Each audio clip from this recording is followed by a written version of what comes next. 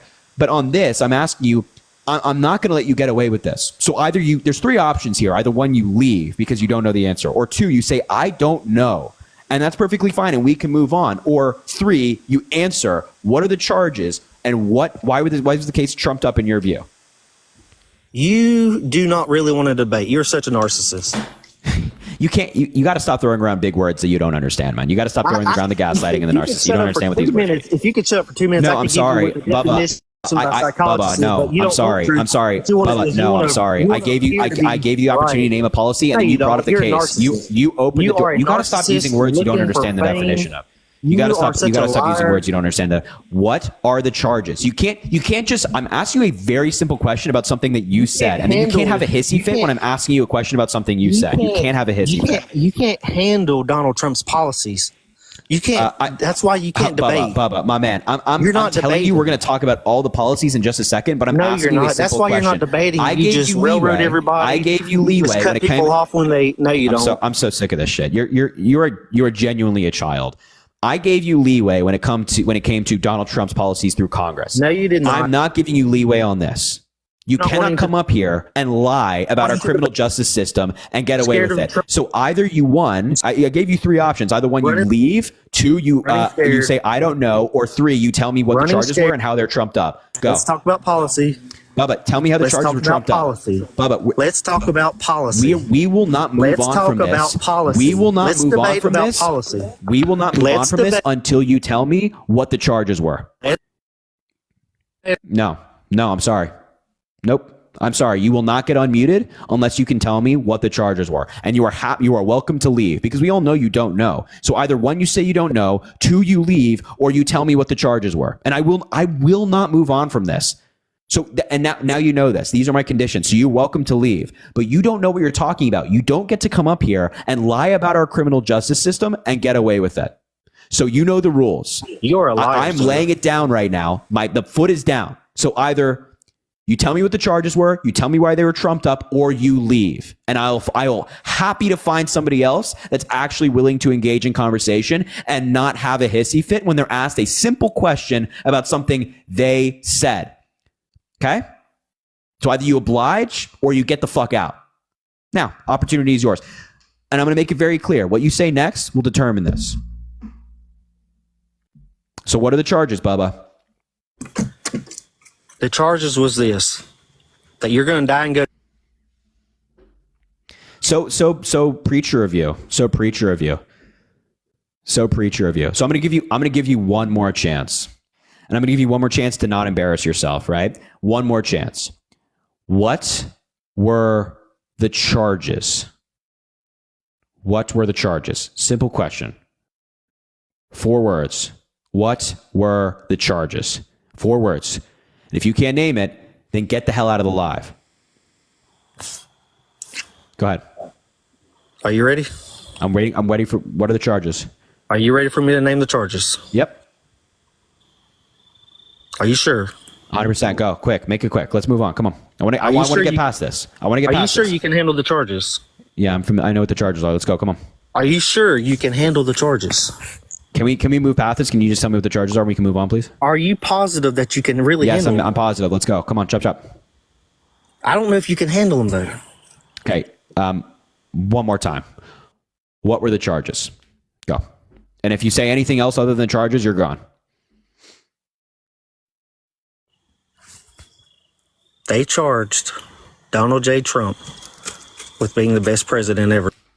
You have a good rest of your night. You have a good rest of your night.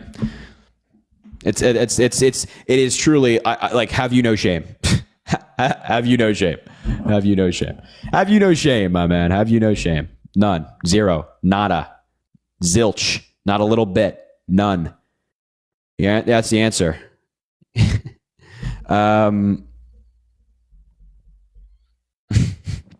Janet, thank you for the $1 in honor of Bubba's mom. Interesting. Jaden, thank you for the $1. I truly cannot take it with these MAGA freaks. Every single person that comes up is so misinformed and talking out of their, you know what? It's actually so sad people don't know anything about the guy they praise. I know. It's crazy. Stanley, thank you for the $10 as well, saying, go boy. I appreciate it, Stanley. Thank you for being here. Sanford, thank you for the $5 to drop him. Well, there you go. I mean, my God.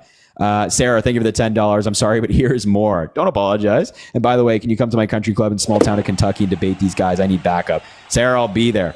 Get me in the ring with these people. Raphael, thank you for the $20 saying keep up the hard work. Raphael, I appreciate it so much. And Lee, thank you for the boxing gloves. We hit our goal. I appreciate all the support, everybody. Make sure to drop a follow if you haven't already. We do these lives all the time. Double tap the screen. Let's try to get up to 800,000 likes. Spam those shares down there. Venmo, Cash App in the link in the bio if you want to support the live. And also, of course, I post on every single social media platform: Instagram, Snapchat, Twitter, YouTube. All of those links are in my bio if you would like to support on those. Zachary, I see Zachary's in the chat. Let's see if he's requesting up. Wait, what the fuck? Sorry, I saw somebody's profile picture. Zachary.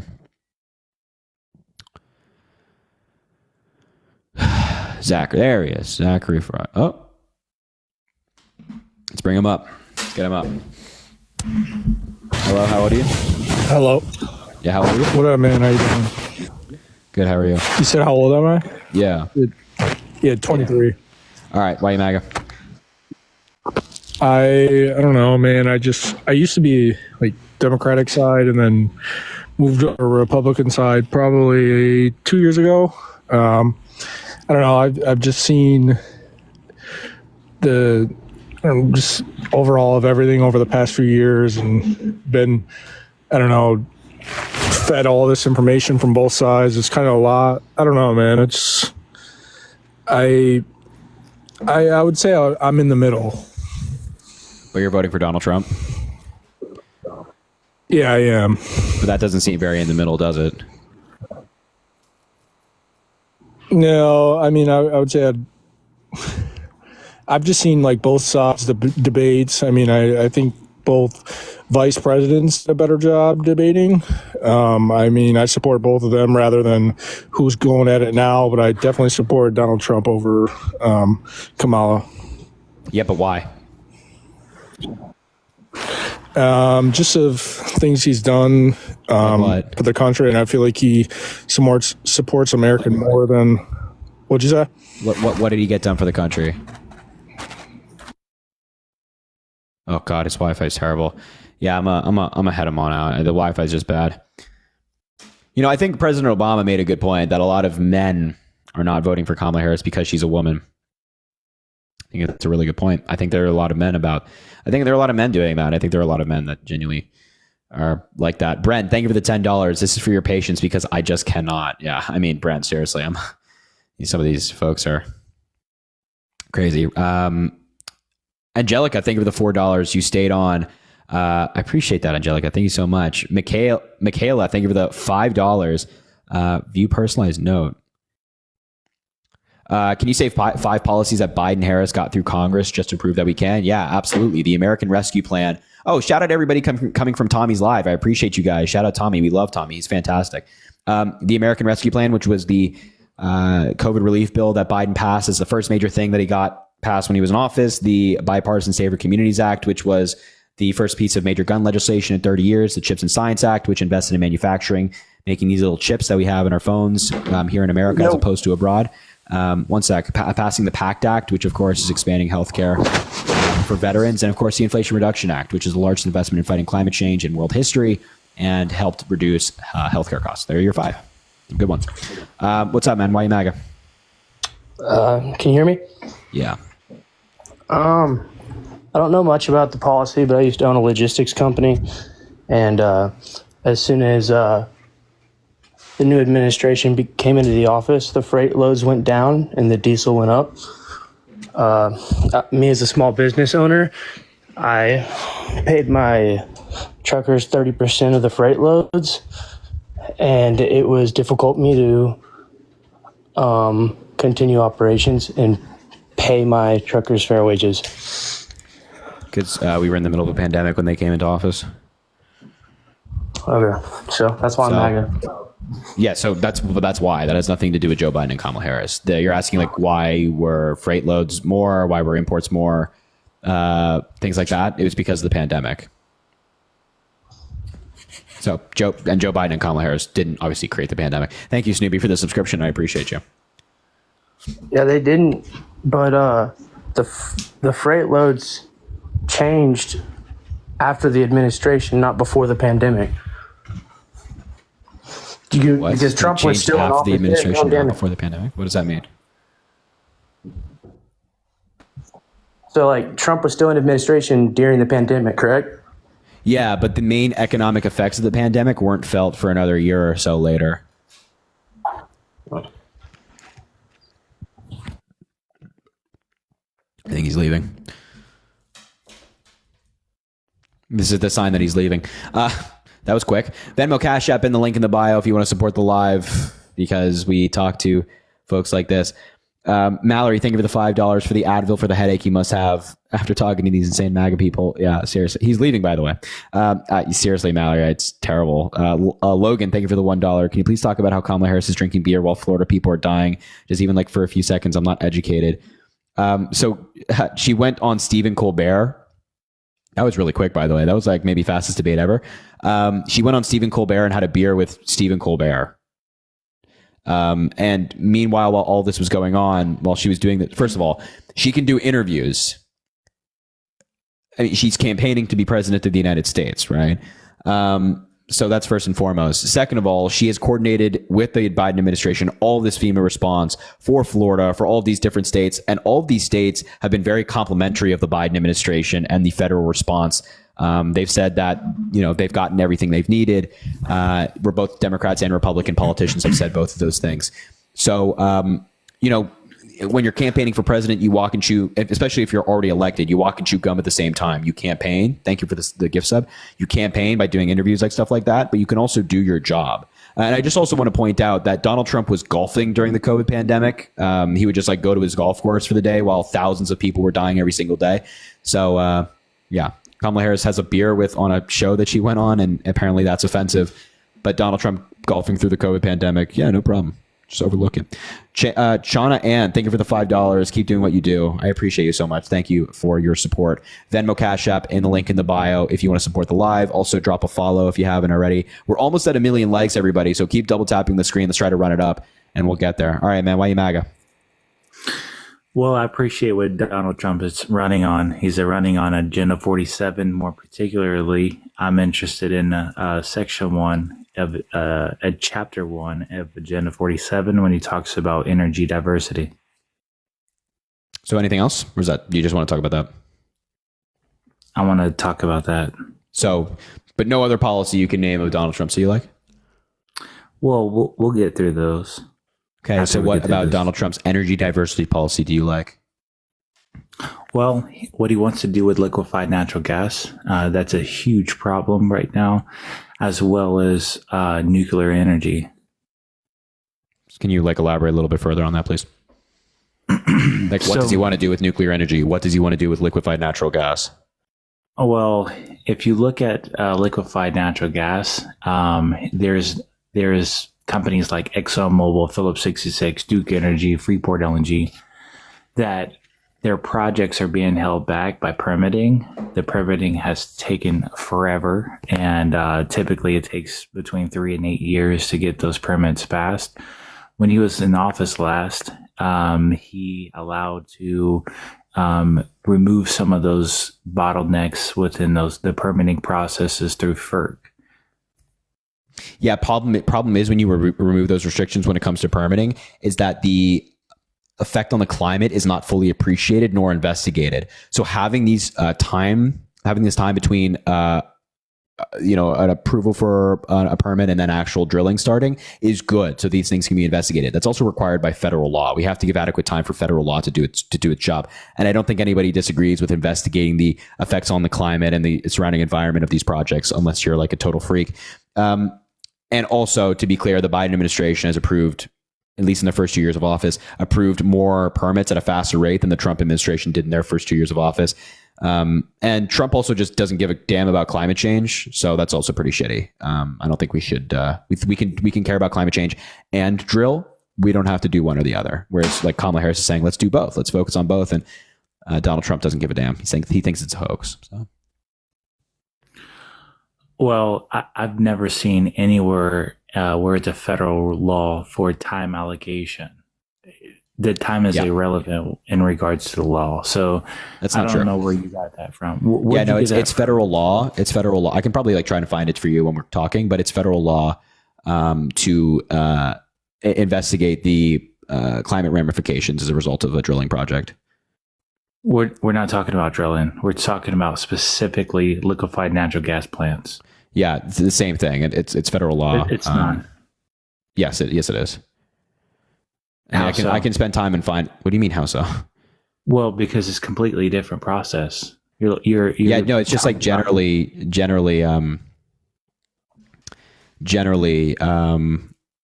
Sorry, I'm trying to like read and talk at the same time. It's okay. Take your time. Generally, it's just kind of like across the board. What are you talking about? What's Meaning that across like the board, with natural gas projects, there are investigations of how that natural gas project, or just any project generally surrounding like energy, will affect the climate around it. Well, are you referring to the failure mode's effective analysis when you're talking about the environmental aspects and impacts with a project? Say that again. Are you referring to a failure mode's effective analysis in regards to the environmental impacts and aspects of a specific project? Yeah, pretty much. It's more so of the impacts on the surrounding environment. Yeah. So I'm trying to like read and talk at the same time as a federal law form. Yeah, no, it's fine. It's fine. Those are done pretty quickly, and no matter what business you work for, if you're going to start a project, you're going to have to go through that. But specifically for liquefied natural gas, you've got to go through FERC. There's a process in which it's done by, but he's allowing to remove some of the regulations that are bottlenecks. Just like if you look at the Code of Federal Regulations of 1910, 1926, those were written and published in the 70s, right? And there's not a lot of updates that happen. There's a lot of outdated policy, especially even when it comes to OSHA. Can you like cite specific reforms that Donald Trump wants to make? Like what like regulations are you saying that bottleneck this project process? I'll right off the top of my head, I don't have them readily available. Okay. So also I'm looking at, so I have a source from the Biden administration talking about how this is, well, I should say the whitehouse.gov, how it's the National Environmental Policy Act, NEPA, which requires this review, and it can take, the average is about 4.5 years for some of these reviews to take place. They're trying to get it down to 2 years, but these reviews are pretty extensive. They have a lot of things to factor in. And this is like a Biden White House. They were clarifying like the rules of NEPA. And obviously it's part of their goal to reduce carbon emissions and be net zero by 2050. So it is part of federal law, and it does take quite a bit of time. It doesn't take like 30 days or anything like that. It can take, like, as I mentioned, like 4.5 years. Well, I mentioned the same thing earlier. The one that I quoted is 4 to 8. And the reason why is because organizations, there's a lot of due diligence that are required by them, and then it's submitted to the government, and then the government spends 4 years. So yeah, exactly. I don't think that less restriction is I don't think a less restriction is the answer to this, because we do have to factor in the climate impact. Like, drilling oil is great, but we also have to be concerned about, well, how is this actually impacting the climate? And we do have a goal of net zero by 2050, and I think we should follow through with that goal. That makes sense. So I think that's pretty important, no? Yeah, no, I don't disagree with you on that. Where I do disagree is I'm not talking about completely removing law or removing safeguards. I'm talking about specifically the laws or regulations that bottleneck. That's the biggest problem. But like, what regulations are you referencing? Again, I don't have. So it's kind of like impossible to address what regulations you're talking about that bottleneck this process if you don't have them. And I'm not saying that you have to be an expert in these regulations, but it's hard to like have that conversation if you don't know. That's all. I mean, I can Google it, but I'm gonna be teacupping, and then your views are gonna go down. So if you want to go Google it, it's fine. We can move on to something else. If you don't want to go do that, it's up to you. Like what? Like, what do you want to go to then? Well, what else do you support of Donald Trump?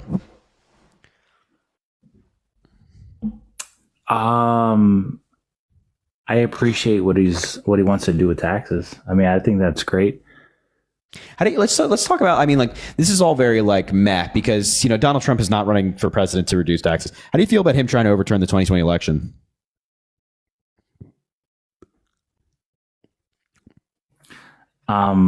By answering that would assume that I think he did. Do you think he did try to overturn the election in 2020? I don't have enough information to tell you whether he did or didn't. And so let me inform you. So he's been indicted for this, by the way. I've heard the rumors. It's not rumors, it's fact. So he's been indicted for this, by the way. He set up a false elector scheme in collaboration with the RNC and people that worked in his White House, where essentially they gathered a bunch of false electors in states that Biden won and had them sign certificates saying that they are the legitimate electors so that they could be submitted as Trump votes and take votes away from Joe Biden. Donald Trump himself also called up state legislators around the country and asking them to either convene special sessions to decertify elections or to find votes, as he did in Georgia. And this worked its way all the way up to January 6th, where there was an insurrection, and he was very much in favor of that insurrection taking place. He watched it for over 180 minutes in the White House. And the first tweet that he put out after learning of violence was attacking his vice president, of which the crowd was chanting, "Hang Mike Pence." So that's a very, very, very short synopsis of what Donald Trump did. But those are the facts, and those are included in a federal indictment against Donald Trump for trying to overturn the election for a number of crimes, including an attempt to defraud the American people. So how do you feel about that? I had no feelings on it. No feelings. So Trump tries to overturn an election. Don't care, right? I understand that you're saying that, and I understand that you say that there's evidence there. But unlike most, I don't condemn someone unless they're convicted of something without a shadow of a doubt. So, I mean, just to be clear, Donald Trump is on audio talking to the Georgia Secretary of State, telling him to find 11,000 votes. But sure, I mean, if you're just like, yeah, we have to convict him beyond a shadow of a doubt, then how do you feel about Donald Trump being convicted of 34 felonies? What were the felonies for? Falsifying business records in the first degree. Oh, okay. Hold on. Are you saying that himself did falsify knowingly, that he falsified it, or did his representatives falsify those documents? So Donald Trump was part of the process, and the law in New York states that if you either did or caused the documents to be falsified, meaning that you were directly involved in some way, then you are guilty of the crime.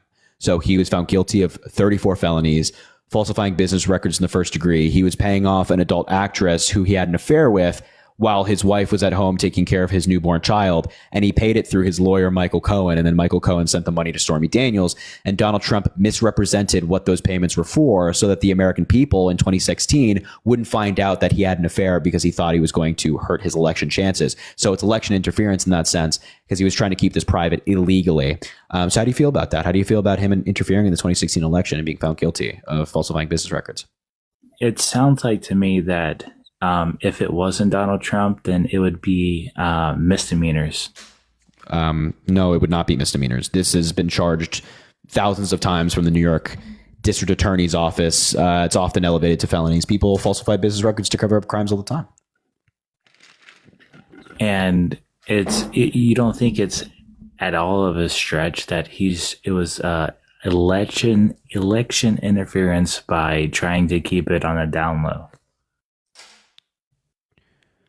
Wait, what are you asking me? Do I think it was, can you rephrase the question, please, by any chance?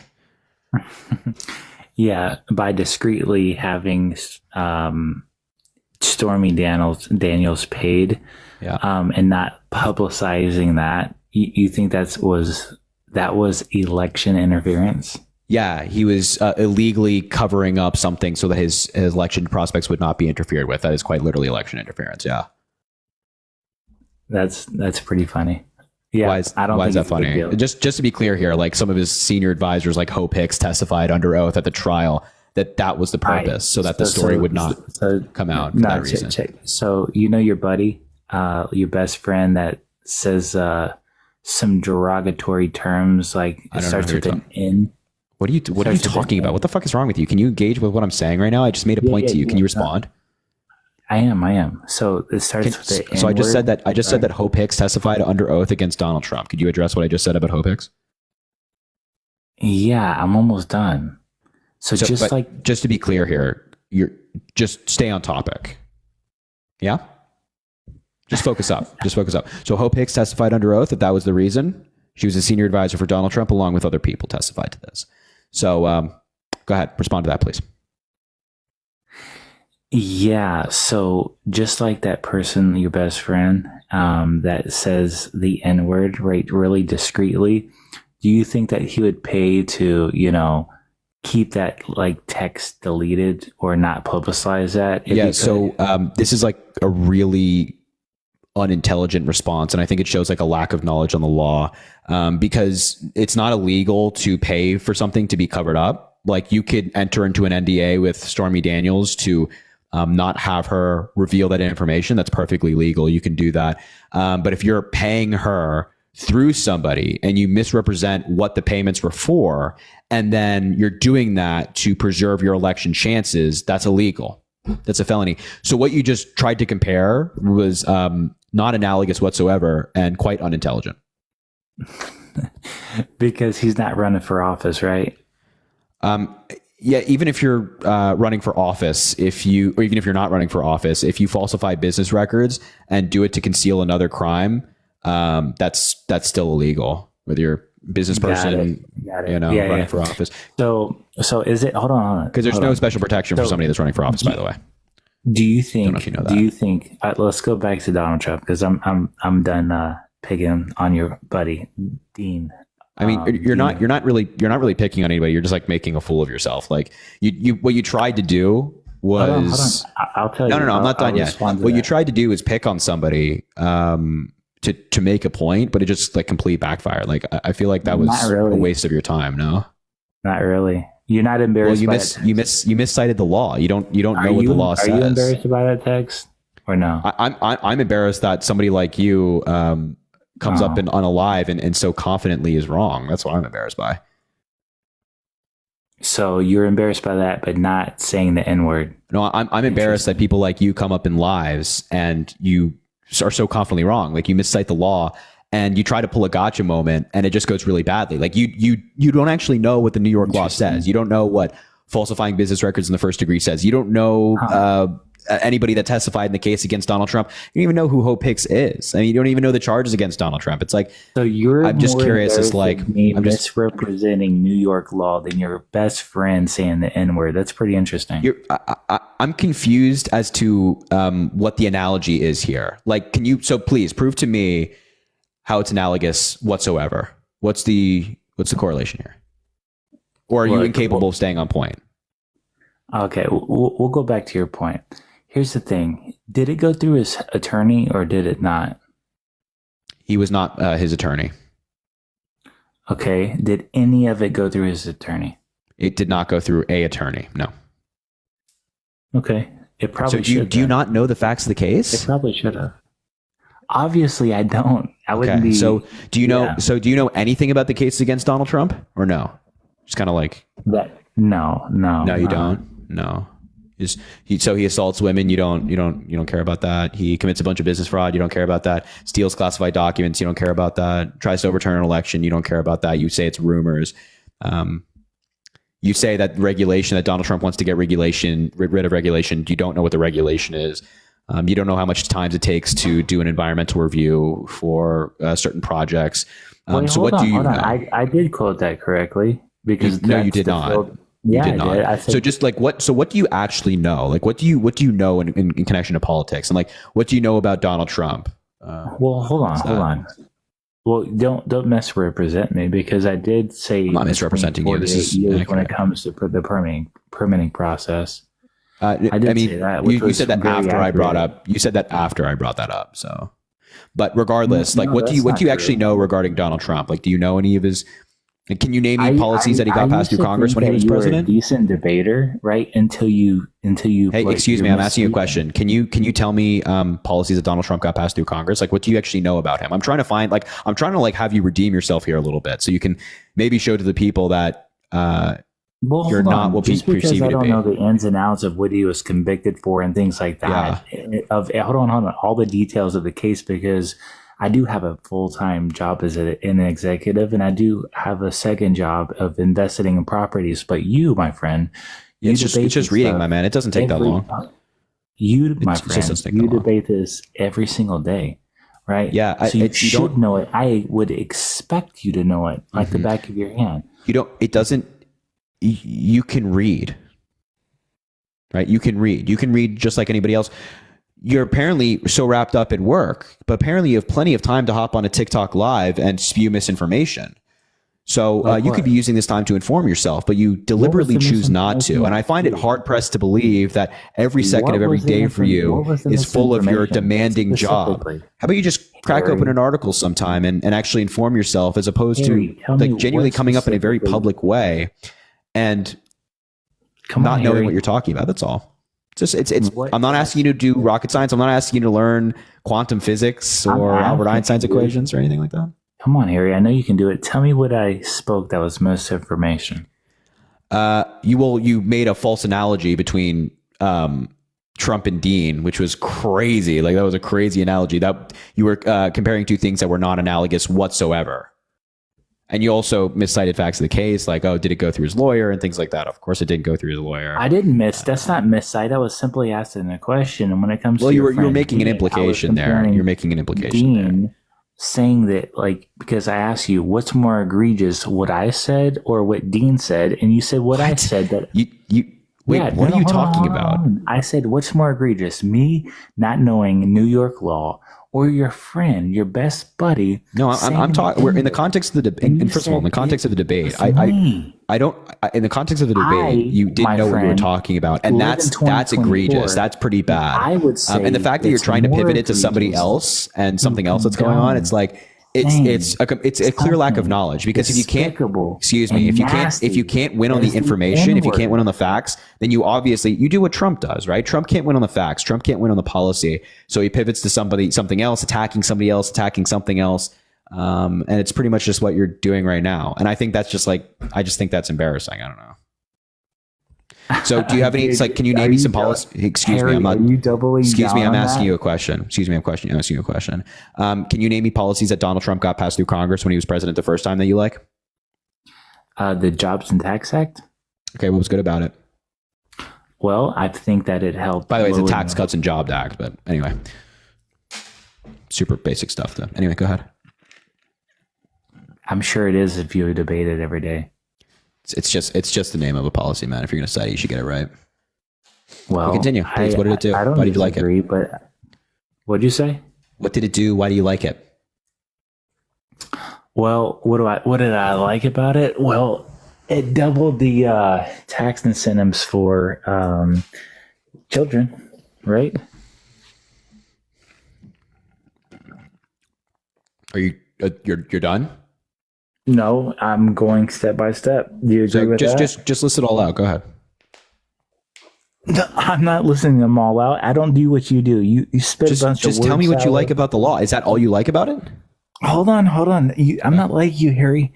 Sitting there, spend a bunch of word salad, and then you have to go back to every single line item. Just debunk me then. If it's just a bunch of word salad, debunk me. So, can you continue? So, or do you want to go literally one by one? Literally, Harry. Literally one by one. Okay. So why do you need to give billionaires a big tax cut to reform taxes when it comes to Harry, children? Hold on. Don't pivot, Harry. I'm asking you about the policy that this is the policy you're citing. This is Harry. the policy that, can you stop talking? Where did I This is the leave policy off, that gave a huge tax cut to wealthy people. 83% of the benefits went to the top. I promise you that nobody needs to hear you speak right now. It's okay. So 83% of the benefits went to the top 1%, the wealthiest Americans, wealthiest corporations. So why did we need to pass? Why couldn't we pass reform?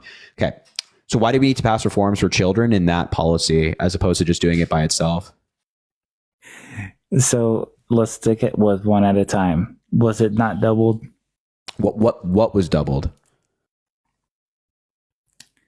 The tax credit for children. The tax credit? Mm-hmm. I don't know if it was doubled, actually. I don't know if that's the case. How the fuck do you not know that, Harry? Do you have a source on that then? This is what you do. Yeah, do you have a source on that? How the fuck do you not know? Do you have a source on that? I don't think you're right. Look it up. You just pulled up your do you have a cell source phone. on that? Do you have a source on that? Yes, the act itself. Okay, Look so it can you up. pull that up for us, please? Pull that up for us, Harry. Yeah. I don't have as many followers as you owe me. What do you talking about? This has nothing to do with followers. This is just pulling up a source.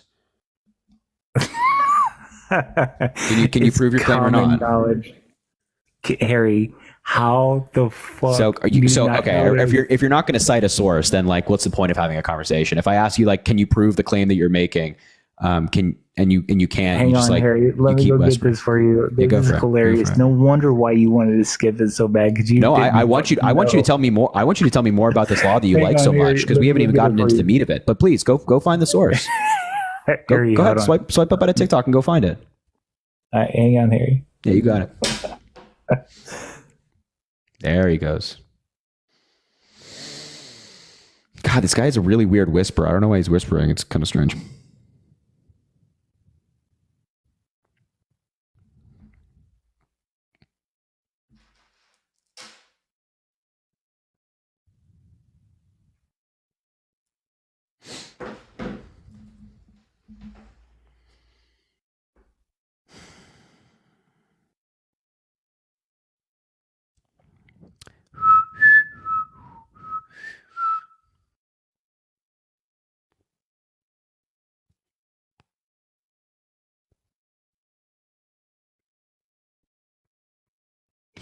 Yeah, why is he whispering so much? Go ahead.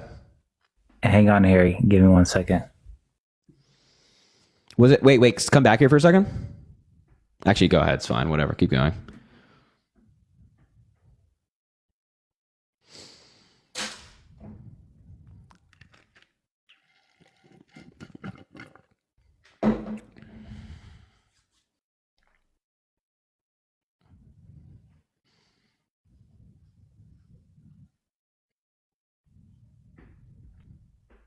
I still want to hear more about why he likes this law. I mean, it's taking a long time.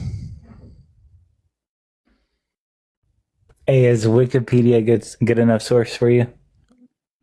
Sure, you can cite Wikipedia.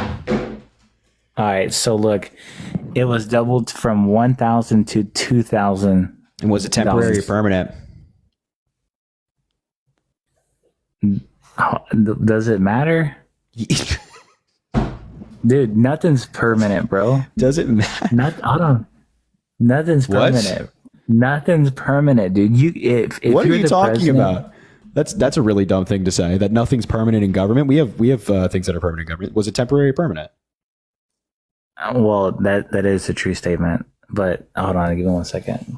So I can answer the question for you. Yeah, I really. We don't have to do this all again.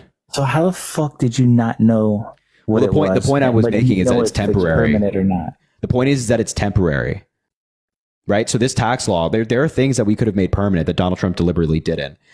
So a lot of there are some tax cuts for the wealthy that were made permanent. And a lot of these like tax benefits for the middle class were not made permanent. And overall, in terms of like a 10-year, why did he leave? Well, fuck, I was just getting into this dumb law. Oh, whatever. He just, oh my God, dude. Why did he leave? We didn't even get, oh, whatever, bro. We didn't even get into the meat of it, man. It's fine. I'll live. Why the fuck did he leave? Oh my God. Well, that's sad. Oh man, we didn't even get into the thick of it. I had a point to make. I had a bunch of studies to cite. God, man. Yo, Amy, thank you. Amy, thank you for the $50 as a mod for a day trading Discord. That's 99% Gen Z fellas. Thanks for the education to fight back on their comments. Yo, Amy, thank you so much for the $50. That's incredibly kind. I appreciate that. Thank you so much. Show some love for Amy in the chat. $50 is incredibly generous. Shout out, Amy. I appreciate you. Fill the chat with some W's, please. Jake, thank you for the $25 as well, saying you deserve it. Vote blue. Jake, thank you so much, man. I really appreciate the support. That's incredibly kind. $25 is lovely. I appreciate that, man. Thank you so much. Show some love for everybody in the chat. Megan, thank you for the $5. The face of dealing with stupidity is amazing. You know, I've gotten messages before of like people like, I love your facial expressions on live. And sometimes I don't even realize I'm doing it. Like when someone says like, that guy, for example, yeah, I've heard the rumors of Donald Trump trying to overturn an election. I'm just like I just like this face just comes out because I'm like, what is this guy talking about? Justin, thank you for the $5. 45-year-old truck driver, Gen X for Kamala. Justin, that's my man. Hell yeah, Justin. I appreciate that, man. Thank you so much for being here.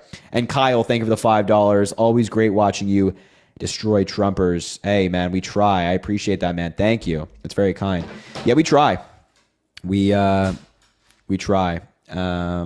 These people are crazy. I mean, seriously, very misinformed. I mean, I would, it's very sad, to be honest. I mean, it's very sad. Yeah, man. Could I have your hoodie? I don't know. I actually like this hoodie a lot. So I don't know, man. I don't know. Listen, everybody, I think I'm going to wrap up the live there. I'm going to go, listen to some music, maybe drive around for a second here, and take it easy for the rest of the night. We did like 5-hour lives last night, like a 3-hour live tonight, solid time. So listen, everybody. Hey, thank you guys for joining me in these lives again. I appreciate you being here. Let me ask you a question. So before I head out, we're going to raid somebody. I have a bunch of stuff I want to mention to you guys. But let me ask you this. Somebody sent something on Venmo and Cash App tonight and said that the live was not recommended to them. Was that the case for anybody else? Was it like he said that it didn't show me as live? Is that the case for you guys, or anybody have any comments on that or no? Saying like, was it, yes, it was recommended, or no, it wasn't? Yes, it was. So if you say yes, yeah, I didn't see it either.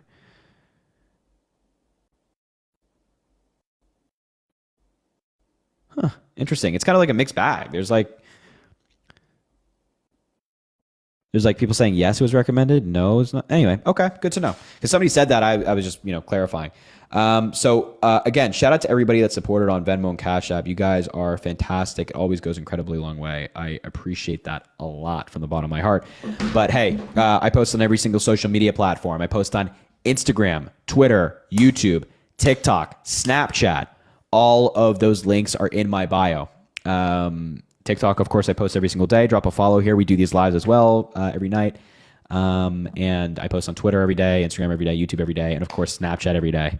So definitely check that out. All those links are in my bio. It would mean a lot if you can go add and follow and subscribe on all of those platforms. Really helps, goes a long way.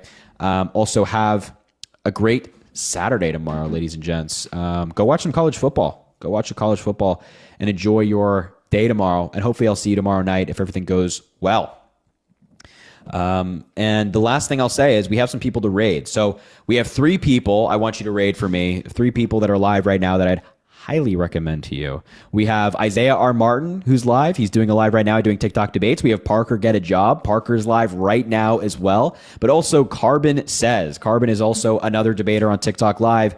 So go show all of these people some love. Carbon currently has the lowest viewers of all of them. So maybe go to Carbon first and show him some love. Carbon Says on TikTok, or Parker Get a Job, or Isaiah R. Martin. All of these people are on TikTok live. Here you go. Here you go. There's some of the usernames. We have Parker Get a Job, Isaiah R. Martin, Manda Rose is also great if you want to go over there. Just go to any of these people, say Harry Raid, Harry Raid, Harry Raid. Let them know that we sent you. Let them know that we care about them and that they're doing good work and that we appreciate everything they're doing.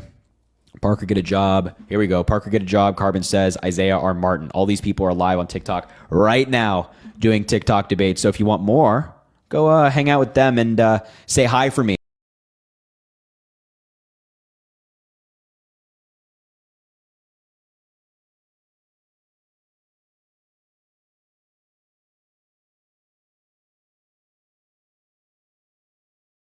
Great to see you. Money, great to see you. CC, great to see you. User, great to see you. Amazing too, and I appreciate you. Jaden, great to see you. Raya, great to see you. Lady, Isa, and Mr. Pickle Juice, great to see you all. Hi, everybody. It's an honor to be back. Thank you guys so much for joining me again. You know what we're doing here tonight. Of course, we are talking to MAGA. We are talking to Republicans. What's your snap? My snap is Harry.Sisson02. I post on Snap sometimes. I'm just starting over there. So you should go follow, add, whatever it might be. So all that good stuff. Kira, great to see you. Sally, great to see you. Sweet. Hello. Great night at Coachella. Yeah, all right. Ladies, gents, actually, you look at Tanner coming in clutch, man. Let me, this is my snap right here. There you go, Tanner. There you go. So ladies and gentlemen, boys and girls, everybody in between, we are, of course, talking to MAGA tonight. We're talking to the lunatic Republicans. We're talking to, people that somehow, some way support Donald Trump. So if you are MAGA, let me know in the chat. I'll bring you up. And while we do that, while we wait for some people to trickle in and, maybe select and ask to come up at least, make sure to double tap the screen. Let's try to get to 100,000 likes. It helps boost the live. Thank you, Kara, for the shiny air balloons. Also, spam those shares down there. It helps boost the live and send it out to more people. Of course, drop the follow if you haven't already. We do these lives all of the time. And finally, Venmo, Cash App, and the link in the bio if you want to support the live. There's the Snap, YouTube, Twitter, Instagram, all of that good stuff is in the bio. Shout out to the individual who just said, Kevin, I voted today for Harris Walls. That's amazing. I mean, we love that. Yeah, so check if early voting is in your state or it's begun in your state. Some states it has, some state it hasn't. So make sure to check your early voting locations, see if you can do it. It's better to get out there and vote early and vote. What is going on here at this? One second here. What do we got over here? What's going on? It's like crooked. It's like annoying. It's like annoying me visually. Okay. It's just gonna have to do. It's just gonna have to do. We'll live, right? All right. If you're MAGA, let me know in the chat. I'll bring you up, and you can tell me why you're MAGA. Makes no sense. Nobody should be MAGA. Makes no sense at all whatsoever. But we're here regardless. So let's find out. My battle's filled out. I'm going to bring it out, bring it to day of to tabulate myself. Amazing, Skylar. Amazing. All right, let's see what we can get in here. What's up, Chloe? Great to see you. Why is it?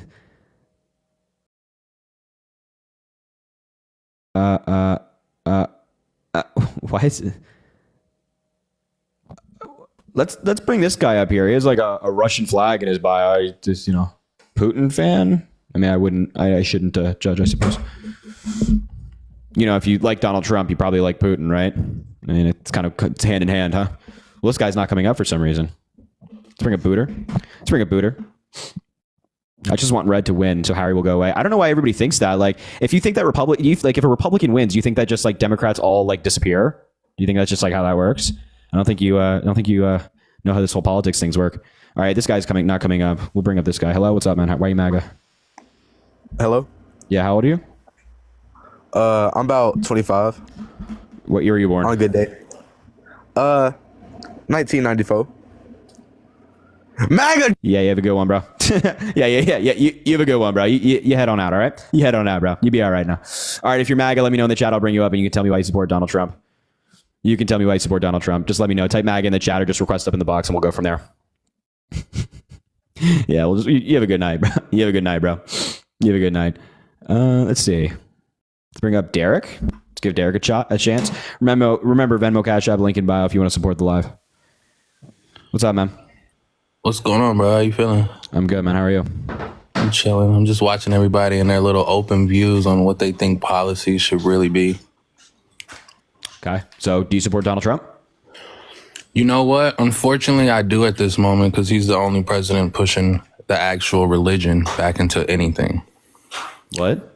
He's the only president implicating religion back to anything. So you want religion to be like pushed onto people? It should be. Okay. So what religion are you? Christian. So if a Muslim president was elected, would you be okay with that Muslim president pushing their religion on you? No, I probably wouldn't shoot. Why not? Why not? Because I thought you were okay with people pushing religion on other people. That's not my religion, though. Oh, so you're okay. So you want a president that'll push your religion onto other people, even if they don't agree with that religion. But if somebody were to put their religion on you, then it's bad. I mean, if the dollar says united we stand and God bless America, I mean, that's my religion. I don't know what religion you are or what you follow. What denomination are you? What religion are you? Like Pentecostal?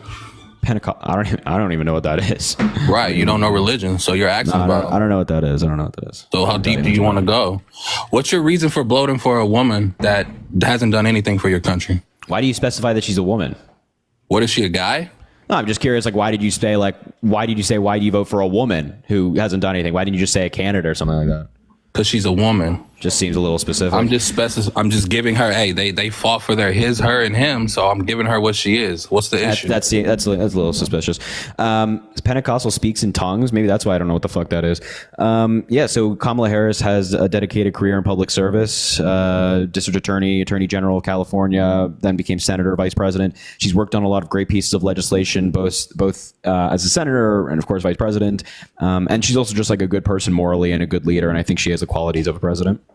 So you think a person locking people up and not coming up with a real reason on helping them is a good person of a leadership, right? Who was locked up without a good reason to be locked up? She was a prosecutor and she locked up multiple people without even a reason. She gave up people. There's multiple stories on it. You clearly didn't do any information on her. No, well, and her please, prosecutions, if I correct? didn't do any information on it, which I don't know what the hell that means, please tell me who she locked up that was totally unjust. You can go YouTube it, sir. Yeah, and watch I don't need a. Oh, well, can you go shouldn't bring YouTube up it. something that you don't know about. Then, well, I'm clearly you brought up something that you don't know about. I'm asking you to cite a if I source. spoke for me. upon it, then that's the same thing. Then give me a name. I don't give names on people that's been locked up in California. Yeah, that's not my job. That's a story that's been posted. You don't get can names watch you it don't too. know. It's okay. Just because you're LGBTQ and you're out here trying to hold it actually down not for them LGBTQ. doesn't mean that you're trying to hold I'm as anything average as they come. I'm a seriously. straight white guy. I don't know, even if I was, I don't know what that'd be You're waiting relevant for them to being get your next unintelligent. president so you can get out of your questionable stage. So they can I don't give know. you I don't even another know reason to why. stay woke. I don't know why someone's sexuality is relevant to you not knowing what you're talking about. Like you being uneducated is nobody else's fault except your own. You don't even know what religions you're asking about, talking about education. I Go don't- do yeah, your I don't religion know on what, Pentecostals Pentecostals first, is. Yeah, I and don't then know you'll what have a real reason to have a Hey, conversation listen, I with don't. me I don't about study. religion. I don't study religion. So I study you being politics, upset man. about me hearing that your so-called vice president has been locking up people for how But you long? don't even and she know. can't You don't do know what you're anything for talking your about. You don't know country? names. You don't so know now cases. you're upset, You don't right? know cases. You don't know names. You don't know charges. You don't know any of that. And also, I don't study religion. I study politics. Did you read her so- book? Did you read her book? No, I've not read Kamala Harris's book. No. So you really don't care about her, right? No, it's not. You would go vote for somebody and not support their book, right? Okay. Have you read Art of the Deal by Donald Trump? Yeah, I you got actually have. scammed. Well, buddy, you got scammed twice because you read a shitty book and paid money for a shitty book. I actually read it for free. That was off the text and read That site. damn, If you had wasted a any bunch of time context reading to a shitty understand, book. You would know that there's a lot of things that's free wasted, in this you lifetime. wasted a bunch of time reading a shitty book. So you wasted time then. Hey, you know what? When were you born? I was born 2002. Right. So you're a 2000 kid. You are still trying to question everything in life, which is possibly right or wrong. No, I you're right. I'm still growing up. I'm still learning things. But there's one question I know for And that's sure, and that okay. question is: wait, hold on. I'm still growing up, learning things and questioning things. There is one question and answer I know for sure. Question is: are you intelligent? Answer is no. That one I know for certain. That's a certainty in life. Right. You're the one giving out Death, diplomas taxes, and Derek not education being levels, that bright. right? It's three things. That's so funny. You guys are going to be so mad when you see Trump there and he changes this whole country for what you guys can you never name make 5 it. policies that Donald Trump got passed through Congress in his first term? I know you can't even name a religion that you want to have an argument about. I'm not. That's the I have sad no part. interest. And I you have have no the interest sense in to be arguing on with the you about internet religion. trying to make a point to I other have no people. And you interest in don't arguing even with you. have the common knowledge When have I on ever religions. challenged you to an argument about religion? I That's have no what's interest in arguing sad. with That's you what's about really sad about this Can you- common can you just- lifestyle can you of people. And you guys Gotcha, are kids gotcha, lost. Just go be an LGBTQ member. Gotcha. So and go I never stand for what challenged you. you. Feel, I never lay up challenged with you your to bro. All right, and feel comfortable. You'd be all right. I never challenged you to a debate on religion. Obviously, this is not a religion debate live stream.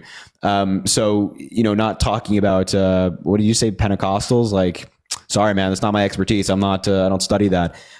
So you can do that. But point is, you're stepping in a political arena and you can't name me 5 policies that the guy you're voting for passed when he was president the first time. So, me not telling you something I don't study is not at all problematic. Whereas when you're having a political debate and you can't back up what you believe, then that's when it becomes problematic. If I were challenging you to a religion debate or specifically about your religion and I didn't know what I was talking about, then you'd be like, dude, what are you talking about? Yeah, absolutely.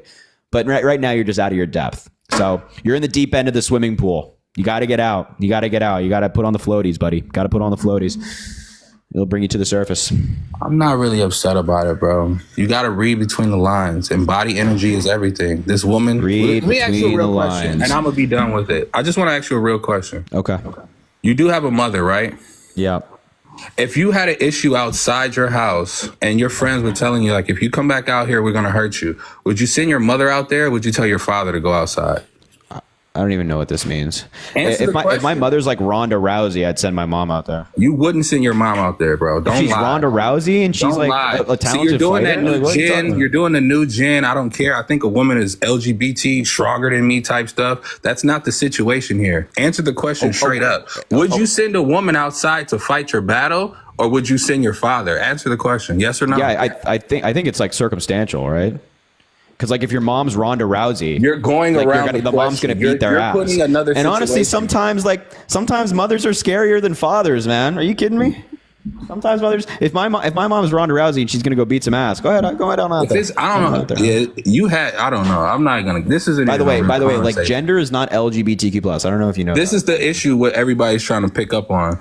No one's going to send their mother to war in the sense of a country possibly going into World War III. A woman is not dominant in that situation. All right. So what if you have like a woman who served in the military? She's worked her way up in the military, become like the highest rank possible, and she's like really experienced in foreign policy. Okay. Versus, hold on, I'm not done yet. Versus like random Joe on the street over there who happens to be a man. Who would you rather be commander in chief? My sad part about this thing is that you're making up somebody. It's a This person hypothetical. doesn't You're right. exist. Exactly. It's a hypothetical. The It's a person doesn't hypothetical. exist. So why are it's- we going off somebody? It's who also doesn't not true. exist? We have plenty of talented women who serve in the military. Number There's one. But no number woman two, in the military that's answer the high question. ranking at Answer whatever the, point answer you the want to question. say. If you have a woman out there who's worked her way up the military, she served and now she's in a strategic position. She's worked her way up the command. Versus a random Joe on the street who just happens to be a man. Who would you choose to be the commander in chief? I mean, technically, what we just did. So I would probably say the random Joe. What the fuck is wrong with you? See, you're That's just a the same misogynist. thing that you should ask the whole country. No, you're Why just the a fuck misogynist. did they pick a random Joe? You're just a misogynist. You're just a misogynist. If you have like No. a really qualified woman for a position and you just pick a random dude off the street because she's a woman, then that's definitionally misogyny. That's usually what everything was built on. So that's fine. All right, bro. You have a good rest of your night. Get the hell out of my Right, live and you don't come too. back. Yeah, get the hell out of my live, bro. Nah, you be all right now. Get the hell out of my live and don't come back. It's just straight up he wasn't even trying to hide it as well. See, man, this is what we get from so many Trump supporters, bro. Just dumb shit like that. Like, okay, yeah. Random Joe on the street is gonna be their commander. You're such a weirdo, dude. These people are such freaks, man. And he was homophobic, as somebody in the chat just pointed out. Yeah. It is what it is, man. I mean, golly, it's crazy. These people vote, so you should too. Venmo, Cash App in the link in the bio if you want to support the live. Also, drop a follow if you haven't already. Double tap the screen. We're almost at 100,000 likes. Fill up that entire bar. Spam those shares, and of course, if you're MAGA, let me know in the chat. I'll bring you up. We can hear from you, and you can tell me how on earth you're MAGA. It makes no sense. Extremely typical MAGA guy. Yeah, right. Exactly. SJ Columbus. Let's give this guy an invite. If he wants to come up. Maybe I'll just pick somebody from the box. Who do we got in the box? Who do we have in the box?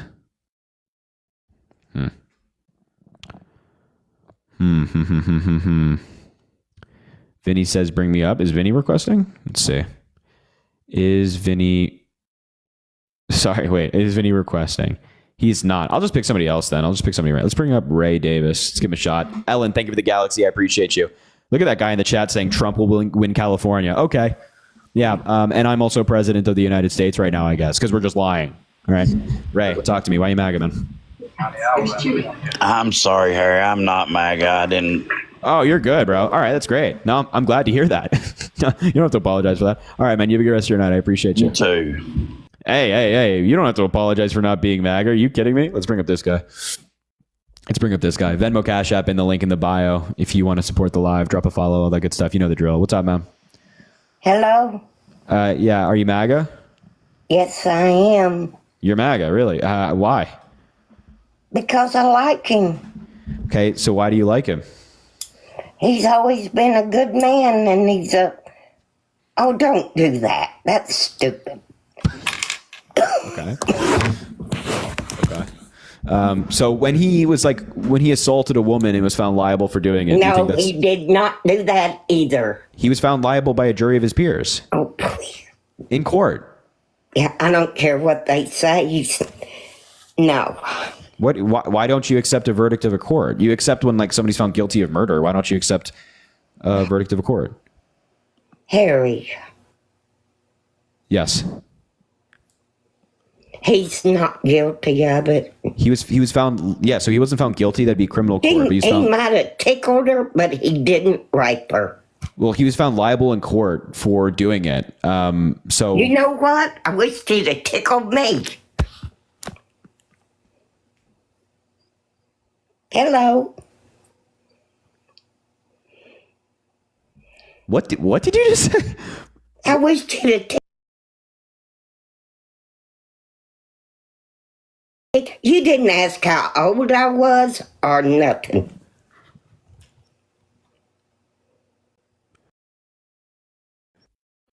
Are we just going to ignore what you just said? How old am I? I don't know how. Okay, how old are you? 81. Okay, and you want Donald Trump to be president? To tickle you? Yeah.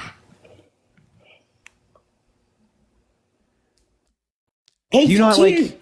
Do you not hear how cute. Donald He's Trump is cute? Yeah, he always has been.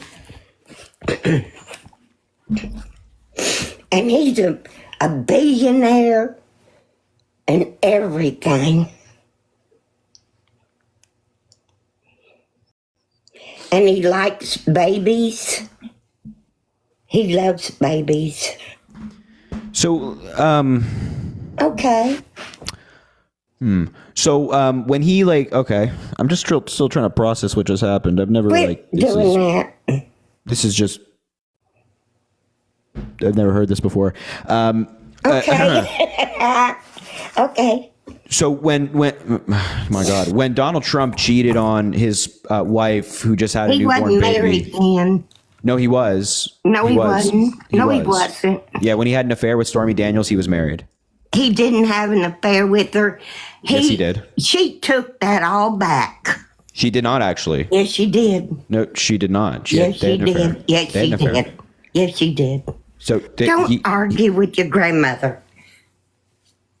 well, if you're wrong, I'm going to argue with you. I don't care how old you are. Well, he didn't have an affair with her, honey. But he did. He didn't. No. Yeah, we have No, sworn he did testimony not. under oath that they had an affair with very No. specific detail. Well, she retracted all that. But she did not. She testified under oath in New York No. City criminal court about this. No. No, you don't think I don't she did? believe him. So is there anything bad that Donald Trump has done? Do you disagree with anything Donald Trump has done? Do I disagree with anything? Yeah. Yeah, he didn't marry me first. But I had a good husband for 60 years. I would love to have met Donald Trump a long time ago. So, but he probably would have cheated on you too. I doubt it. If you don't give a man what he needs or wants, yeah, he's going to go out and cheat. What? Why? Why? So My what men are husband you told me surrounding that. yourself with? Because if you just My husband told me that.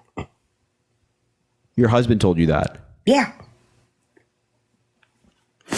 I won't speak. Your husband's no longer with us, right? Right. He's gone. I won't speak ill. He's been gone 5 years. I'm sorry to hear that. I won't speak ill. Thank I won't you. speak ill. Thank you. Yeah. Okay. I think this is a little too weird for me. So listen, you have a good rest of your night. What state are you voting in? In Mississippi. Okay. All right. You have a good rest of your night. It's been real. You're going to get rid of me? I'm going to get rid of you. Yes. Why?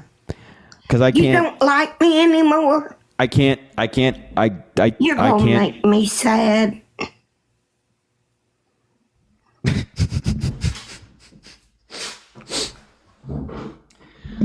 Yeah. I Okay, bro. Sure, man. Yeah. Okay, bro. Yeah. No, sorry, man. Yeah, you're gone. Sorry. Sorry, Max. Thank you for the 25 cents. What's up? What up, Sigma, bro? Daily Venmo till you beating Chris. I appreciate that, man. Tracy, thank you for the $3. The hand heart emoji. I appreciate you. Molly, thank you for the $5. Went canvassing in Wisconsin yesterday, and it was honestly scary how many people were voting Trump. Keep doing what you do. Ugh, Molly, don't like hearing that, but the fact that you went out there and canvass is great. I hope that you managed to convince some people. Angelica, thank you for the $3. Spent the day talking to Georgia voters. Oh, it's awesome. I appreciate that. Except Jerry for request GA voter I sent to live. That was that was really weird. Just to be clear, if you're in a relationship and your partner tells you that if you don't give them what they need, they're going to go cheat on you, you should break up with them immediately. Like you got to get out of that relationship. That's not right. So don't let anybody treat you like that. And I'm not going to speak ill of the past, but don't do that. Just don't be with somebody. If somebody says that, that's a red flag. All right. Anyway, all right. If you're MAGA, let me know in the chat. I'll bring you up. That was really strange, man. That she said she wanted Trump to tickle her, and like, dude. All right, man. Why are you MAGA? Hello. Yeah, hello, bro. How old are you? What's up, Harry? I'm 28. All right, man. Why are you MAGA? Because guess what? I'm a actual 9-to-5 actual worker here. Okay, but why does that make you MAGA? I don't understand. Because you sit on TikTok and you just like spit at lies all day. Cool. So what lie are you referencing? Well, I'm just saying that like you sit here on TikTok and you just like. So wait, just hold on, just one sec. So do you actually have a reason to support Donald Trump or what? Like, what are we doing here? Yes, I do, because I'm prior military. So okay. I actually, he supported me along with many people in the military. Mm-hmm. And how did he do that? So what's wait, hold on. How did he support the military? Like, what did he do to support the military? Actually, I got paid a lot more when he actually was president, opposed to Biden. Well, Joe Biden actually gave Obama. Joe Biden actually gave military members the largest raise they've gotten since the early 2000s at around 5.1% in 2024, starting this year, actually. And we're actually funding the military now more than ever before. And Biden passed a historic veterans health care bill that has expanded access to health care for over 1.2 million veterans in this country who previously were denied access to health care. So it seems like Joe Biden does a lot more for the military than Donald Trump does. And also, Joe Biden didn't dodge the draft by claiming bone spurs. Trump did. Dodge the draft? Yeah, Trump dodged the draft. Yeah. Sent somebody else in his place. Okay, so, well, all right. Well, can I ask you your opinion on tariffs? Yeah, I mean, just to be clear, like no lies there. Yeah, we're good so far because you said I just lie. So I'm curious, like I just want to know what the lies are. Well, I mean, I actually did get paid a lot more when Trump was military. Yeah, that didn't answer my question. Like, what lies? I'm asking. Like, you said I lie all day. I'm just curious, like, what lies? And if have I said anything that was a lie thus far? No. All right. No, okay. Fine. I got you. Yeah. Trump's tariff proposal is bad. It's bad. Why is it that bad? Yeah, it's just going to raise costs for average American families. There are a couple of studies out already that says that for your average American family, it's going to raise their taxes around $3,900 a year, rounding up to $4,000. And if you just put like a 10 to 20% tariff on all goods, that is going to increase the goods of 10 to 20% for your average American. And just products across the board, as Donald Trump says, and maybe even more for certain products from certain countries, which is just bad. And then, for example, you might have a trade war starting, which we already saw Donald Trump have a trade war with China that crippled a lot of industries, specifically the farming industry. And if there are retaliatory tariffs put on, that limits the ability of American farmers and American workers to ship their products overseas and trade with other countries. It's not a good idea. Well, I mean, we honestly have to tax the guys that are actually I don't know how to describe it, but anyways, like we need to tax like overseas companies.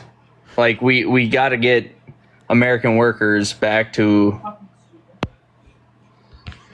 Yeah. So how do tariffs work? When a tariff is put on a country, like when we put a tariff on China, who pays it? What do you mean? So when we put a tariff on goods coming in from China, who pays the tariff?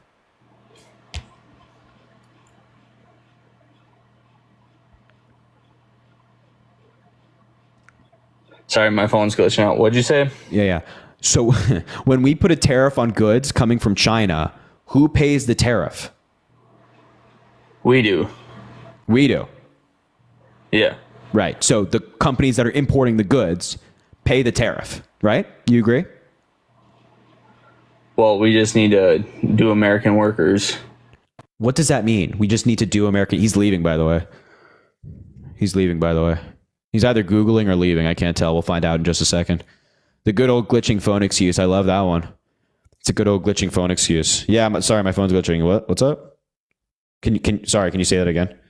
Look at Shelby in the chat. Can we get Shelby up here, please? She's spamming, man. Watch this. He's leaving. Watch. My guess is now he's leaving. My guess is that he's leaving now. Or Googling. I don't know. Oh, no, he just left. You know what? That guy came up here with so much heat saying, you just sit on TikTok and lie all day. And I'm a real 9-to-5 worker and you just lie. And then, that didn't last long. That whole spiel he went on was not great. Tammy, thank you for the $25 on Cash App saying, WTF with these women. Your face is all of us. Yet, normally, I feel like I have something to say. Then I didn't have anything to say. I didn't have anything to say. I don't know how to respond to somebody telling me they want to get tickled by Donald Trump, whatever that means. I don't want to know what it means. Kira, thank you for the $5. Who put TikTok on grandma's phone? Sherry, thank you for the $20. I don't know how you do it. Thank you for all the patience. Thank you, Sherry. I appreciate you being here as always. Logan, thank you for the $1. Hi, Harry. Again, I'm quite uneducated, but can you please talk about how the Florida governor said Kamala has not once been in contact with them, even just for 1 second? That's not true. Kamala Harris called the governor. He rejected her call, which is ridiculous. Sherry, thank you for the $20 as well. I don't know how you do it, but thank you. Sherry, $20 on Venmo. I appreciate you. Venmo, Cash App, and the link in the bio if you want to support the live. Also drop a follow if you haven't already. We do these lives all the time. Where's this guy with a dog picture? He says he wants to come up. Also, double tap the screen. Let's try to get to 100,000 likes. It goes a long way. Where's this guy with the dog picture? What's his name? Oh, Shelby's here. Well, Shelby, all right. Shelby, why you MAGA? I just feel like a lot of his policies have always been and will continue to be better than hers. Can you name me 5 policies that Donald Trump got passed through Congress when he was president the first time? Honestly, I couldn't name exact policies, but I will say that life was better under Trump's administration. How is life better? As far as for me, like the economy was a hell of a lot better.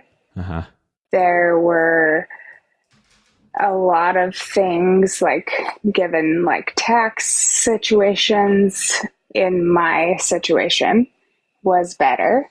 And I feel like to me, his whole, he may be an embarrassment at times, but she is far more than an embarrassment. So, she's a joke.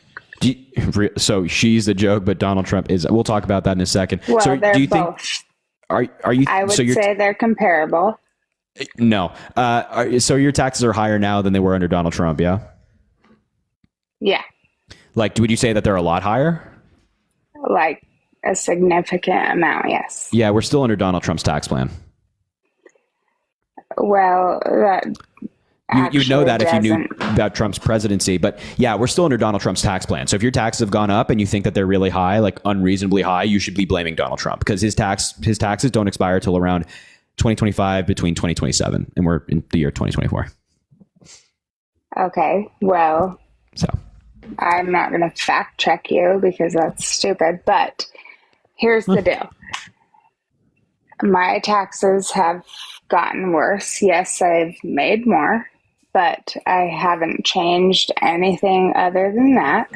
And I still think that there are so many other reasons. I mean, we could get into the abortion shit and all the other things that he's Yeah, whatever topic you want to discuss. You just name something that Donald Trump's better on. We can talk about how you think that she's more of an embarrassment, or the economy, or abortion, or immigration. Whatever you want to talk about, happy to do that.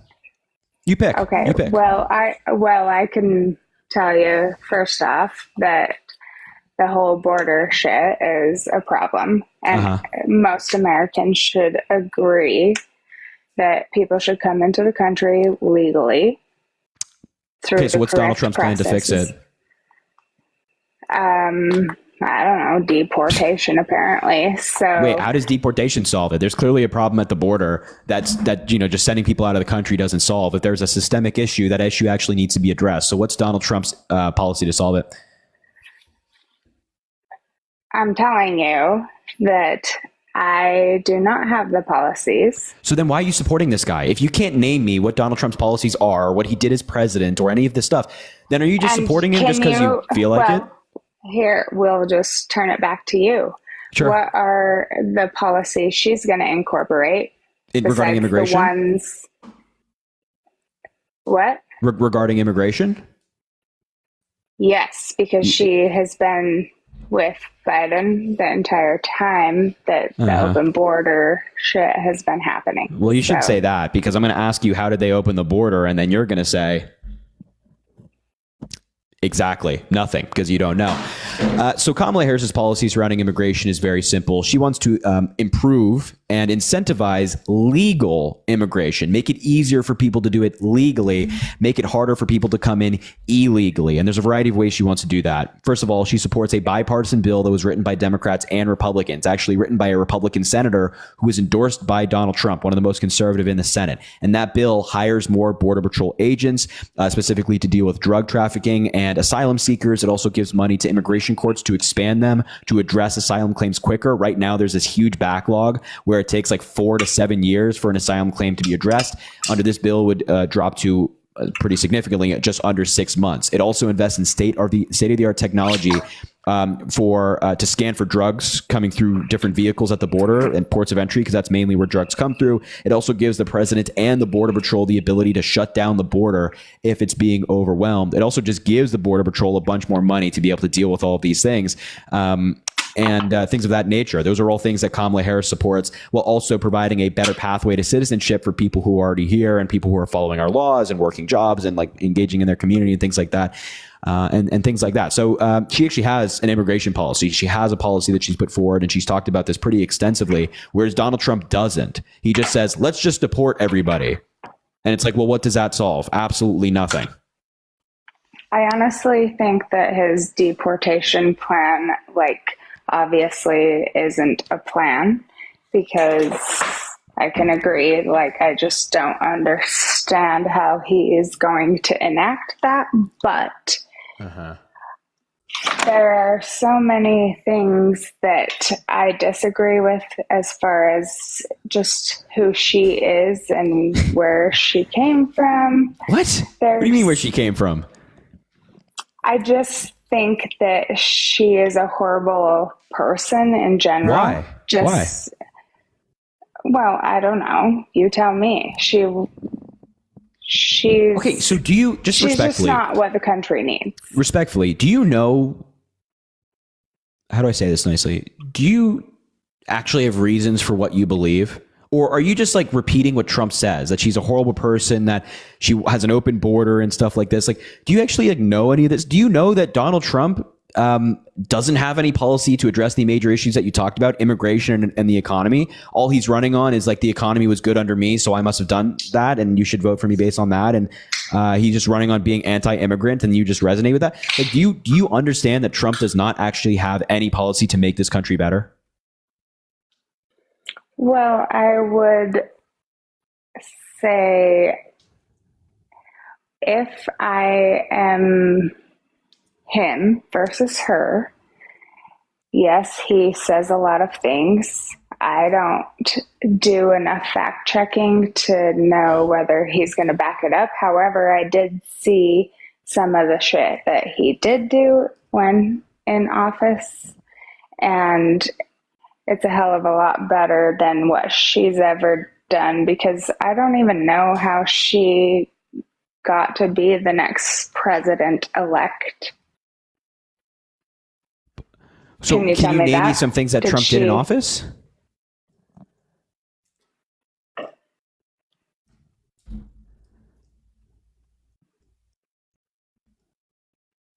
He changed the standard deduction, which doesn't help me, obviously, but he did. I honestly just think that he did a lot of things. And yes, a lot of Dems are going to come at me and tell me that, But you don't know what he oh, did. that was what? But you don't know what he did. I guess I shouldn't have joined your live, but that's only because I just joined it for fun. But Okay. Well, all right. Just don't vote for a dictator. It's that simple. Just don't vote for somebody who says he wants to be a dictator on day one. Just don't do that. That's easy. It's as simple. My God, holy shit. I cannot. I mean, we're like 24, 23 days away from an election, and we have people being like, well, I support Trump. I don't know what he did. I know he doesn't have any policy to address any of the things I care about, but I'm going to vote for him anyway. I mean, God help us all. Are you kidding me, dude? It's so painful having these conversations. And look, she's probably nice. She's probably just, repeating Trump, like legitimately. And I'm not saying this in a rude way. She's probably just repeating Trump talking points. And she doesn't actually know what Trump stands for or does, but it is insane. It is insane. So anyway, make sure to keep double tapping the screen. Let's try to get up to 300,000 likes. It helps boost the live. And let's send it out to more people. Also drop a follow if you haven't already. And of course, Venmo, Cash App, and the link in the bio. If you want to support the live, it goes a long way. I appreciate all of you. Because, man, this is insanity. All right, man. Why you MAGA? Yo. Yeah, how old are you? I'm 23. What year were you born? 2001. Okay, why you MAGA? Really because I support a lot of what he's trying to get done at the border, and I know Like that what? you have. Well, I mean, I don't really have to say much. You can really just look at the Border Patrol or whatever their name is. They're literally endorsing him. I mean, they have been through this shit for the past 4 years, and they see what's going on. So it's not the Border Patrol. The government agency has not endorsed a presidential candidate. That's not how that works. Border Patrol Union has endorsed Donald Trump, but they also endorsed an immigration proposal put forward by Biden and Harris that Donald Trump blocked. That bill would have given them billions more dollars to be able to deal with what's happening at the border and hired more Border Patrol agents so they can actually do their I'm job. tired of y'all saying And that shit. Donald because if you Trump look blocked into the that bill. That bill is literally a whole bunch of fucking bullshit. It's not just. Okay, what's bad about it? Dude, just do the research into Yeah, it. so tell please, if you're so informed, if you're so confident saying that the bill is bad, please tell us what's bad about the bill. I mean, I'll have to do a little bit of research on it, but Because you don't know, so why would you say the bill's bad? Know, brother, I just don't know exactly what it is. There's a lot of issues. Bro, you cannot make a claim about a bill if you don't know. Agree on, and that's the reason it barely even made it through to Congress. You can't make a claim about a bill that you don't know. You say you're sick of me making this argument, yet you don't know why the bill is bad. This is a bill, again, it was endorsed by the Border Patrol Union, the same union that you just cited in support of Donald Trump.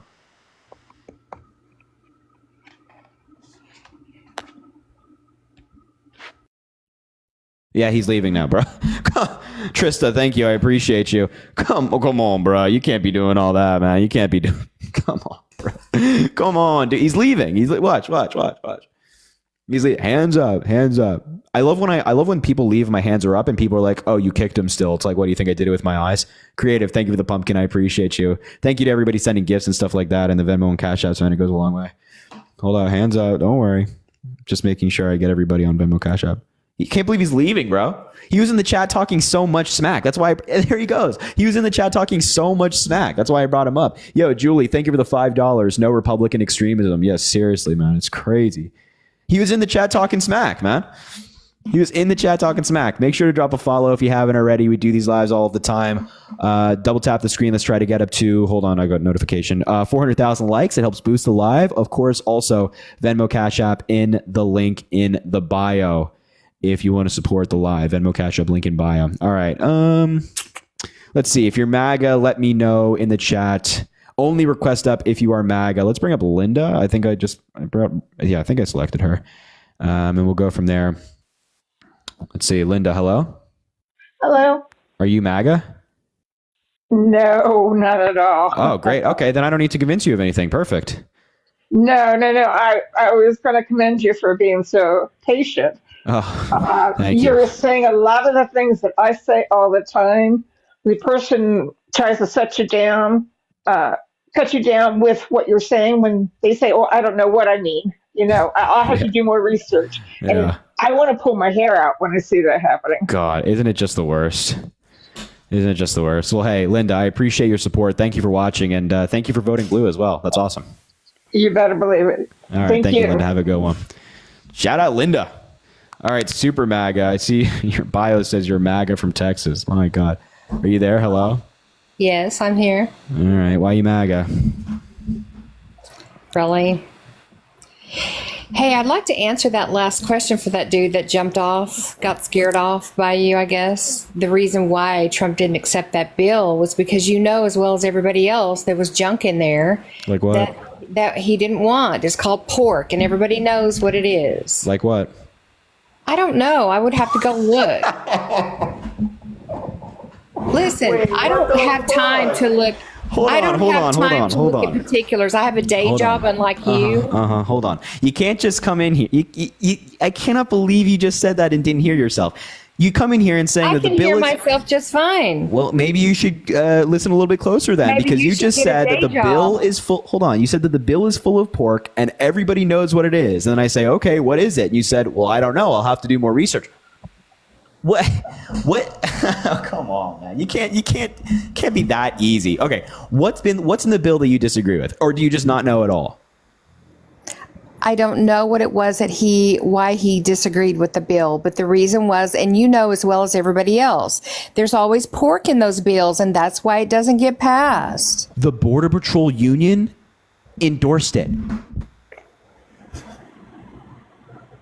Republicans wrote the bill. There was something in it that was bad that he didn't want to pass. Or maybe you got to take the bad with the evil. I mean, you got to pick your side. Maybe your candidate just sucks, and he blocked a good bill that was written by both Democrats and Republicans and endorsed by the Border Patrol Union because he wanted to help his political campaign. He doesn't suck. Have you ever just considered that your guy is not a good person, that he blocked a bill that would have helped this country to benefit himself? Or is that not even a thought that crosses your mind? That's not true. And they set it up like that so it looks that way, of course. Wait, a Republican senator endorsed by Donald Trump wrote the bill. And then they added stuff to it. Like what? But you don't know what they always do. It's called pork, baby. How can you claim that there was stuff added to the bill if you don't know what was added to the bill? Because I've heard other lives and they talk about it and they talk about what was added to it. That's utter nonsense. That's why he threw it out. No. Really? It's not nonsense. Wait, it's true. that's just not true. All the time. It's happened throughout the history of this country. So the Republican endorsed by Donald Trump, he's now a rhino or something like that? He wrote this bill? No, Rhino? I'm telling you that other bills that have been tried to get passed in before, they always had pork in them too. That's why they didn't get passed. It's nothing new. Everybody knows this. So the Border Patrol Union, who endorsed Donald Trump, endorsed this bill. It was written by a Republican senator and Democrats. It's supported by both Republicans and Democrats. It's supported by Biden and VP Harris. And there are even House Republicans who have spoken favorably of the bill. But then Donald Trump said, hey, let's block this bill. Never gave any reason as to why we blocked the bill, but just said, let's block this bill. Please blame me when we block the bill. And you automatically believe that he's doing that out of good faith? You don't think that they added something in there that made him block it? Well, if they did, Donald Trump didn't even tell us what that is. Okay, well, why don't you go find out what it is? Because it doesn't exist. How do you know?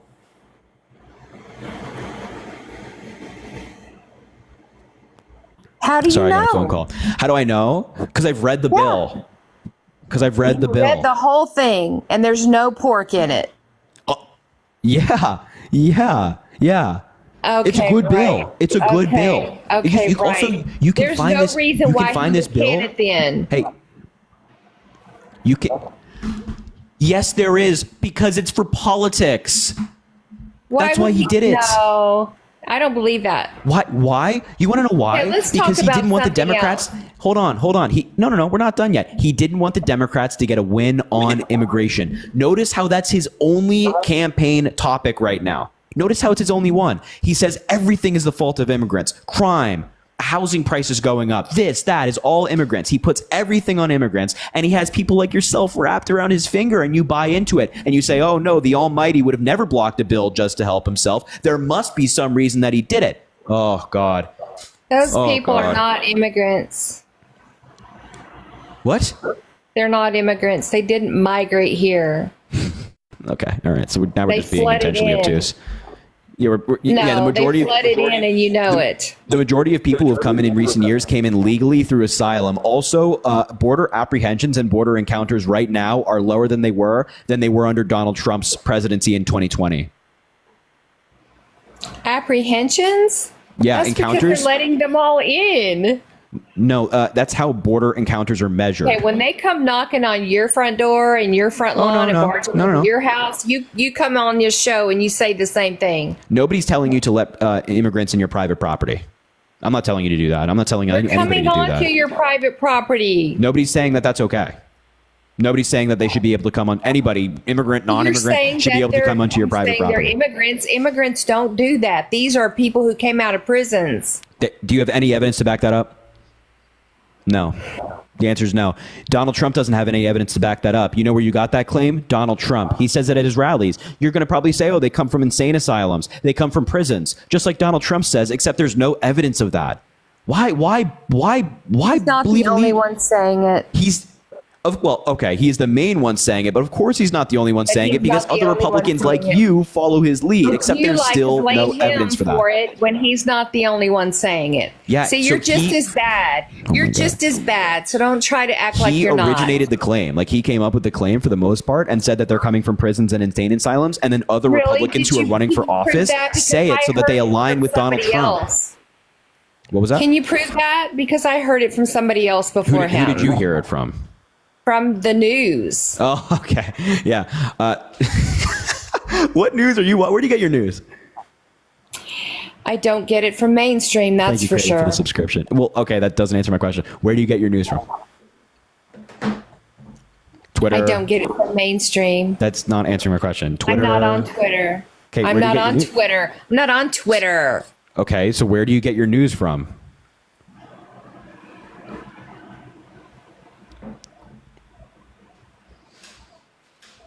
Just not going to answer just going to refuse to answer the question?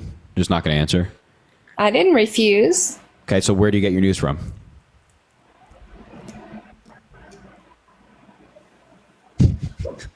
Or is your news just like you and you just like make stuff up? Do you have Truth Social? I haven't made anything up. You're making up immigrants coming from insane asylums and prisons like Donald Trump does. There's literally no evidence to back it No, up. I'm And then not I ask making you, that up. and then I ask a you lot what of people have said that. Okay, wait. A lot of people could say that 2 + 2 = 5. It doesn't mean that it's true, right?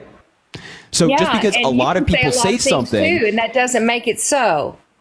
Sure, a lot of people just inherently, a lot of people saying something does not mean it's true. So you saying, well, a lot of people Kinda say like this means you. nothing. Kind of like you. I honestly don't even know what that means, but you have It fun with means that. how you guys So stand up just- for this commie Kamala and how Okay. she's going to ruin our country because What- she is a communist. She wants socialism in this country. She wants to unalive babies at the 8-month mark. Right. So you're really just taking from Donald Trump word for word. What's communist about No, Kamala honey, Harris? it's her policies. Okay, wait. Can you define communism for me? Communism and socialism? No. I didn't ask about socialism. Can you define communism for me? No, you It's can't. basically Right? the same as socialism. It's Well, they're not basically the dictatorship. same. They're not the It's same. dictatorship. Yeah, it's where They're not the same. Yeah, you have no freedoms. They take away all your freedoms. No, like, can you give me like the political definition of communism? Why don't you give it to us? Yeah, I can. You want me to, or are you just gonna like Yeah, pass on the please. question? Yeah, please. Yeah, it's a I'd like to stateless, hear your classless. Ready? Stateless, classless, moneyless society. Simply put, Stateless, classless, moneyless society. That's Okay, what and then communism what is. was all her So talk about? can you tell me equity? what part of Everybody Kamala needs Harris's policies equity. fit into that definition? Kamala, yes, it does. When How she so? talked about equity, what is that? Yeah, giving everybody a fair shot. That's what it's about. No, not a fair shot, a fair share. No, a fair shot. No, she That's- wants to spread she's it around equally to everybody, but some may get more than others. No, Kamala Harris's were- entire view is that like anybody, no matter where you're from, what school you go to, should have a fair shot in our economy. But it's not mean she has no policies of which she's just like, yeah, we're going to give you everything the same as your neighbor. You're just like this is you're just making stuff up. You're just it's mind numbing. Maybe she said it herself out of her own mouth. She did not say that. Yes, she not say did. that. Yes, she say did. that. She did not. Where You did. You need to go watch some of her it's just videos. complete dude. nonsense. It's just complete nonsense. No, This it is like came out of her mouth she said. And what was her quote? that everybody has to have equity, and some people may not have the same equity because so they that's- started later or sooner. And she's talking about I mean, what what the hell exactly? does that mean exactly? And so what she's talking about is racial disparity.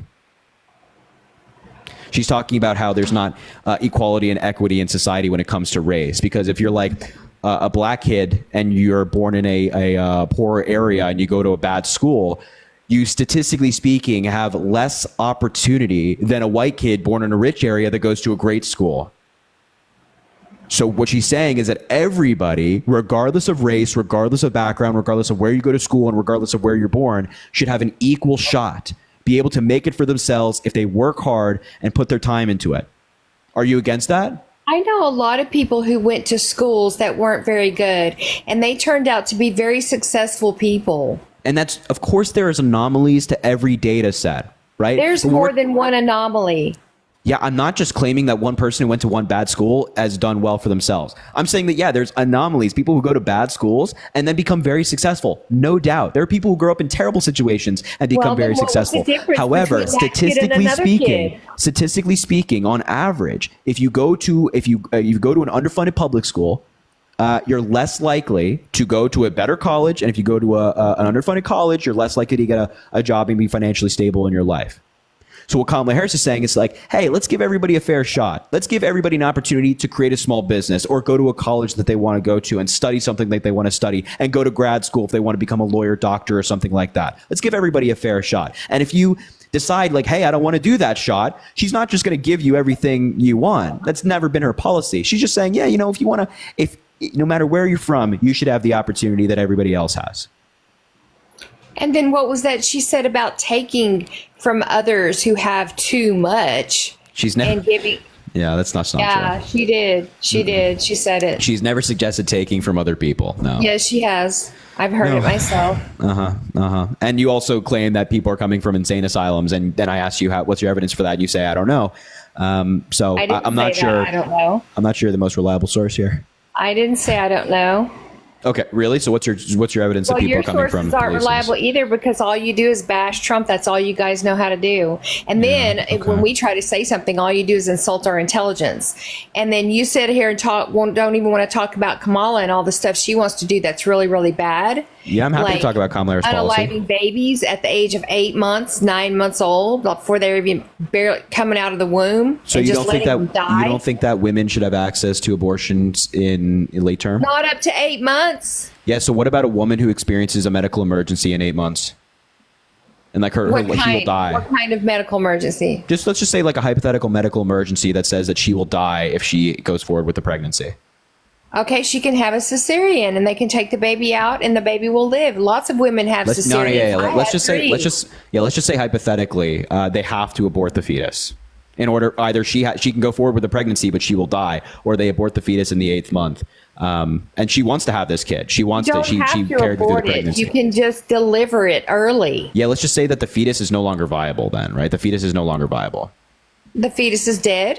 Yeah, it's no longer viable, and that's affecting Well, then her why health. wouldn't you take it out? That's not an abortion. That's an abortion. So do you think Not that if women? the fetus Do you think is that? dead? You're just Do you think that removing women it. should have access? Yeah. Do you think that women should have access to that health care in the 8th month? Healthcare? That's not an abortion. It's an abortion. No, it isn't. It is. Yeah, I mean, and there's also plenty of Word instances of care which in itself there's means plenty of care. instances. You're Yeah, killing. health You're care, unaliving health something. care. Sorry, you're unaliving something. How is that?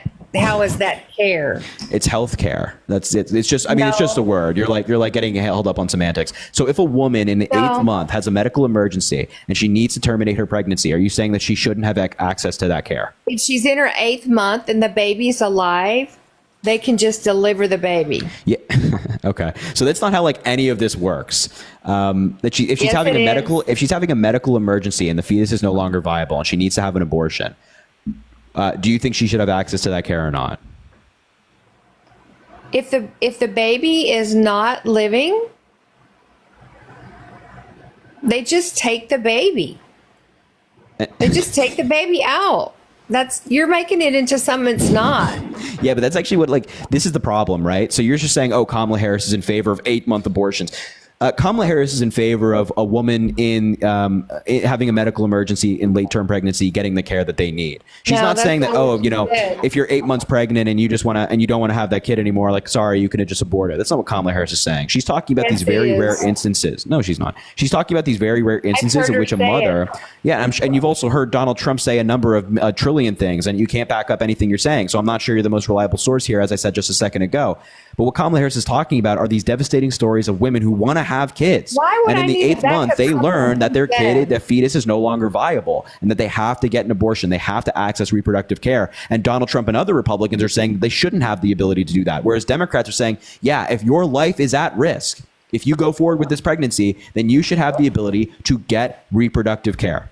But you, on the other hand, are just making up lies about Kamala Harris. And it's remarkable. Stop calling me a liar. I've heard her say You're a liar. You're a liar. Yeah? What did I lie about? Just about everything that comes out of your mouth. Oh, okay. Good one. Good one. That was really good. That was really good. Yeah, so anyway, Kamala Harris believes in basic reproductive health care. I guess you and Donald Trump don't know. Thank you, everybody coming to Purpose. I appreciate it. Pro-life. I'm for pro-life. And back in the early 80s, I'll just tell you, since you probably weren't born then yet. Yeah, exactly.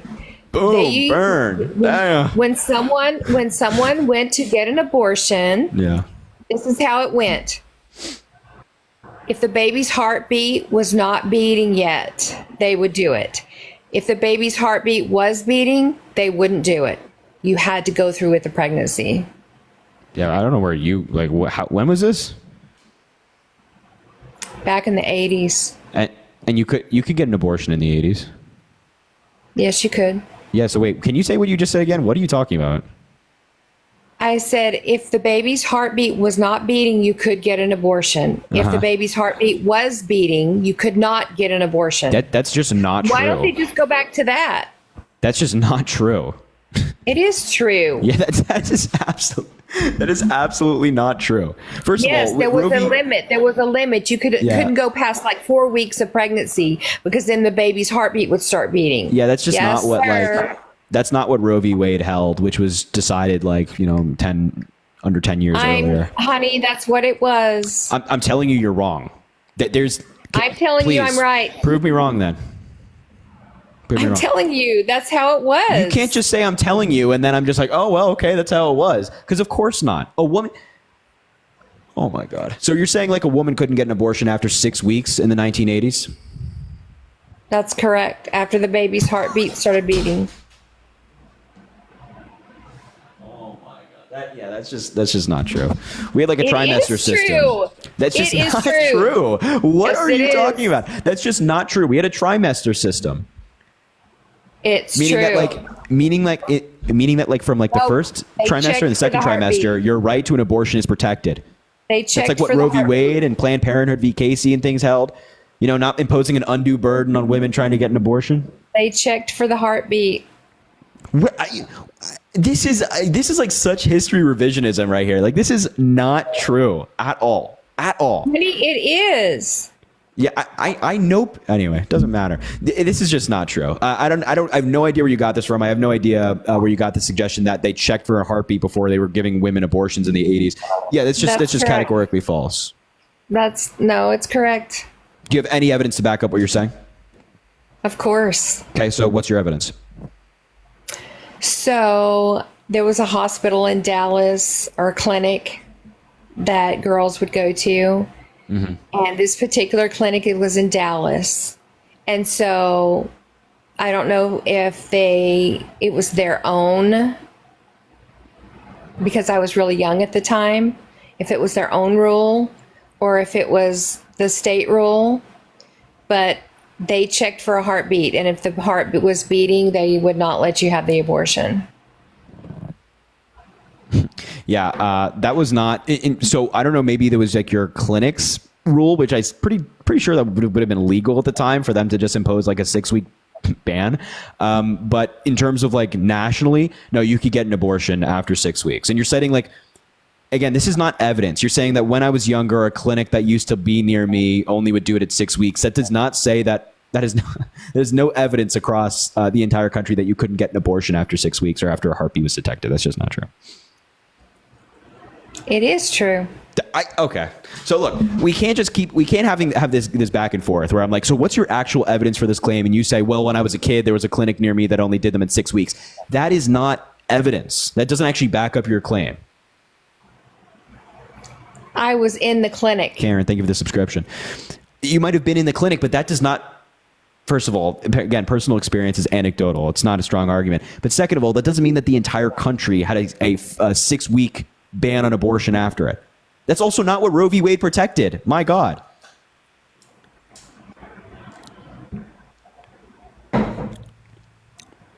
Don't you think it would be a good idea to keep that? No. You don't think that it's a baby once the heart starts beating? No, I don't see any significance in the heart beating. Like, Why would you wait? Why wouldn't someone just go and get it done as soon as they find out they're pregnant? There's plenty of time. Yeah, before most women the heartbeat do. Starts beating. Most women do. So most women don't know that they're pregnant at 6 weeks, but the overwhelming majority of women get abortions in the first trimester. And then they wait until they're who are these ones waiting until they're 4, 5, 6, 8 months pregnant and then say, Nobody all does of a that. sudden, I want an abortion. Nobody does that. That's not a thing. Yes, I think the statistic is over 99% of abortions happen in the first trimester. No, I have seen pictures of babies that have been pulled out by piece. I saw and a video of a data. doctor We who have data. testified. A We have doctor data. who testified about how he would pull parts out with forceps, an Watch arm, a this. leg, a spine. Yes. Yeah, I couldn't care less about like this like weird doctor that you're citing. But we have actual data on this stuff, right? Where it's like 99% of abortions take place in the first trimester. Okay. Because nobody's just like waiting around. I don't Nobody's believe waiting you. around. I don't believe you. Do you want the data on it? You can look Sure, at the Pew pull it up, Research Center. put it up What the there. data says about U.S. abortions. Put it up there. Yeah, well, it's on my other phone. And where are you getting it from? The Pew Research Center, one of the most reliable data collection The websites in who? the world. The Pew Research Center? Pew, yes, Pew Research Center. PEW? PEW, correct. I'll look it up. Yeah. But just to be clear, the overwhelming majority, and it's not, by the way, it's not like 51%. The overwhelming majority of abortions take place in the first trimester. Most of them, now in modern day America, you don't go into an OBGYN, you don't go into a Planned Parenthood and have an abortion. Most of them are done by medication. So you just take a pill and that's it.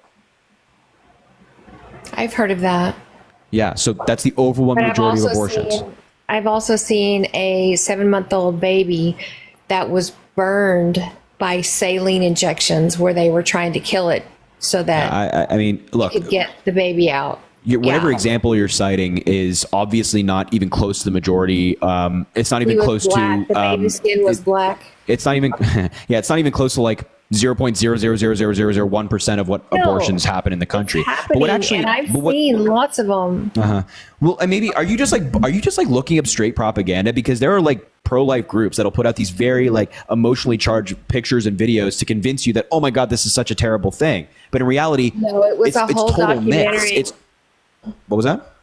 It was a whole documentary, and it showed lots of pictures of lots of different ones. Yeah. And it was again, the abortion. data is clear on this, that the overwhelming majority of abortions not only take place in the first trimester, but are medication abortions. Why were those buckets full of little tiny babies What that the looked fuck? like All right, they were bro. 5 months old? Now we're just making shit up.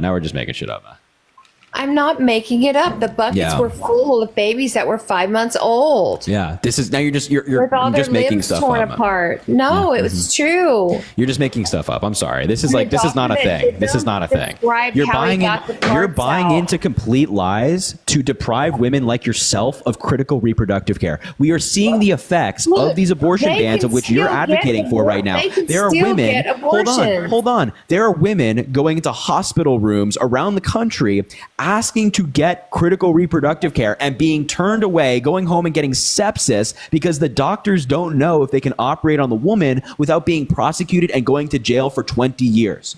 Amber Nicole Thurman, a woman in Georgia, had an abortion, took a pill, went to North Carolina to get the pill, took it, came back to Georgia. She was feeling some pain in her stomach. Turns out she still had fetal matter inside of her. Now, typically, before Roe v. Wade, that'd be a very standard procedure. You go to the hospital, the fetal matter's removed, you go home. You can do it in the same day. But no longer in Georgia, because the doctors didn't know if they could operate. They waited 20 hours and watched the infection spread inside of her until they operated at that time, but it was too late and she died. She left behind a 6-year-old child who now has to grow up without their mother because of insane, lunatic, ridiculous, pro-life right-wing policy. So we Okay, can wait either a second, hold on, back up. hold on. I'm not done yet. No, We can wait either a focus on second. hold on. No, not wait a second. We can either focus on the realities of what abortion bans bring and these pro-life policies bring, or we can deal in fiction of buckets full of 5-month-olds and a burned fetus or That's whatever the not hell you're fiction. talking about. Then why are you getting so upset? Because you know what? Because people are dying. People are dying as a result of this Really? policy. And women are bleeding out on operating tables. Why am I getting so upset? Because my God, 6-year-old kids are losing their mother because of Republican legislators. Oh my God. And Okay, you're enabling listen. it. So back up here. Yeah, let's I'm back not up. enabling anything. Back Oh up yeah, you here. are. When you go to vote for No, Donald I didn't Trump, get to finish oh yeah, talking. You no, just I'm started sorry. doing your When you little go and vote for cliche. Donald Trump, when you go to that ballot box and you vote for Donald Trump, the guy that brags about overturning Roe v. Wade, saying See, he now did such an you're just amazing thing that spreading it nobody else around. could have done, Now you you're spreading are it. enabling it. Now you're spreading it around because it's up to the states. First of all, second of all, did Yeah, that and lady now 1 in 3 die- women live in a state with an abortion ban because Second of of Donald all- Trump. Second of all, did that lady have an abortion already, and that's why she got sepsis? Amber, oh my God. Yeah, so she took an abortion pill. And then she normally it just kind of flushes out, but there was still fetal matter left inside of her. And so she went to the hospital. But I thought the pill was taken like immediately after. Isn't it like called the after morning pill? No, that's Plan B. Okay. Explain it to me because I'm not Oh. familiar with that. So Plan B is a pill you take that like directly after you have had intercourse where you think you might have gotten pregnant. You take it like 1 to 3 Okay. days after that. So which That's one are you talking about? an abortion pill, which means that you've realized that you are pregnant. It's like 6, 7, 8 weeks after that you got pregnant, and then you take an abortion pill. Okay. So she took that pill, came back to Atlanta, Georgia, went to a hospital because she still had fetal matter inside of her. And typically it's a standard procedure, but because of strict laws, the doctors were unsure if they could operate. They waited 20 hours. They watched the infection spread until her life was on the line. They operated and she died. So what are the instances of these pills that they're giving these people to take that they're not working? Those pills are overwhelmingly effective. It is extremely rare for women to face complications as a result of an abortion pill. However, it does happen, like anything in medicine, right? Normally things are extremely rare, but things happen. So this happened with Amber Nicole Thurman. She needed that care and she didn't get it because Republican legislators decided to put in these weird, arbitrary pro-life policies. Against that specific taking that pill? No, just generally surrounding abortion. That you can't operate on someone if it's a botched abortion? No, it just makes it like incredibly difficult for doctors to gauge when they can and cannot operate. It doesn't give like, it doesn't rely on the expertise of the doctors to make that call. it's just like incredibly vague and it's quite hypocritical and contradictory. And so these doctors are unsure of when they can and can't operate. They have to, like, the life of the mother has to absolutely be on the line in the view of many of these doctors so that they could operate. And they have lawyers in these hospitals telling them, yeah, you can or can't. Okay. So don't support people that put that policy into place. That's all. That's all I'm asking. Don't support people who deprive women of reproductive rights. That's all. Look, it's up to the states. I think he left it up to the states to decide if they wanted to do that or not. Right? Am I right? Yeah, so Did he not leave it up to the states? the Supreme Court left it up to the states, and leaving it up Okay. to the states has deprived a lot of women of rights. Okay, but listen, why can't they just adjust it back to like it was in the day in the 80s to that clinic that I went to? If it's rape or incest or whatever, they can have the abortion right, or if their life's in danger to the child or the mother, they can have the abortion. And if the baby's heartbeat hasn't started beating yet, why is it so difficult? So again, I don't know what clinic you're citing, but you're just citing like a heartbeat ban, which says like after 6 weeks you can't get an abortion unless like you have assault or incest or a life of the mother. Problem is, what happens when there's a woman who was assaulted but she doesn't want to come forward about her assault? She doesn't have to say it was an assault. Well, then how does she get the abortion? How does she qualify?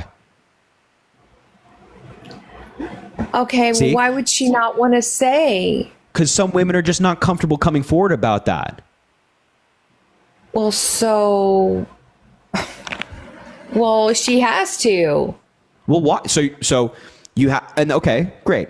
So you, first of all, forcing a woman who has been assaulted to come forward about her assault if she doesn't want to is crazy. That's like devil's work right there. It's no But then let's just say, them going to the hospital and doing a rape kit. then let's just say that she does come forward with an assault. How she proved to the state, which obviously is very stringent on this stuff, that she was assaulted? She would have to go to the hospital and do an assault kit. Yeah. So do they just accept assault And they kits? gather evidence, and she files a police report. So It's that simple. she just gets an assault kit and files a police report, and the state will allow her to do it? Or do you think that maybe has these to go to states the might be a little bit hospital. more strict? She has to go to the hospital and do it. Yes. And So and she what has to happen- file a police report. What happens if a woman doesn't get a rape kit? Because you can only get one within a certain amount of time. So what happens if a woman does it? What happens if she's so traumatized that she can't even bring herself to go get a kit at a hospital? What happens then? Well, what's the time limit on it? I mean, a few You days. have to do it like relatively soon after you're assaulted. I think a few days, maybe. Okay, Yeah, so what happens if misses she a doesn't few do that? days. Well, she can still file a police report. So then is filing a police report enough evidence for the state to say, hey, you can go get an It abortion? should be. I would think so. Or maybe the more logical policy here is to not make women do any of this. Not force women to come forward about assaults that they don't want to come forward about. Not force a woman to go get a kit if they don't want to go get a kit. Don't force a woman to file a police report with a random officer to talk about an incredibly traumatizing event. How about that woman can just go get an abortion if she needs to, not have to justify it to anybody, not talk about why she's doing it to anybody, and just get the care she needs. That's why I said have the clause in there before the heart starts beating. But if she was raped, she's going to know. Most women do not know they're pregnant before 6 weeks. I did 3 times. It's not that And maybe you did, but a lot of women don't. It's not that difficult. It is. A lot of women don't. If you're having sex, you should pay attention to your body. If you're not using protection, abortion shouldn't be birth control. They're not. Nobody's using abortions as birth control. The majority of people who get abortions use protection.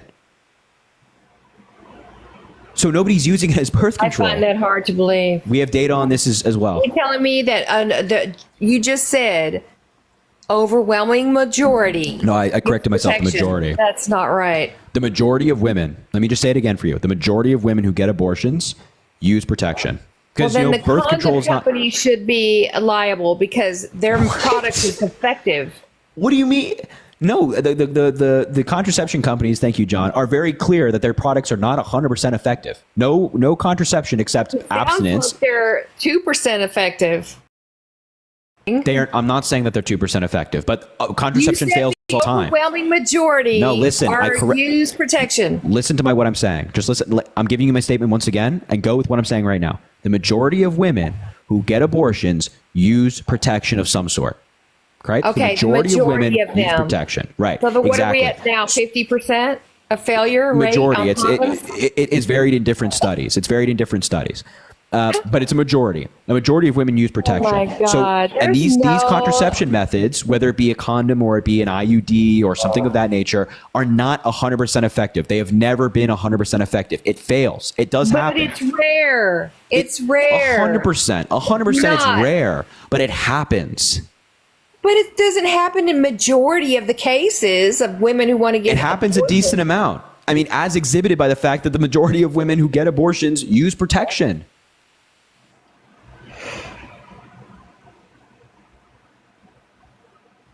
I think your numbers are too high. I can show you sources for everything I'm saying right now. But will you even Okay. accept it? Will you even accept it? Will you call it true, or are you just going to say it's fake like everything else that's bad toward Donald Trump? Same as you do for her. I do not. That's not true. Yes, you do.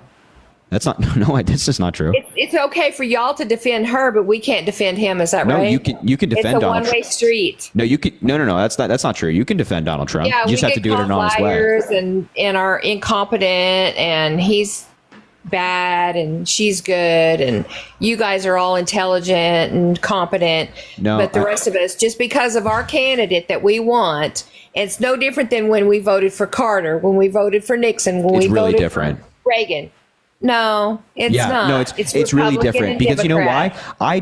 First of all, well, Nixon is like probably the most close in terms of criminality to Donald Trump than any I president was before. just naming names. Sure, but in terms of George Bush, Bush Senior, or Ronald Reagan, recent Republican presidents, these are people I vehemently disagree with. Vehemently disagree with. But do I think that they're inherently automatically bad people just because they're Republicans? No. No, Mitt Romney ran for president in 2012. Do I think he's a bad person? No. John McCain ran in 2008 against Obama. Do I think he was a bad person? No, not at all. Donald Trump is different. He is unique in how awful of a person he is. He's a felon. He assaults women. He commits business fraud. He's been indicted. He tried to overturn an election he didn't Oh my win. God! Among he many is other not. things. Yeah. He is not a politician. He's a businessman. And He's a everybody businessman who loved went him, bankrupt adored 6 times him, and committed a wanted bunch his of money, business fraud. and invited him to everything before he ran for president. Who? Yes, he was popular. Everyone loved Donald Trump, and now all of a sudden, I since he don't ran care. for president and wants to drain the swamp, Yeah, then now he's a bad person. Yeah, so when you start getting on a stage and saying really xenophobic and disgusting things about people, there are a lot of people whose opinions on you are going to change. Right? So that's kind of like how politics works. So all of these 'cause all different them Republicans who Democrats have, are running scared because they know what they've been up to. I don't know what the hell that means, but what I know is that Donald Trump been up to what? Donald Trump is a bad person who's been convicted of crimes. He assaults women. He brags about assaulting Maybe they're women, trying and to he's turn committed a us bunch of into business fraud. socialist country. What? You're trying to turn us into a socialist country. I have what? I am not a socialist. I And he support never capitalism. said he assaulted anybody. What are you talking about? No, he bragged on audio about grabbing women by the blank. He said, "I don't even wait, I just do it." Oh, and how many guys have ever said that? If other guys are saying that, that's bad. You should not be joking about assaulting women. It's grabbing them by their, that's assaulting. Yeah, he said, "I grab them by the blank. I don't even wait, I just do it." He never said that. He's on audio saying it. Show it to me. Yeah, you want me to read you the audio? Well, I can't play the audio on TikTok because it'll get taken down, but you want me to read what he said to you? No, just tell me where I can find it. Well, you can find the audio on YouTube. Okay, I'll go find it. You should. Have you never heard this? What I heard was there was a comment made by him amongst a bunch of other men, and he said that he would grab a woman by her. He never said he grabbed anybody. He just said he would, and he never said he did it multiple times, but he always did it. Yeah. So I'll read you. I'm going to read you the entire transcript that I have here, and then you should go look this up on YouTube and hear it for yourself. Quote.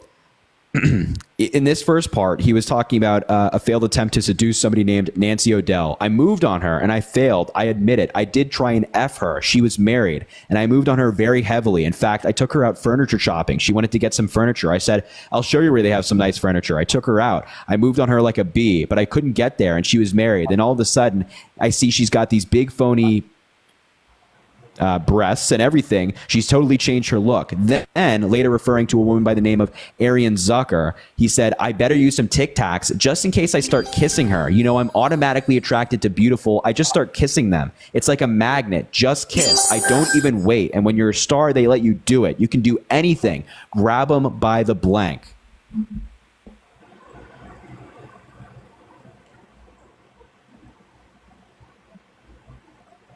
Okay, I've heard a lot of guys say a lot worse things than that.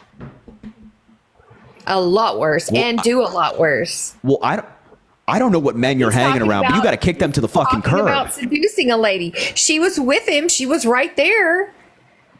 Do you not just hear what I just read? Yes.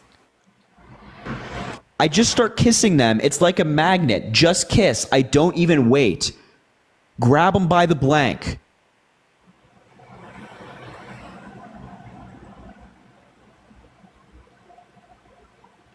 I heard you. Uh-huh. And what do you think about that? I think he probably shouldn't have done that. Uh-huh. And you think it's like disgusting, right? You think that's wrong? It's wrong. Yeah. So maybe that person shouldn't be president of the United States if they're bragging about assaulting women, right? Come on. Look what Bill Clinton did in his office with Monica Lewinsky. Look, Come on. Everybody does stuff. You can't pinpoint stuff like that on people. As despicable as what Bill Clinton did by cheating on his Men wife. are men and they're pigs. You need like, there are definitely bad men out there. But you need like higher standard. If the men around you are bragging about assaulting women or actually assaulting women, you need to kick those people out of your life. I didn't say that. Second of all, well, you did just say that. Second of all, no, I didn't. What it was despicable what Bill Clinton did. Cheating on your wife is never acceptable. But it was a consensual interaction. He It stuck was not a assault. cigar in her hoochie. I don't give a damn what the specifics are between Bill Clinton and her. It was a consensual did. interaction between two adults. He did. So, as wrong as it was for him to do that, it was consensual. Whereas Donald Trump right here is bragging about assaulting women. There's some other stories I've heard that weren't consensual. And if Bill Clinton did that, women's got their whole lives ruined because they told him no. If Bill Clinton did that, And it that's was absolutely all in wrong. Politics. If all in politics. if Bill Clinton did that, that's absolutely wrong. But here's the difference between Donald Trump and Bill Clinton. Trump was found liable did in it court too. for assaulting a woman. Joe Biden did it too. Okay, so now we're just making shit up. So again, No, he did. really? So wait, what makes you think that Joe Biden didn't? Because that lady came forward and she talked about it. Okay, so over 26 women have come forward He about wouldn't Donald let Trump. him. Wait, so just to be clear, over 26 women have come out and accused Donald Trump of assaulting them. Yeah, I wonder how much they got paid. Oh, see? Okay, see, here's the double standard and utter hypocrisy. I can say that if Bill Clinton or Joe Biden assaulted a woman, that's disgusting and they shouldn't be in public office. But with you, when it comes to Donald Trump and the 26 women who have accused you him of guys have assault, been you after say him that they from the must be start. paid and they must be You doing guys- something of that nature. Guys It's have just been utter after him hypocrisy. from the start, the very start, and they even that judge admitted it. What are you talking about? Didn't you see it? See what? Oh my God. See, you talk about me, you're not up on everything either. Because I guarantee what you're about to say is false. Nope, I saw the judge saying it. You did not see the judge saying it because there are not cameras in the courtroom. Then how can you sit there and listen to what his lawyer is saying? Because we have journalists in the courtroom. Well, you just said there were no cameras in the courtroom. Yeah, you just said you saw the judge say it. I'm saying that there are no cameras filming the judge.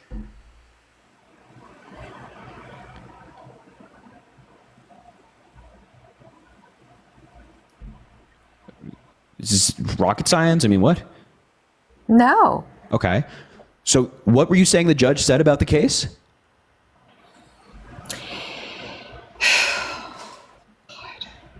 I know. He was saying that everybody has been after Donald Trump from the beginning. I'm sorry. Okay. So, you're telling me that the judge in the case that E. Jean Carroll brought against Donald Trump said that everybody's been after Donald Trump? No, his lawyer said that. Oh, who the fuck cares what his lawyer says? Oh my God, I don't care what his lawyer says. Why the hell would I care about that? I don't know. Why would you? Yeah, exactly. So why would you bring it up? Who cares what his lawyer says? His lawyer's going to defend him no matter what and say, of course it didn't happen. It's just targeting. But that means nothing. He was found liable in court for assaulting a woman. Liable. Not good. Oh, what was that he just got $40 million back for his case that got thrown out or whatever? Okay. Didn't he? No. Yeah, he got his money back. No. Yeah. So again, so now I know where you get your news, and it's social media, because there's been lies spreading around social media that Donald Trump's business fraud case in New York was thrown out on appeal. But that's not true. A verdict has not been delivered, and the judges were not even signaling to throwing out the case and just giving all his money back. Neither has the verdict been delivered on his 37 convictions either. It's 34, and there has been a verdict delivered. He was found guilty of all 34 felonies. The judge hasn't handed down a judgment yet, or whatever you call it.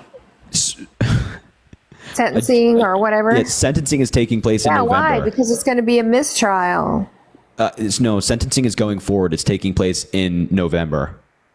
It's scheduled right now for November. Are you sure it's not going to be a mistrial in November? Why would it be a mistrial? You know why. No, why? Why would it be a mistrial? Please tell me. They said it was going to be a mistrial. Who's they? His lawyers. Okay. So as we just talked about, who cares what his lawyers say? Why, in your view, would it be a mistrial? Don't they get paid to care? Yeah, his lawyers are getting paid by Trump, but we don't care what his lawyers say, or at least I don't care what his lawyers say, because of course they're going to say it's a mistrial, that they're appealing and stuff like that. They're defending their client. So why, in your view, would it be a mistrial? What indicates that it's going to be a mistrial? Also, a mistrial would have had to been declared a while ago, but anyway, doesn't matter. I don't think so. But yeah, no, you declare handed down. That's why they haven't handed down sentencing yet. Why would sentencing they wait is taking place in November, and that why is also not taking place in November. So why didn't it take place right after the trial? Because sentencing does not take place right after trials. I've seen it happen. I don't know where you're seeing sentencing take place right after trial. In the courtroom. In some cases, it can happen decently quickly with certain crimes. Yeah. But in this one, thank you for all the yes, I appreciate you. But in this one, there were some delays because of the Supreme Court's case. So the judge delayed it a little bit so he can review the Supreme Court case and see if it impacts the case. But right now, sentencing is scheduled for November. All right. Well, I guess we'll find out in November. We'll find out when he's either sent to jail or given a fine or house arrest or something like that. Yeah. He should be in jail. I mean, absolutely. You know what day? I want to say the 18th. I don't know. Something like that. All right, cool. All right. All right. It's past my bedtime. All right. Have a good one. I appreciate you. Bye.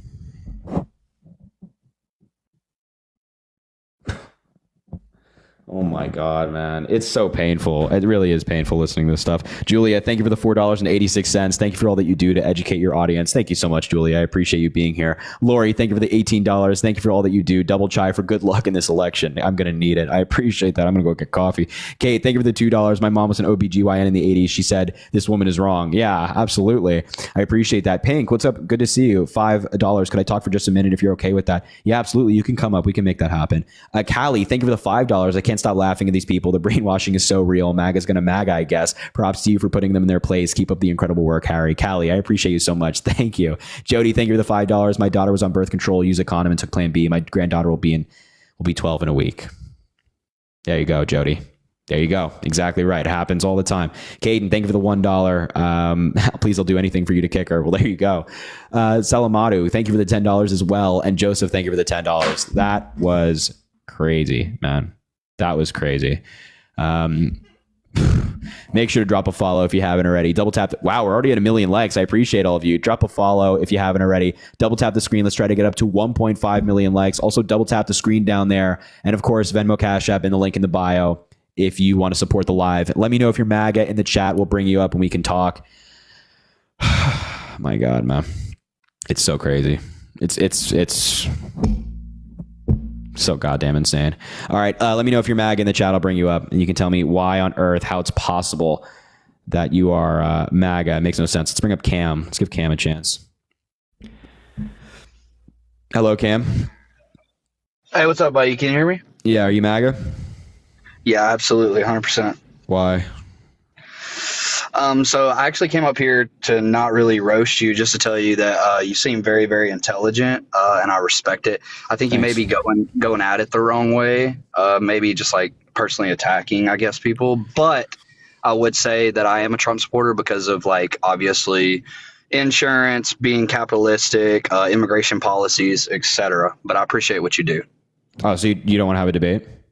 I mean, we can if you want to. It's just different viewpoints of the world, but absolutely. What do you support? First of all, can I ask you, do you support Biden or just Kamala? It's Kamala. Okay, Kamala. Yeah, there you go. Mike, thank you for the dinosaur. I appreciate you. I support both. I support both Biden and Kamala Harris. And in terms of, like, so you talked about insurance. Are you saying like health insurance or? Yeah, absolutely. To where it's more of a capitalistic mindset instead of a social. So like Obamacare was more of like a socialist mentality of everybody has the right to, et cetera, to where you don't have big pharma competing with prices. Now you have it under the Trump administration to where they change it to where it's more capitalistic, to where it's insurance companies competing against each other. Brings down the cost of goods, essentially. It's funny because a bunch of healthcare products actually went up under Donald Trump. Like products covered by Medicare B. I think the stat is that 20 of 26 drugs covered by Medicare B in his first year in office went up faster than the rate of inflation. So not seeing that competition bringing down costs, but also having Obamacare allows for companies to compete with another actor, which hopefully has them bring down their cost. And right now we have more Americans insured with healthcare than ever before in American history because of the Affordable Care Act. So yeah, well, it's like where you're taking and you're saying where obviously some of them went up. I completely understand that because that's going to happen. That's part of the marketplace. But you can make the same argument of inflation where we're looking at some things have came down, but majority of things have overwhelmingly majority have went up. I don't know how that argument connects to healthcare and like whether we should have the Affordable Care Act or not. We happy to talk about inflation, but the point is that the Affordable Care Act allows more people to be insured. If we didn't have the Affordable Care Act, we would not have as many people insured with healthcare. And yet these pharmaceutical companies are doing just fine. They're posting record profits. And there's plenty of competition in the pharmaceutical industry. And now, like, for example, because of Biden and Harris, they have passed a law that allows Medicare to negotiate drug prices with private companies. And we're already seeing the effect, like Eli Lilly and other companies agreeing to cap insulin and inhalers at $35 a month, along with other drugs that Medicare has already announced, 10 other ones, which is really great. So more Americans having their healthcare insurance, or excuse me, their healthcare costs capped is great. And they're saving a lot of money. Okay, so then what would be your standpoint of overseas? Like, we're pushing so much money overseas when we should be pushing it to the American household. So I don't really understand that debate, because if you look at it from a Trump standpoint, it's more so keep things in America, which you can't keep everything in America, but obviously it's better for the economy. Yeah, it's just such a two-dimensional view, saying like, oh, we just have to keep it in America. Sending money to Ukraine, Sending money to Ukraine, for example, is really good for the United States. That's a really good investment by the United States. Can you give me an example on how that would be a good idea? Yeah, absolutely. So, and from a foreign policy perspective, Russia is an anti-democracy enemy invading a pro-democracy ally. It helps the United States for our allies to remain. And protecting Ukraine and having that ally remain is really great for the United States, not only because Ukraine is a strategic trading partner, they're the breadbasket of Europe, and we also want allies in that area, but also if Russia were to take Ukraine, they would have access to these trading ports, access to these national resources, access to this grain that Ukraine exports every single year, making them a more powerful country. We do not want our enemies getting more powerful while we and our allies get weaker. That's just a foreign policy argument. But here in the United States, it's great for a number of reasons. The majority of things that we're sending to Ukraine are not bags of cash. They're actually just old weapons in our reserves. And these weapons were made like decades ago. They're just kind of sitting there. So we send them our old weapons, and then we take money that's passed in these Ukraine bills and invest them into American companies to produce new missiles and state-of-the-art technology. So we have the best of the best in our reserves, and we're investing in American companies and creating more jobs in doing so. So there's no net negative to supporting Ukraine. We're making products here in the United States, investing in our own economy, but also protecting our standing on the world stage along with Ukraine, and innocent people in Ukraine won't get killed to the rate that they would be without us. Yeah, but I don't see that from an argument standpoint, just because like obviously you're pushing so much money overseas, that's going to cause inflation. Yeah, it helps us on like a foreign policy perspective. Well, you're essentially just taxing the Americans to get them to pay for everybody else. Does that make sense? Not at all, because we also were sending a bunch of money, around like $40 billion every year under Donald Trump, to foreign countries.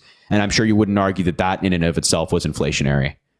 Well, it's inflationary, absolutely, but not on the scale that you're seeing it right now, to where how money is being so mishandled that it's pushing the cost of everything up. But wait, if we are taking money and investing it into American companies so that they can create more jobs and reinvest in their companies, and we're also sending Ukraine not bags of cash, but old weapons that have already been produced, then how is that inflationary? We're not sending them money. But we are sending them money. We're sending them both. We're sending them money and we're sending them goods. No, we're like not. Weaponry. Well, we are, buddy. That's what I'm saying. Like, I'm a veteran. We are not. Like, I obviously know what we're doing. We're sending in terms of the aid we send to Ukraine. Thank you, Aaron, for the pumpkin. In terms of the aid we send to Ukraine, a very, very, very, very, very small portion of it is actual cash assistance. And that's things for like food, water, and humanitarian aid. But the overwhelming majority of the money that you see in these Ukraine packages are just the value of the goods that we're sending to Ukraine, the old weaponry, and also the money that we're investing in American companies to make these weapons. Okay, I'm not quite following, just because I'm pretty sure it's both, but I will not argue or try to fact check you on it.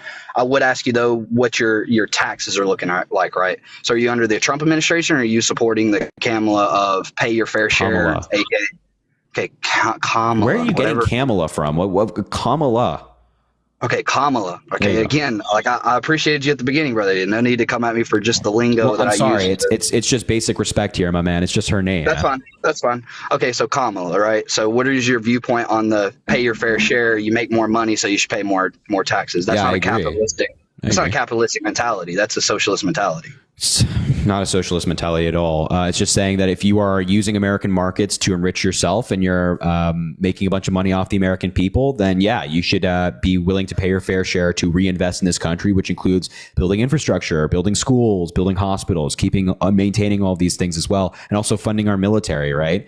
I feel like that's literally like a punishment over being smart, because we're talking about how enriched they're becoming, but we're not talking about the fact that they also are employing thousands and thousands of people in this country to give them a better life. Yeah, I don't understand how that's a punishment, because if you make like a bunch of money, if you make $1 billion and your tax rate goes up from effective tax rate goes from 20 to 30%, you're still taking home $700 million.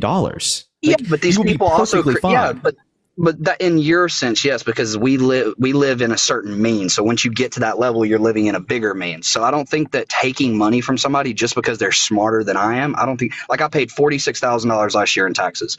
Okay, cool. But under that presumption, I would have paid 80 or 90. I don't think it's fair to tax somebody just because they're smarter and they were more, I guess, knowledgeable with their money. But to be clear, all of these people are using American markets. They would not be as wealthy as they are without using our economy here in the United States. And if we want to preserve our economy and keep our country at the top, that takes investment. That actually takes investing in our roads, investing in our supply chains, investing in our military. And we cannot do that without taxes. But you already have that, buddy. I'm not setting your argument that we shouldn't have taxes. Yeah, but exactly. But again, it's like, why?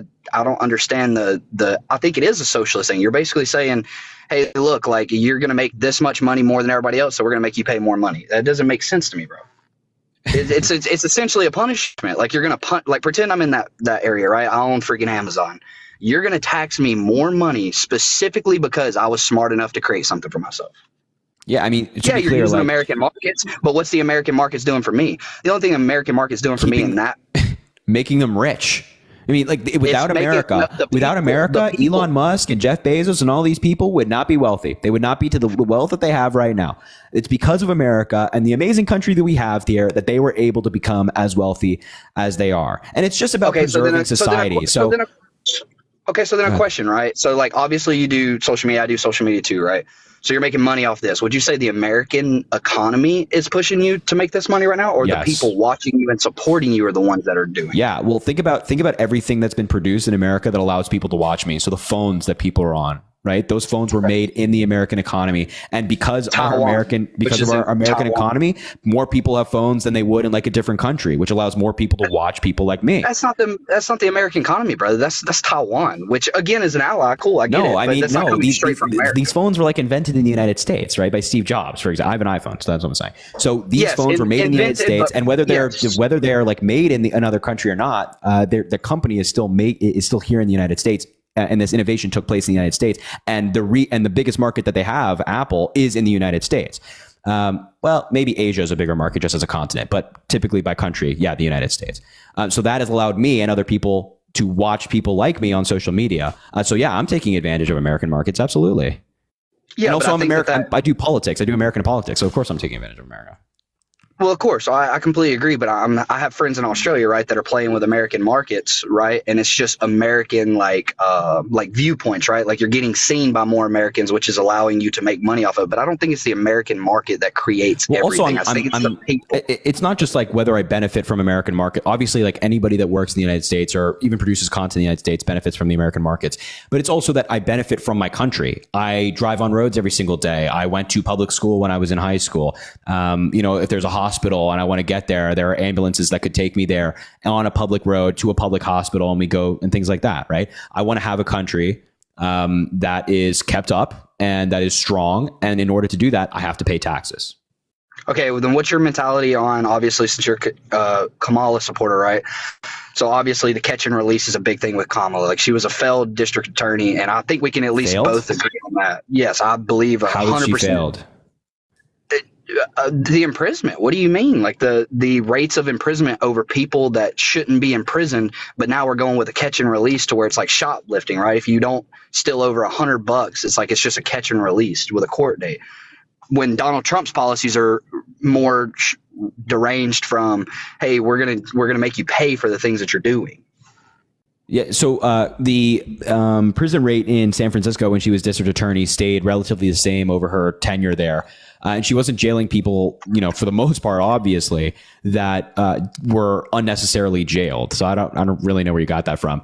But in terms of like immigration, is that what you're kind of touching on with Catchment? I assume so, right? Yeah, absolutely. Yeah. Just to see your standpoint on immigration. Yeah, so Kamala Harris believes in a strong border. She put forward a bipartisan immigration bill with Democrats and Republicans who wrote the bill.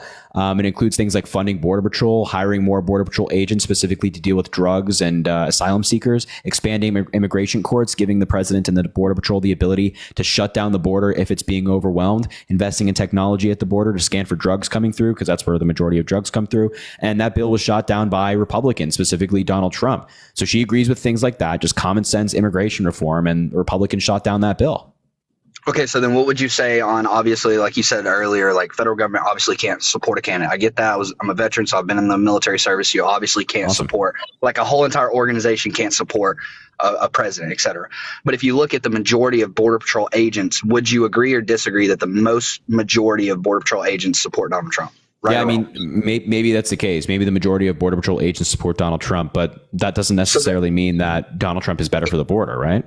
You're 100% correct, but I look at it from a mentality or a standpoint of it's like telling a nurse, like a nurse supports a certain doctor. A lot of nurses do.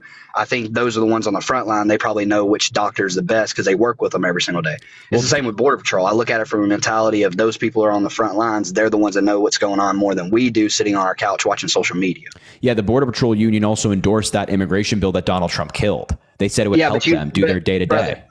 Listen, I'm a big person on, you've said a lot of things about like, like viewpoints or like personal experiences don't really have a big effect, which I completely agree with. Yeah. I would say just because a union is supporting somebody doesn't mean anything, because I've been a part of the union and the union's very political. It's all money back. Okay, anyway. so then that same applies to like an individual supporting Donald Trump. Like it means nothing to me if you're like, yeah, the majority of Border Patrol unions support Border Patrol members support Donald Trump. That means nothing to me. The facts are the facts. Whether Border Patrol Border Patrol members pay attention to those facts is one thing, right?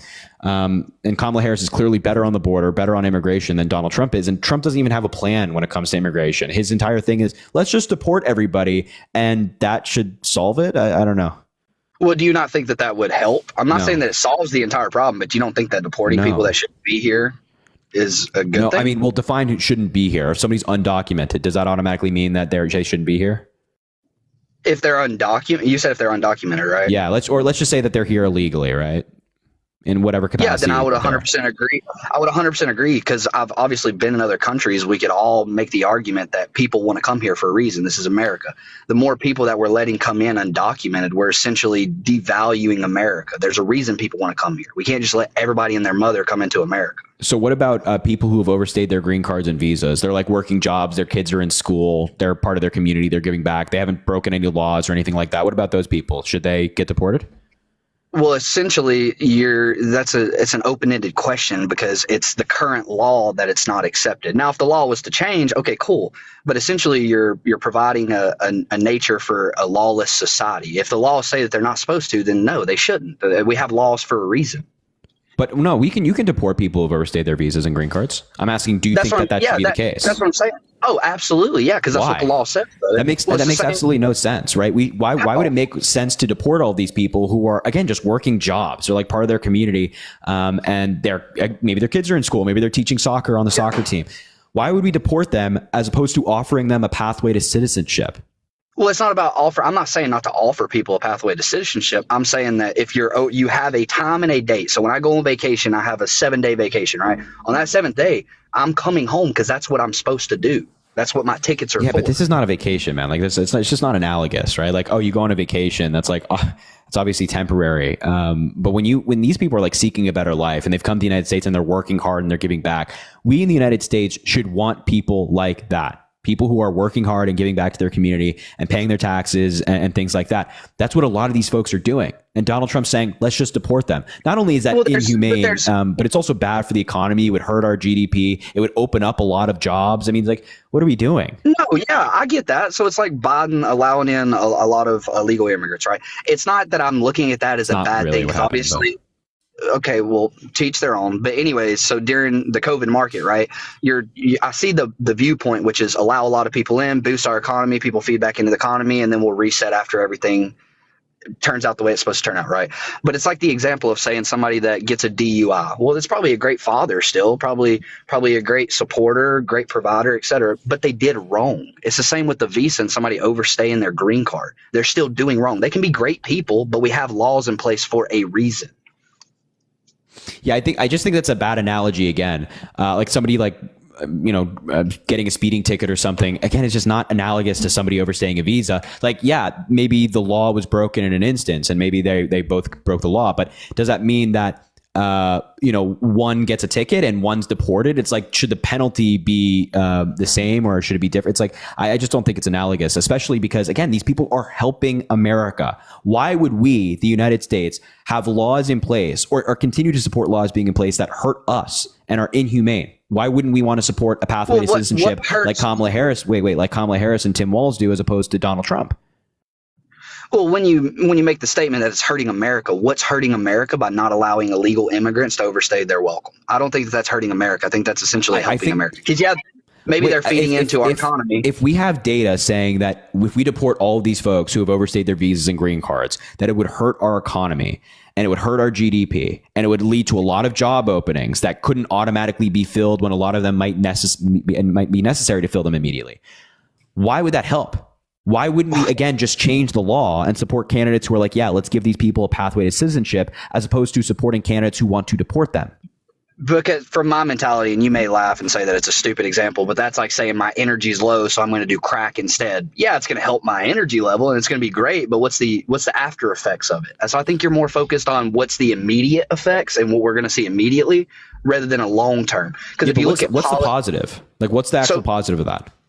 Well, I think the positive would be if you look at America from a standpoint, it's a totally different mentality from the entire world, right? So if you look at a country that allows illegal immigrants, et cetera, to continue to come in with the mentalities of their countries over a 30 to 40 year span, they start getting into politics. It changes the morals and the fundamental standpoint of what America stands for. We don't want to be like other countries. Clearly, we're America. We want to be America. What? Wait, what? What was confusing about that? You're saying that if we have immigration, people are going to get elected to office and change America? That just sounds like super racist. I got to be honest. How is that super racist? Again, I told you that. What's the implication here, my man? The implication is other fundamental differences of viewpoints. So, like, clearly we can all agree that Syria is going to view a different way than America is going to view. So it's not being racist. It's saying that sooner or later, 30 to 40 years down the line, we keep diluting America and the morals of America and letting people It's just come kind in. of crazy. You're like, yeah, if we have immigrants, which by the way, immigrants have been coming into the United States for, I mean, I didn't decades say now. I It's didn't like, say I didn't say immigrants. I said illegal immigrants. But continue. I mean, oh yeah, we've also had like high rates of illegal immigration before in the United States as well. Like the Yeah, border, I'm not like in the advocating that. in like the 1920s, the border was practically open. Like there was actually like an open border. Fun fact. Okay. So a lot of people Yeah, were just like walking It's a different. And I don't know if you think that the fundamental of America has changed. But it's funny to me how like the argument is, yeah, if we have immigration or a high rate of undocumented migrants coming into the country, which by the way, Kamala Harris does not support and neither do I. But your argument is, yeah, if we have that, then these people will get elected to office, which I don't even know how they'd be able to do that if they're undocumented. And then they'll change the fundamentals of a country. It's like, are you not seeing Donald Trump do that very thing? Changing the fundamentals of our country? Like we have a democracy and Donald Trump's just saying to hell with it. Can you give me an example of how he's saying to hell with our democracy? Yeah, trying to overturn the 2020 election without winning it. Okay, so is that a fact or is that an opinion on That's how a he fact. conducted himself? Because That's I a don't fact. think it's a fact. I No, don't think that is anywhere 100% Donald a Trump fact. has said. Again, I'm not saying that the January 6th didn't happen. What I'm saying is you can't specifically fundamentally say Donald Trump 100% did this because he doesn't respect we can. democracy. Yes, we can. I think that's an opinion. No, The it's same not. that I can I'm not say- even referencing January 6th, by the way. Like he was part of sending a false slate of electors to swing states that Biden won, hoping that they would certify his electors and take the state away from Biden and the people that voted for Biden. He also like called the Secretary of State of Georgia and told him to find him 11,000 votes so that he could win the state. He kept going around saying, "Stop the steal." He pressured his vice president to not certify the election and just reject swing states that Biden won so that he would have the majority of electoral votes and be decided as president. But I think we can both come and say Kamala did very similar things. No, we can't say that. Not at all. When did Kamala Harris do anything like that? We're still well, why would you not say that? She hasn't been to the border. Wait, what? She's been to the border one time. Wait, what's the connection to what I just said? So what you're saying is, right, that Kamala Harris is like, she's obviously going to be a good nominee. Is that what you're saying? Right or wrong? Yeah, no, 100%. But what does that have to do with what I just said about Trump trying to overturn the election?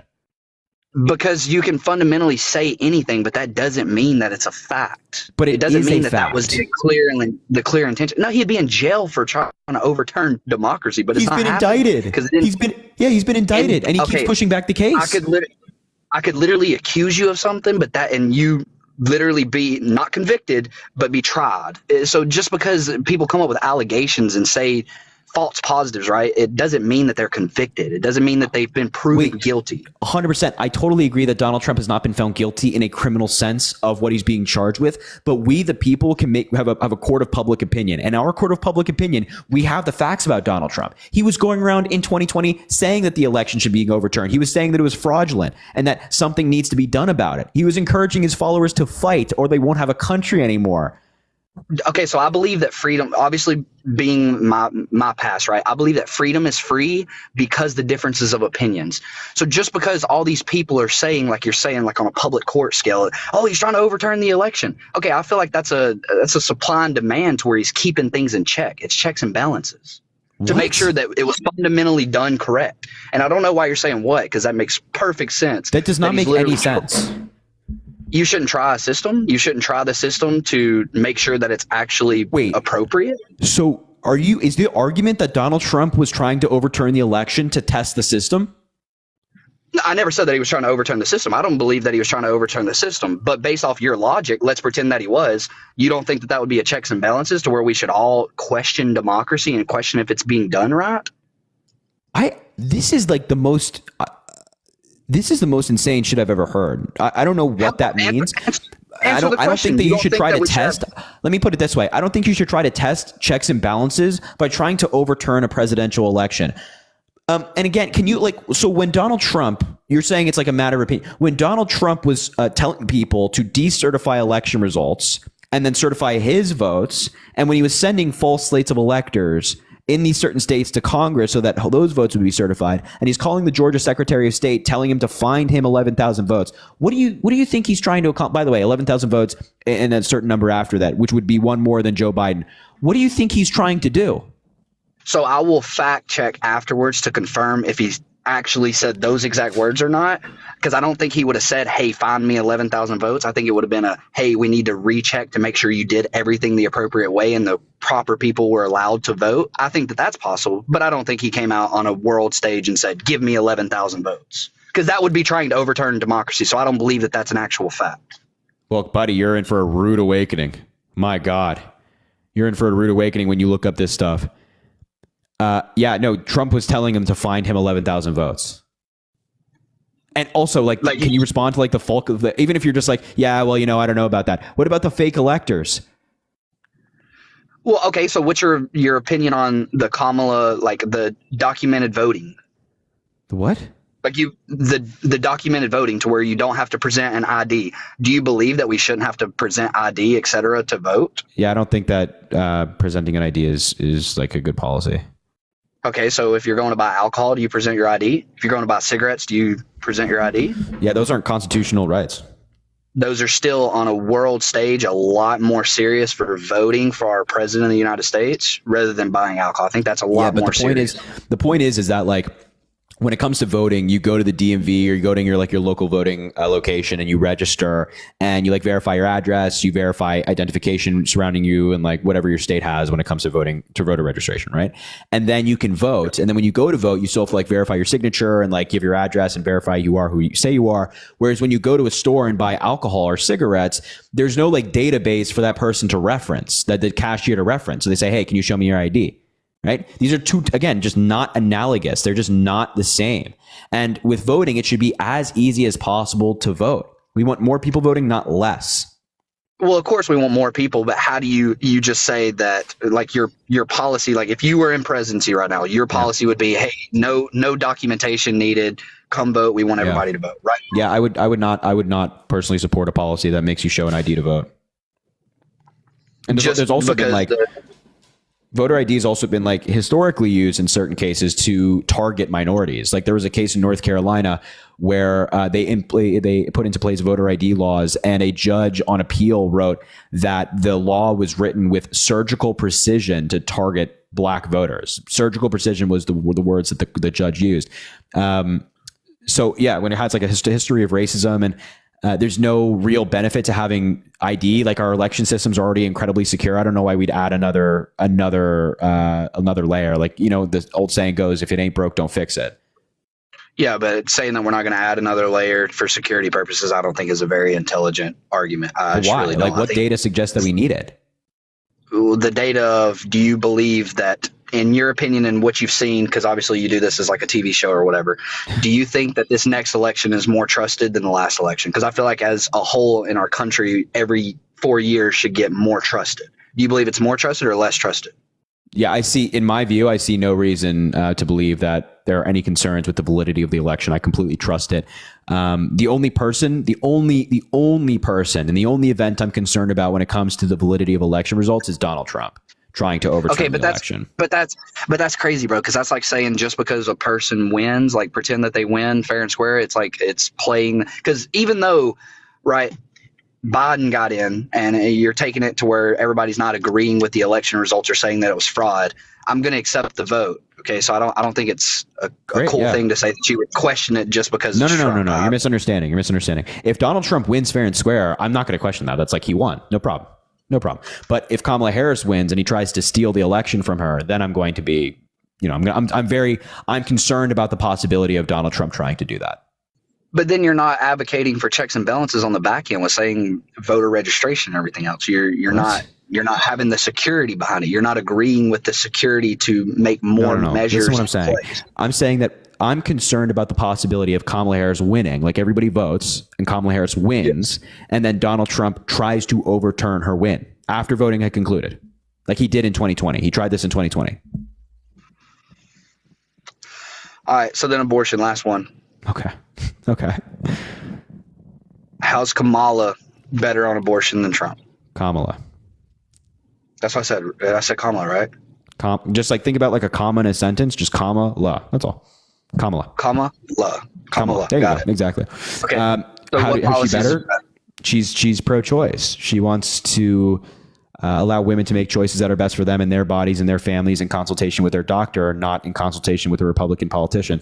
And she wants to reinstate the protections that came with Roe v. Wade. Okay, so you agree that that's better than the current Trump administration and what they're trying to push forth? I'm assuming, correct? Yeah. Okay, so why? Compared to what Trump wants, compared to what Kamala wants, why? Yeah, so I think we also have to look at abortion as not just like a presidential issue, but also a party issue. So the Republicans recently have voted against bills that would protect the right to abortion, protect the right to IVF, and protect the right to contraception. So it's clear that the Republicans have this like anti-reproductive right view toward women, and I certainly don't want that in the Oval Office, which I think Donald Trump would bring. Donald Trump has also said previously. I think that's an argument point and an opinion based on what Democrats want versus Republicans. But continue. Yeah, I don't want people voting against the right to contraception. So that's part of like the Republican Party as a whole. Correct, but saying that the Republican Party as a whole doesn't support women's rights or women's decisions, I think that's an ignorant comment, because I don't have any problem with women's rights or women being able to do things with their self. I have a problem with, what's the word for it? Like if you're looking at it from a medical standpoint, okay, cool, understand it. But if you're looking at it from a choice, if you take somebody's life right now and they just so happen to be bearing child, is that 1 count or 2 counts? Yeah, but it's also a different situation, because when somebody is taking the life of a mother and they happen to be pregnant with a fetus, that is an unconsensual taking of a life, whereas an abortion is a very consensual decision made by a mother. But you could agree that obviously the courts see it as a life, regardless of if it's on the scale of agreeing to it or disagreeing to it. Can we say that that's a life? Based off court systems. The courts will recognize consent, right? A woman's right to terminate a pregnancy if she wants, that's consensual. But somebody else does not have the right to terminate a pregnancy of a woman just because they want to, or in a murder or anything like that. But I feel like what you're doing with is you have to have, in politics and in life, period, you have to have a certain area to where it doesn't grow bigger, right? So if you start accepting one thing, you then have to accept all. So I feel like if we're accepting it on the means of a medical basis, so the mother's life's at risk, et cetera, or even a rape case, right, then I could understand it.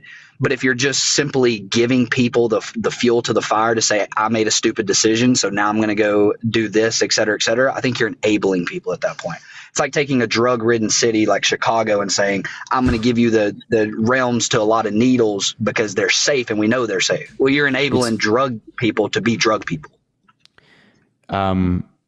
Just in a safer way. That's like a crazy analogy. Like that makes no sense at all. I don't think that like having access to abortions is enabling people. Because then, like, are you enabling people to like get hit by cars just because there are procedures at hospitals that can save your life? It's like, are you enabling people to do anything bad just because there are remedies for you doing something bad? It's like, no, you're not enabling people. Like nobody wants to get an abortion. Nobody like dances into a Planned Parenthood and they want to get an abortion. This is like out of medical necessity. Of course, nobody specifically says I'm going to get pregnant just so I can get an abortion. I get that. But what I'm saying is when you're in, I'm going to use the word enabling, even though you don't agree with it, but I feel like it is enabling because I feel like once you get to the point of getting pregnant because you made a stupid decision, you're now giving people an out. You're saying, hey, cool, you don't have to have any responsibility. I don't think that that's good for America. I just really don't.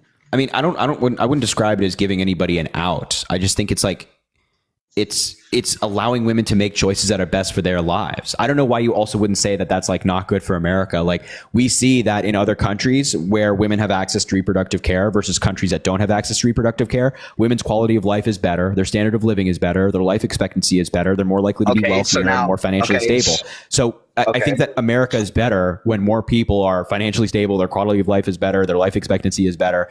And also a country's also better when women have bodily autonomy to make decisions that are best for themselves.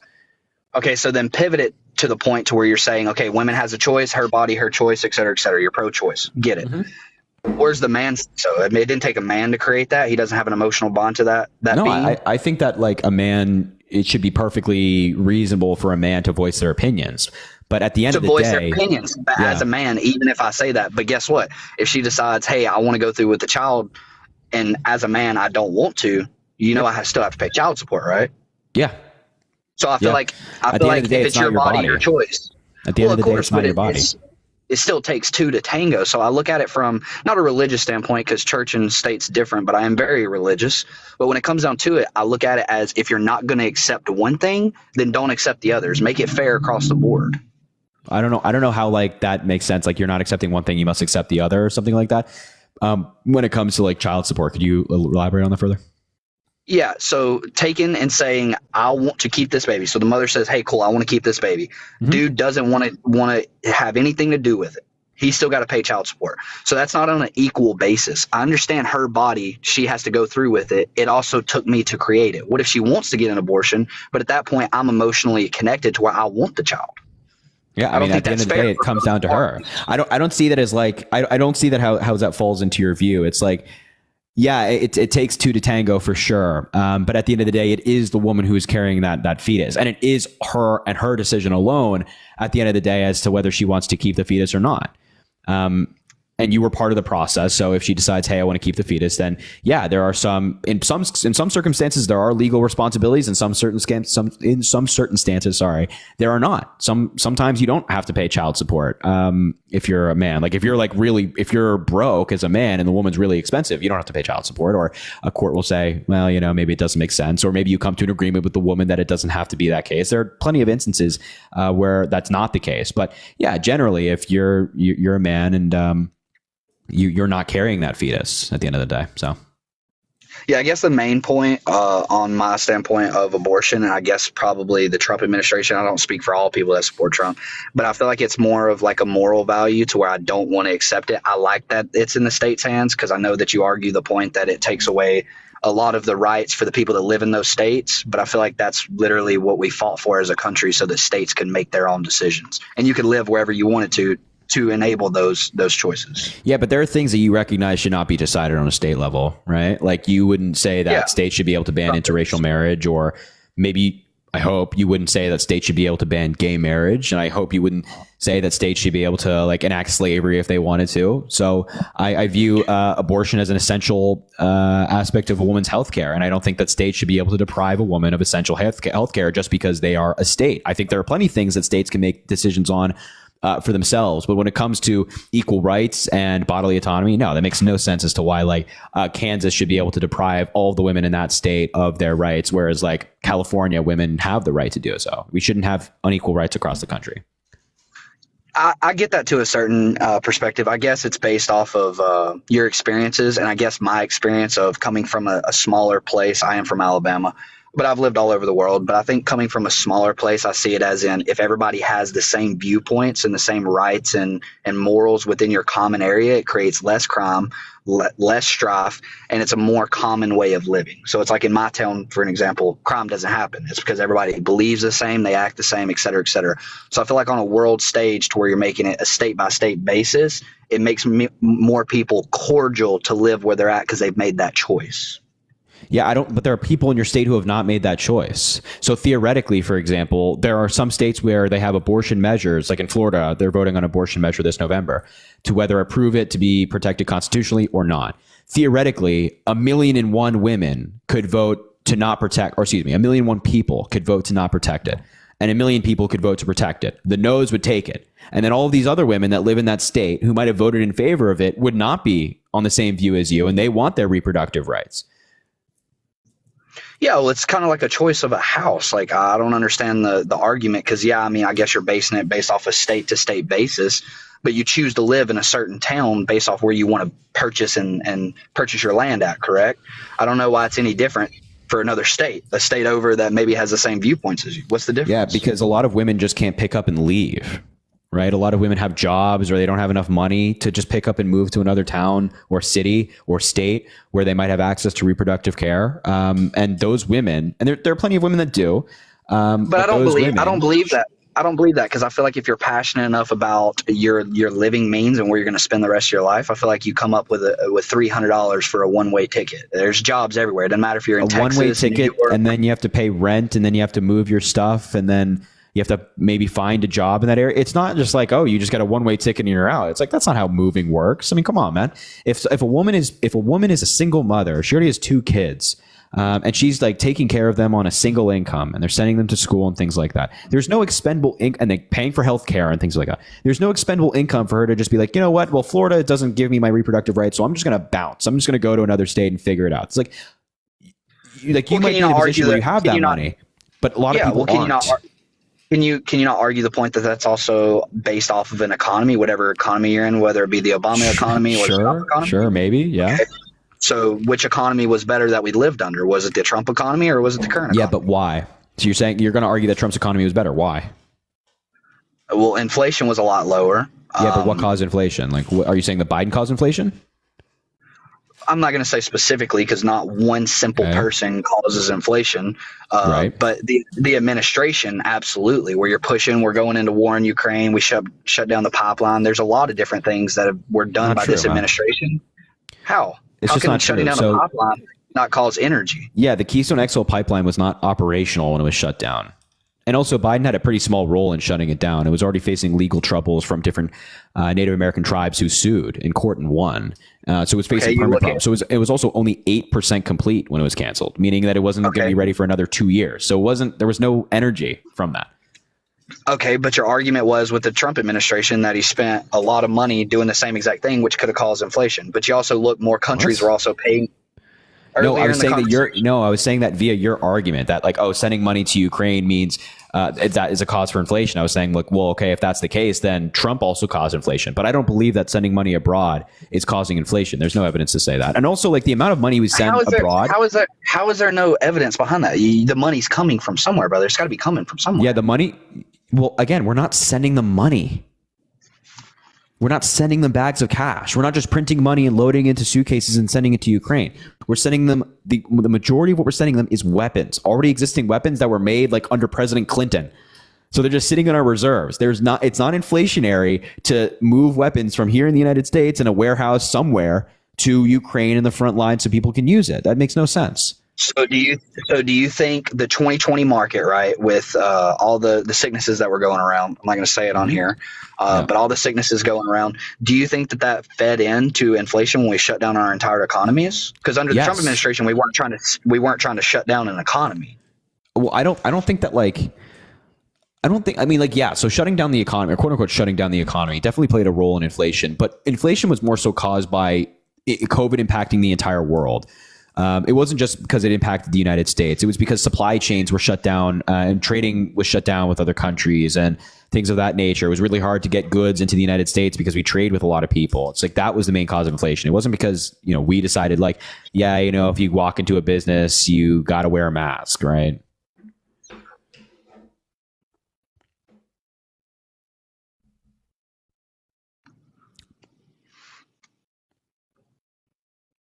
Uh-oh, his Wi-Fi's bad. All right, we'll just drop him down because I think though he said it was the last one we were talking about. So his Wi-Fi got bad, but anyway, yeah, no, like I never understood the argument. Like sending weapons to Ukraine is inflationary. It's like, that's crazy. Megan, thank you for the $1. Thank you for everything you do. I'm a trauma therapist for trafficking and sexual abuse survivors. If you ever need help on sexual trauma issues or mental health, let me know. Megan, that is really impressive work. Good for you. You're doing amazing stuff. And yeah, absolutely. I appreciate the dollar. Thank you so much for everything you're doing. Jessica, thank you for the $5 saying we're stuck in an SNL skit and we can't get out. You're going about it exactly the right way. Don't listen to that. I can't say that on live, I don't think. I appreciate you. Thank you, Jessica, for the $5. I appreciate that a lot. Du jour, thank you for the $9.71 saying, patience of a saint. You know, I try. Sometimes I lose it, though. Karen, thank you for the $10 as well. Harry, these people are tiring and clueless. I'm so happy to listen to you debate them. Thank you so much, Karen. I really appreciate that. That's incredibly kind. Megan, thank you for the $10. For guests about abortion, what about the military? I can't move. My husband is stationed in Florida. It's actually a really good point. I should have asked that. That's a really good point. And Rebecca, thank you for the $5. Over 65,000 rape victims in Texas have been forced to carry baby's the term since Roe v. Wade was overturned 3 years ago. Why do women in Texas deserve less rights than normal women in California? Exactly. It's like, you can't, like, why do... we shouldn't deprive women of rights just because they live in a certain state. That makes no sense. Megan, thank you for the $5. I don't like when they say people can just move when service members and their families don't always get to choose where they live. There you go, Megan. You're making that point as well. I totally agree. I wish I would have thought of that. It's a really good point. Matthew, thank you for the $20 saying, never stop admiring and loving you. I appreciate that so much, Matthew. Thank you. Crystal, thank you for the $5. Can I speak on something quickly? I apologize. This was a while ago. I apologize, but absolutely next time for sure. Brittany, thank you for the $7 saying, found you the end of July. Keep up the good work. Thank you so much, Brittany. I appreciate you being here and thank you for rocking with me. Charlotte, thank you for the $20 saying, did immigrants storm the Capitol or our own? Good point, Charlotte. Exactly. And finally, Tyrell, thank you for the $5. The lengths these MAGA morons will go is crazy. Yeah, I agree. It's pretty ridiculous. Anyway, if you're MAGA, first of all, I appreciate everybody that's sending gifts and supporting on Venmo, Cash App. It means the world. Also, as I mentioned, make sure to drop a follow if you haven't already. We're I think 80 followers away from 1,000 for the live. So if you haven't followed yet, make sure to follow. We do these lives every night and make videos and stuff. Also, drop a like. We're almost at 1.5 million likes. Also, go add me on Snapchat. I post on Instagram, Twitter, YouTube. All of those links are in my bio. And also Venmo, Cash App in the link in the bio if you want to support the live. All right, Holly, talk to me. Why are you MAGA? Weird. You called me up. I didn't even request. I just assumed you had the question. Yeah, you said you were MAGA in the chat, so I brought you up. You don't have to be here. Oh, no, I'm good to be here, Harry. I 100% support Biden not being our president, Harris not being our president, throwing all that trash out and starting over. Actually, to be honest with you, if I had it my way 1,000%, we'd have two completely new candidates. But because we have to work with what we have, Donald Trump 100% of the way. Could not imagine a woman who was never elected by the people to sit as president being elected. I mean, if somebody was vice president and the president died, are you saying that they would be an illegitimate president? They wouldn't be an illegitimate president because they obviously have the background. That's your job. You're runner up, but you shouldn't, in my opinion, be runner up for the nominee. That's just my opinion. Obviously, that's not the way it goes in our government, Harry. I know all of that, but I don't think that she is a proper candidate. I don't think that I've even read 3 policies yet. I still have yet to truly get. Yeah, that's on you. That's not on her. That's on you. You can go to her website. All of her policies are on her website right now. But if you've not read them, that's not last week, I believe. I want to say. Well, no, it was 2 or 3 weeks ago. And again, the only reason it's happened this late in the game is because she became a candidate and the nominee late in the game. But all of her policies are on her website. You can go read them. So if you haven't read them, that's not on Kamala Harris. That's just on you. No. Nothing that she's saying jives with what she's been doing, right? When you go, I'm going to repeal the last 4 years. I'm going to make this all better. Why aren't you doing it now?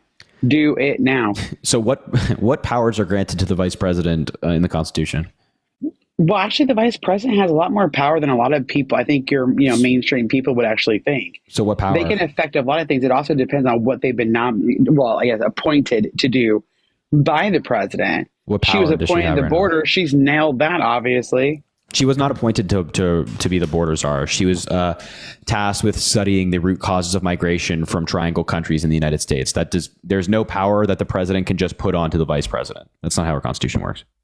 Actually, I have to disagree with you a little bit on that one. You may know more than me because you're obviously bought and paid for by them.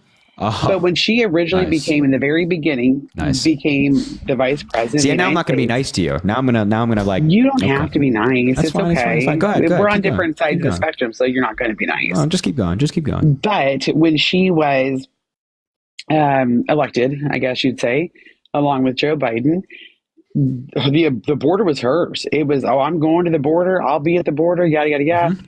And then a couple of years later, she shut up the border, and nothing's changed. The crime rate, the statistics speak for themselves for what the last few years have Let's done. talk From the statistics. border. Let's talk statistics because I'm gonna right have now encounters at the border are less than they were when Donald Trump left office.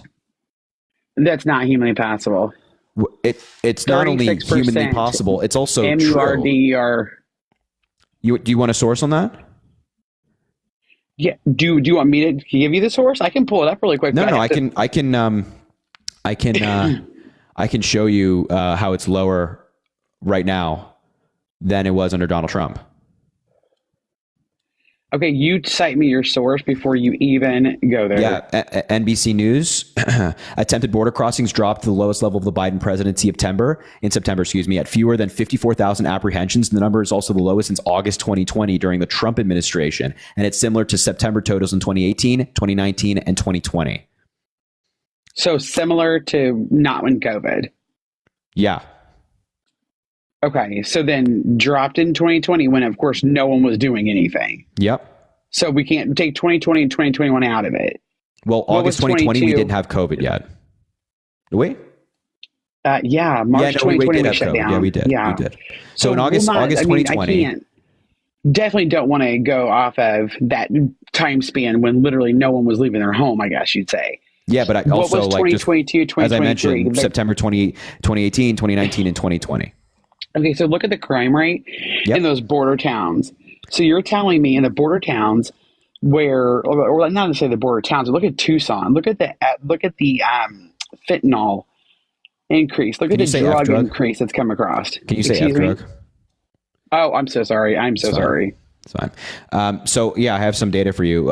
In Tucson, Arizona, for example, in 2022, Tucson's violent crime rate was lower than the national average. In property crime, Tucson's property crime rate was higher than the national average in 2022. Now, see, I'm on and then my the Arizona phone. Department of Public Safety says that while overall crime rates appear to be increasing, they remain lower compared to the 5-year trend. So where's this like massive spike in crime in Well, Tucson? here's the problem. I can pop over to Google, but I think they would pop me out of your live. Yeah, Because they had maybe. it I all don't know. pulled I'm up reading earlier. It was actually a conversation piece earlier. I'm reading things from directly from the Arizona government website, state legislator website. Okay, It that's says all fine. these things are Where going I down. pulled it up from was not the direct Arizona website.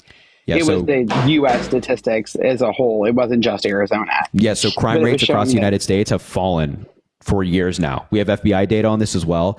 And just to be clear, like immigrants are not just in Tucson and border towns. Well, it's Immigrants not are just everywhere, immigrants who all over commit the United crimes, I'd like States. to say And crime that. rates have fallen across the entire country. This is via FBI data. And also I we can have tell you studies that not in show my that I'm not done town. yet. I'm not done yet. We also have studies that show that undocumented migrants commit significantly less crime than native born Americans and even legal immigrants. So the idea that all these undocumented migrants are committing a bunch of crime and it's not true. The majority of crime that's happening in the country right now is not undocumented migrants. So your whole let's talk Which is statistics what I'm thing is saying. not going too well. Which is what I was trying to say. I was trying to say there's not every crime that's committed is by an undocumented worker. Let's be honest here. No, not saying that. And I'm a reasonable enough human being not to say that. But what I will tell you is I don't agree with your statistics, but I also, again, I can't pop out to get the information. So I'm not going to sit here and just like speak out of my ass. But what I will tell you though is I 100,000% believe that our economy was thriving prior to the COVID epidemic, pandemic breaking out under Trump. It's statistically, it's there. Okay, so You cannot tell me that America as a whole is doing better financially right now than they were 4 years ago. Well, actually, in a lot of data points, Or we are doing better. 6 years ago. We actually are doing better in a lot of data points. We're doing better Oh in. man, look at the grocery store. Look at the gasoline prices. Of course, they're going to drop it before the election because everybody wants you to go ahead and go out there and vote real quick. Yeah, that's not how gas prices work. We're doing better at job level in terms of numbers. We're doing better in real GDP. We're doing better Harry. in real personal income and adjusted for inflation as well. We're doing better in real wages, employment to population ratio. We're doing better. And this, Harry, have this you is gone to the factoring grocery in store? pre-pandemic to now. I have this, and this is data from the Bureau of Labor Statistics, by the way, that I'm reading right now.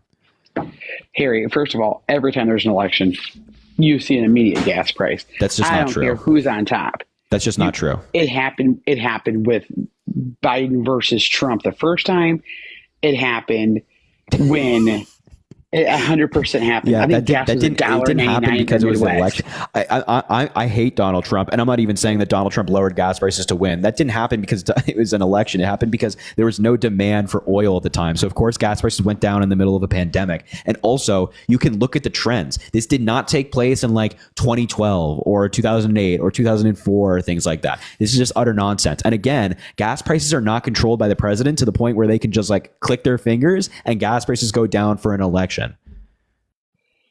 This The fundamental always happens. misunderstanding. Every single time that the Democrats are on the losing end, you're going to start to see all these changes happen because they need your votes. And then as soon as she's elected, you'll see everything soar. Okay, so way how do high they do again. that then? How do like Democrats just lower the gas prices for an election? What are they Why don't doing to the do that? Democrats just walk over to your gas station and raise your prices? So, That's but what are they? exactly You're how saying it that the works. gas prices are lowered for the election, so Kamala Harris can do better. How do they do that? Well, you'll notice the inflation or the Fed rates have dropped twice in the last month. And No, you it can't did see not that drop that's twice not- in the past month. No, they did one big cut of 0.5 points, but that is like the And first that's cut. the first cut since Biden's been president, I do believe. Yeah, because the inflation rate has gone down for many months consecutively, and now it's at 2.4%. So we cut interest rates when inflation goes down. And then you think that's going to keep on going down if she's reelected? Yeah, I think it's going to continue to What go do you- I down mean- because also the president doesn't have control over the inflation rate. The president can essentially have control over anything. Executive power can mean they technically can have power over anything. How would a president have control over the inflation rate? Sorry about that. Say that again. I'm sorry. I was reading. How would a an ignorant president have comment. control over the inflation rate? The president has control over the entire company or country, correct? I mean, that's really what the No. job is. No. So, okay, tell me this. Then answer me this. What does the president do? The president has some key roles, right? They're commander in chief, for example. It's one of the Right, key and roles she's laid out in the served Constitution. just as much as Donald They have the Trump. power to veto, for example, right? They have executive Uh, power to sign anything into legislation that they want to.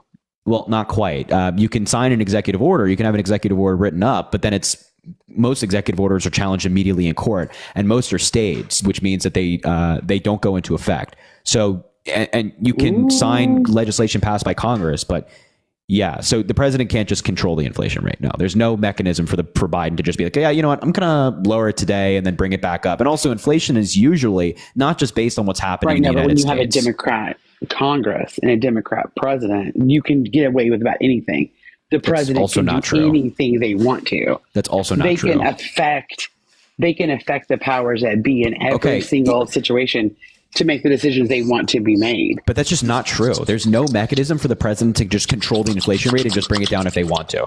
Like, can you tell me, like, you're saying that Joe Biden is lowering gas prices right now for No, Kamala I'm not Harris? saying Joe Biden is. I'm saying that the Democrat powers that be, all the people who are working toward So trying who? to get Kamala Harris in Kamala. office are okay. Kamala There you go. Harris. It's personal to you. Her name doesn't make shit to me. It's just basic respect. Miss Harris. I Sure. heard this, You can call her because I Madam don't- President soon. It's fine. I would say Miss Harris. Sure. Because the powers that be, your legislators, your people who are out lobbying, your lobbyists, all of the people who are supporting her, they all run together. It's all a whole entire entangled situation. How do they lower no, gas prices? she's not. She's not out here moving your gas prices down at your damn grocery store. Okay, or but how do gas the people that station. support her lower gas prices? Because it's all, do you not understand the government? Every single thing in this world all works together. At some point in time, it's all chained together. Do you not This is get this that? is not answering the question. Like, how do they go about lowering gas prices? See, here's the thing. You're just making shit up. Right? You're just making shit up. You're making shit up that, oh, the inflation rate is going down to help Kamala Harris. Oh, the gas prices are going down to Well, help I Kamala don't Harris. have the same This is script that you quite get to read literally off of, just Harry. conspiracy theories that you're buying into for I don't some have another odd reason. phone. If I Just had another focus on the phone, I could facts. And tell you also, just a sources. moment ago, I'm citing you facts from the Border Patrol. I'm citing you facts from the Arizona state government websites. And you're saying, well, I don't believe your facts. What the hell? You got to stop with this conspiratorial nonsense. You got to It's not stop. This is so. conspiracy. I mean, it's it facts. absolutely. I've asked you like 5 times how these powers that be, which by the way, how these powers that be are lowering gas prices, and your only answer is, oh, they're all collaborating. There's no evidence. There's no actual mechanism for this to take place, but you're just saying it anyway. You got to So you snap don't think out that of the conspiracies. You don't think that the Senate, the House, and the President all don't work together to affect how every single thing in this country works? So the president and the Senate and Congress just generally work together to make things work. Sure. How are they working together right now to lower gas prices? Okay, I think right now, because we're right here on the dawn, 23 days for the election, something like that. I think that it 1,000% all coincides. 100% it coincides. So you keep saying the same thing over and over again when I'm asking you a simple question. But to me, I don't How? understand how you, as being the smartest person that you know in the room, is sitting here I'm not saying the you don't smartest understand how it all is chained together. No, I'm not. How oh my God. you're telling me, oh, it's all based on inflation. Okay, so it's all based on an inflation, That's not what I said. based on what the Fed, the interest rate, what this cost is to import and export goods to and from other countries. Not what I said. I'm asking you a simple question. You just keep saying the same thing over and over again. You keep saying that, oh yeah, they're working together in the powers that be. These like very vague terms. I'm asking you a very simple question, in depth. Well, the powers that be, and they're with incredible governments chained to specificity big and incredible corporate. detail. How are they all working together right now to lower gas prices? Okay, so let's just say ExxonMobil is a Miss Harris supporter. This is what they're trying to do: get the people happy. They're going to back her, do this, do that, and we're going to lower down the fuel. For example, I mean, whatever. At this point in time, this is almost getting stupid. And then the people are like, "Looky here, look what she's going to do for us," and then move on. It's not how And if like you want me to, Exxon I or mean, I any of can these totally companies jump operate. off and then grab the source that I did have, because there's nothing shittier than speaking without your facts in front of you. When you're winging it and you get nervous on the spot, you don't have your right documents. I don't have another phone, to be honest with you, to pull up my sources to give you the exact facts. Sure. If 'cause you it's want to go stupid try to speak without find, facts. if you want to go try to find these sources that say that Kamala Harris is colluding with Exxon to lower gas prices, by all No, means. I was giving you We'll wait. Exxon as an example. I didn't have colluding with facts any on company. I don't care. We'll wait. that. Well, just hold tight then. Give me 1 second. Yeah. My God, man. It's just so painful. It's so painful. It's like, how do people believe this shit? Jasmine, thank you for the $3. I want to join to mention Trump's tax law. I keep missing this stuff. I apologize, Jasmine. I appreciate the $3 though. It's incredibly kind. But yeah, Trump's tax law, really bad. Like really, really bad. Really hurt the United States. Allison, thank you for the $2. I appreciate all you do. That lady made me so incredibly angry. Can I please come up for a minute? I know firsthand what it's like to undergo an abortion. It only happens 1% after the first trimester. I would actually love to educate all MAGA. Yeah, we can. Again, like a lot of people that should come up when it comes to reproductive rights. Absolutely, we'll definitely get you up. LARC, thank you for the $5. I wish MAGA supporters don't just listen to Trump. They got to do their own research and use different sources like what I did. I also grew up a Catholic, and the women always have their choice with their own bodies, especially if their life is in danger. There you go, LARC. I totally agree. Lee, thank you for the $20 DNC payment. I love your work, Harry. Thank you so much. I appreciate you, Lee. And Janice, thank you for the $5 as well, saying DNC payment. There you go. I appreciate that so much. Anika, thank you for the $5, saying, hi, Harry. I'm Anika, a grad student getting a master's in elementary education to become a teacher and educate our youth. I'm looking forward to Kamala and Tim protecting our teachers and country when they win. Keep spreading your kindness and intelligence. Anika, that's so incredibly kind. Thank you. And becoming a teacher, we love our teachers. Thank you so much for your support. I appreciate you. Do you have your social? Harry, not to interrupt you. Yeah, go ahead. But I was able to find no, I will be back. Don't worry. Whoever the smarty pants was that said she'll never be back. Well, of course I will be. I can't hear you when you go off the app, just FYI. Okay. Well, shoot. Okay. So I'm going to have you. So it's from the CBP. Okay. CBP. Yep. Okay. 2017. We're looking at 8,000 non-citizen crimes. 2024, 15,000 plus non-citizens. Yeah. So I have the thing in front of me. 15,000 non-citizen crimes. I have the thing in front of me. It's a polite way of saying illegal immigrants. So that's my source. I just want to give you that. Like, that was my first point. Yeah, but here's the important thing you didn't mention. And I won't make you go back to the source because we can't hear you when you go off. It's non-citizen arrests, not convictions. It's arrests, meaning that people who are arrested, we obviously have a presumption of innocence in this country. So a lot of these folks, 15,000 people arrested does not mean that all 15,000 committed crimes, right? It doesn't mean that all 15,000 are guilty. So it's a bad stat to just say, oh, well, they're arrested, so there must be crime increasing. It's like, no, not necessarily. Okay, so we can jump to the convictions now. Yeah. The M1, I'm just trying to be careful here, was 8 in 2017. We're at about 60, I believe, for 2024. I'm looking at it. You're saying homicide? In 2017? Yeah, in 2017, 20-something it was for 3. 2024? In 2024, it's 27. Pretty significant jump if you want to put that in. Yeah, except when you still factor it as a percentage of population, when you do this per capita, it still shows that the undocumented crime rate and conviction rate is still significantly lower than that of native-born Americans. That's illegal entry, re-entry has gone up by 9,000. Well, it's not gone up by 9,000. It's at 9,000. So it's 9,500 in 2024. In 2017, it was 5,400. Doubled. Yeah, except again, when you factor it as a percentage of GDP, it still shows that undocumented crime rates are still significantly lower than that of native-born American citizens, and that's the point. It's that the crime rates, crime is currently falling in the United States, has been for some time. Again, as I mentioned, the FBI data shows this, but this is still significantly less. These are facts, Harry. You can't say, "Oh well, look, the number of people went down." No. Wait. I'm not disputing that it's fact. I agree with you that these are facts, no doubt. But the point is that when you still factor it per capita as a percentage of population, it still shows you that native-born American citizens are significantly less likely to commit crimes. That's the point. That's the entire point that I was making. So the arrests and then the convictions have the arrests have sometimes in certain cases tripled. The convictions have at least doubled across the board. Speaking of just the illegal citizens, I, for one, am much more concerned with not the illegal citizens who are here doing a job every single day, probably putting into our American economy, the people who hurt no one, but it's the fact that under Miss Harris, who, in my opinion, from what I believe I knew, was supposed to be not a border czar, wasn't like she's down there with a damn gun on her shoulder, but when she was supposed to be in control of that, lied about going, and then finally went, nothing's happened. No change has been affected positively. And you can see that in the numbers.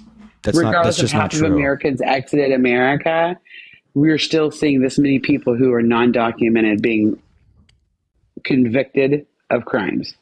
Yeah, except that's just not true, right? Like the Biden administration signed in an executive order that was very strong when it came to capping asylum seekers and the ability of asylum seekers to seek asylum in the United States.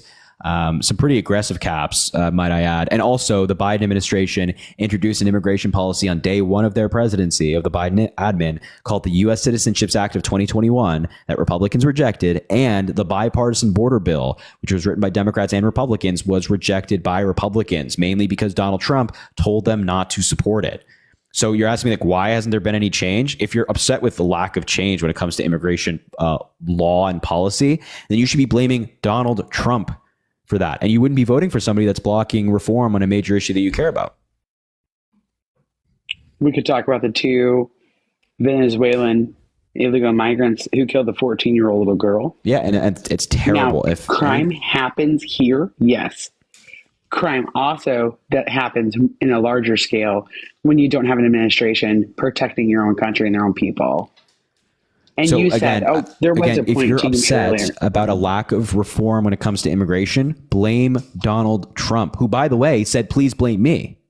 He said that. So Donald Trump, who was attempting to build a wall and attempting to actually secure our border, who was then stopped time and time and time again by the Democrats. How do you blame Donald Trump again? Yeah, because the immigration reform bill that was written by Democrats and Republicans, he blocked and said, please blame me for blocking it. Also, building a wall solves nothing. You can't even construct a wall across the entirety of the U.S. border. It's too expensive, and there are certain parts of the border which is just like virtually impossible to build in. And also, the main problem at the border when it comes to immigration law is not whether we have a wall or not. There's already a fence in many of these places. Rather, it's the fact that the asylum system is being abused right now. So the Democrats put forward reforms regarding asylum, and the Republicans shot it down.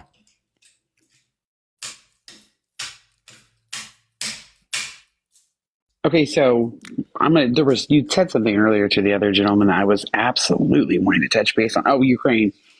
We're just going to jump off this because I'm not getting anywhere. So in Ukraine, you said it's a losing topic for the Republicans, but anyway. No, it's not a losing topic. I just think that you're going to just talk until you're good. Like I cited sources from the United States government, and you're like, but there's less people. But there's less people from. It didn't prove anything. It literally proved my point. Per capita. So then we're not going to talk about that. Exactly. So that's how crime rates are calculated.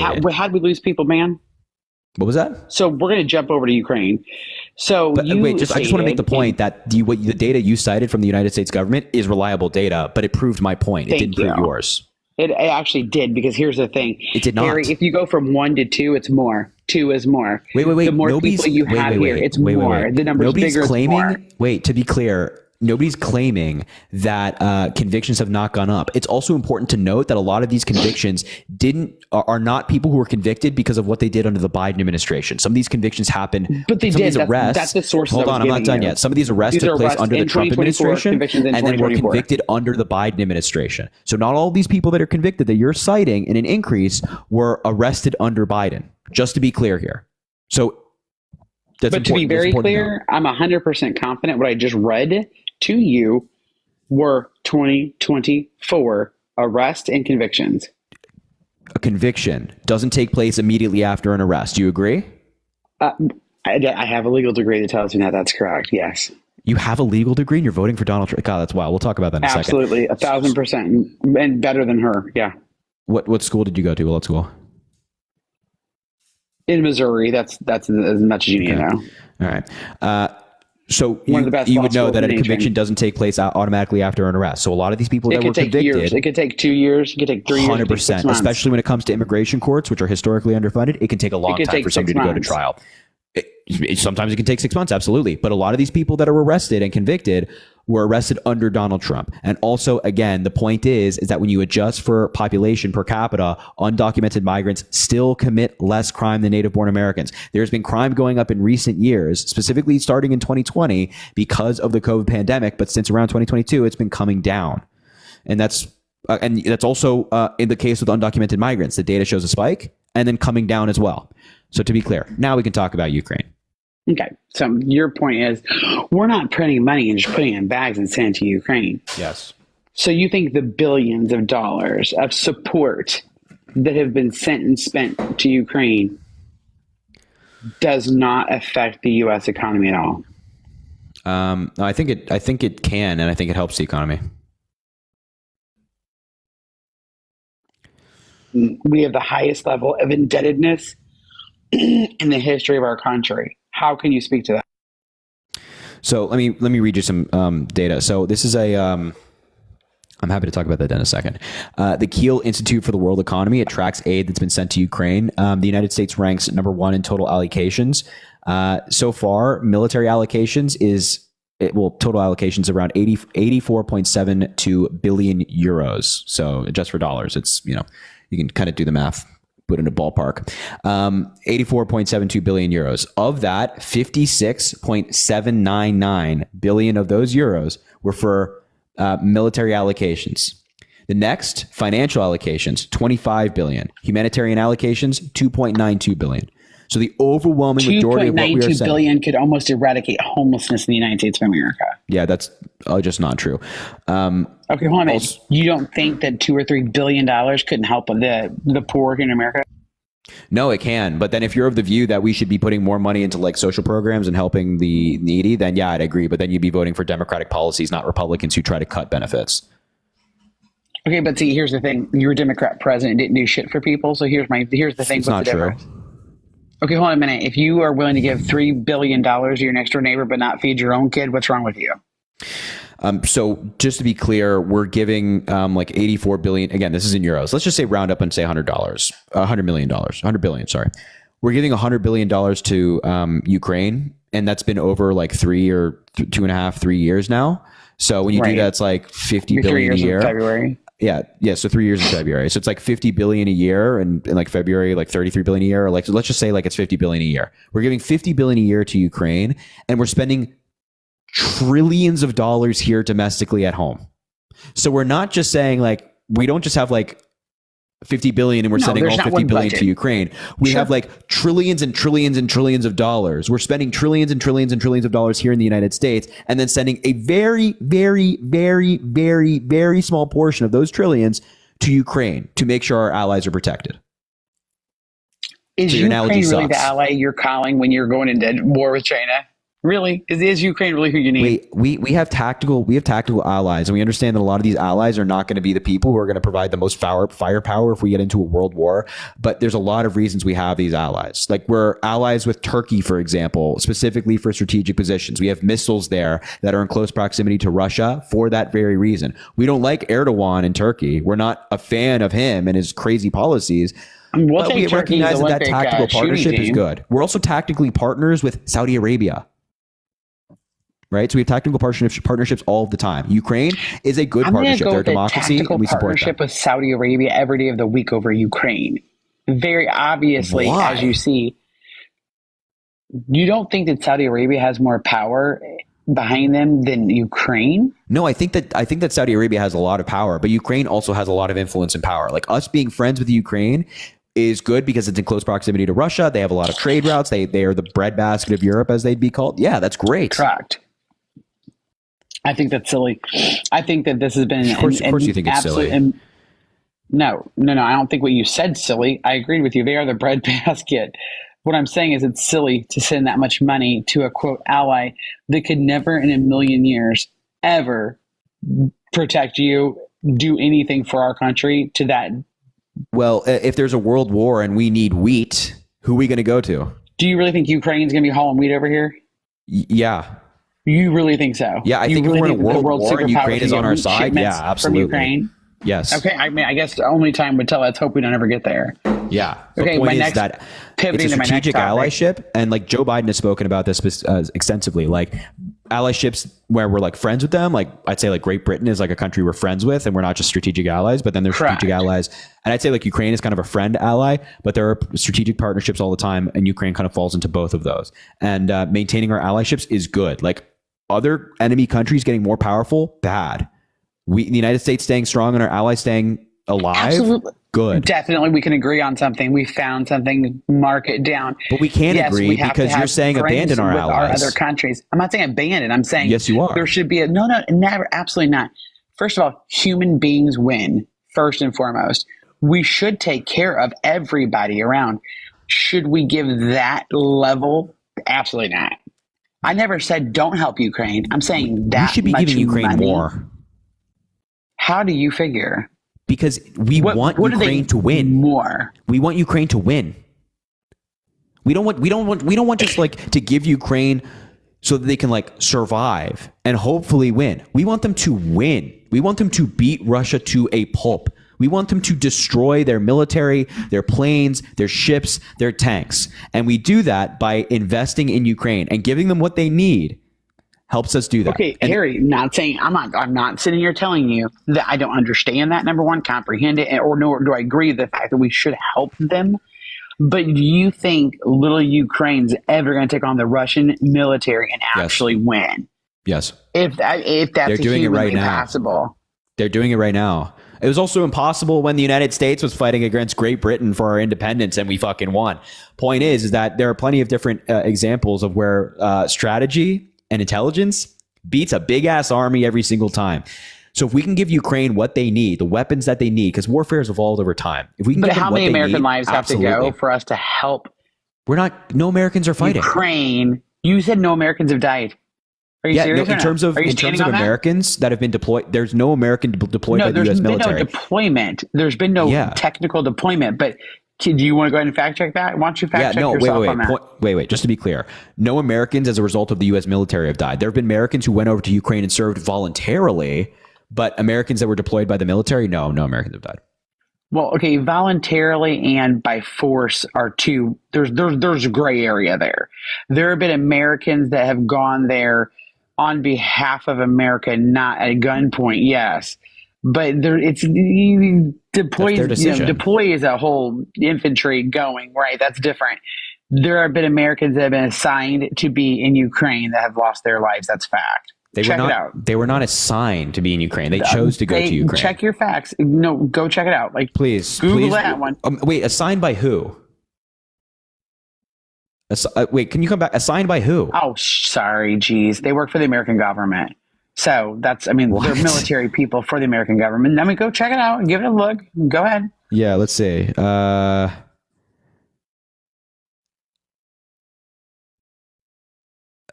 These are all, like, for example, I have something here from Marine Corps Times talking about veterans who are veterans. They're no longer with the military, and they went over there and served voluntarily.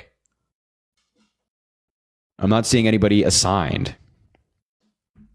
Okay, so they just voluntarily took all their stuff from America and whatever. No, 100%. I'm not even going to say anything close to any details, but I have on 100% absolute authority that you could voluntarily be a United States soldier and go. It was suggested strongly. It's been urged strongly. There are several hundred Americans over there. I'm sorry. No, there are Americans who are serving. Hang on. There are Americans who are serving voluntarily. Let me pop in and pop out real quick. Go ahead. You can go do that. I just, oh my God, man. Where do these folks come up with this stuff, man? It's so crazy. Scott.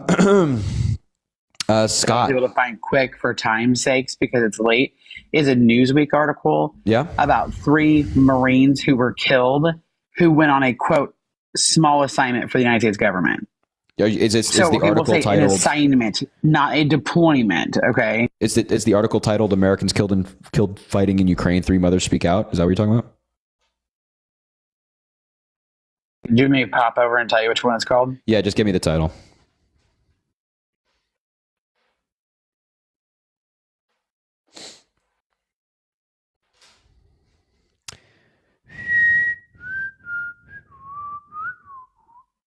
One is U.S. soldier finally laid to rest in California, I believe is the name of it. U.S. soldier finally laid to rest in California. Is that the article? Remember, I can't hear you if you're off the app. Yeah, I was trying to get you the.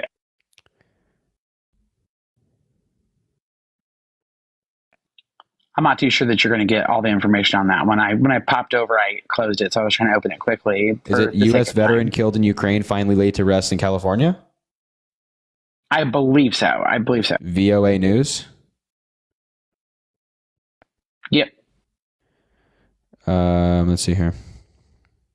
There's a video. There's no article, though. Yeah, he went to fight in Ukraine in March 2022. There's no saying that he was assigned. I'll read you the whole thing. It says, American soldier Jericho Magalon went to fight in Ukraine in March 2022. He was killed in September near Bakhmut in late June. His body was brought back home to California for a funeral. VOA's Russian service spoke with his mother and siblings about his life and his story, narrated by Anna Rice. And this is just, there's an article included. There's no saying that he was assigned. Taskandpurpose.com. I'm going to give you the title of this one, okay? Okay, go ahead.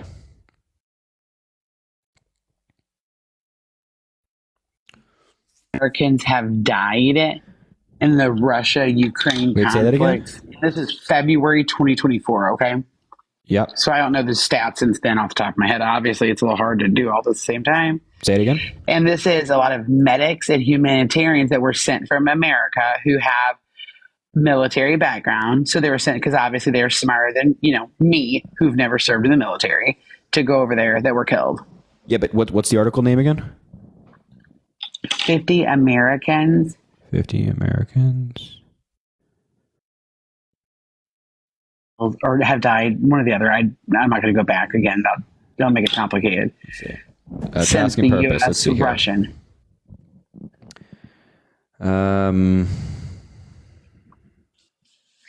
Just my point here is that, yes, we've lost unnecessary American lives to this and sent billions upon billions of dollars. And I don't think that, okay, let's say, how about this? Let's just say $1 million. Okay, let's just say $1 million has been spent, whatever. I don't know that we'll get that back if we need it.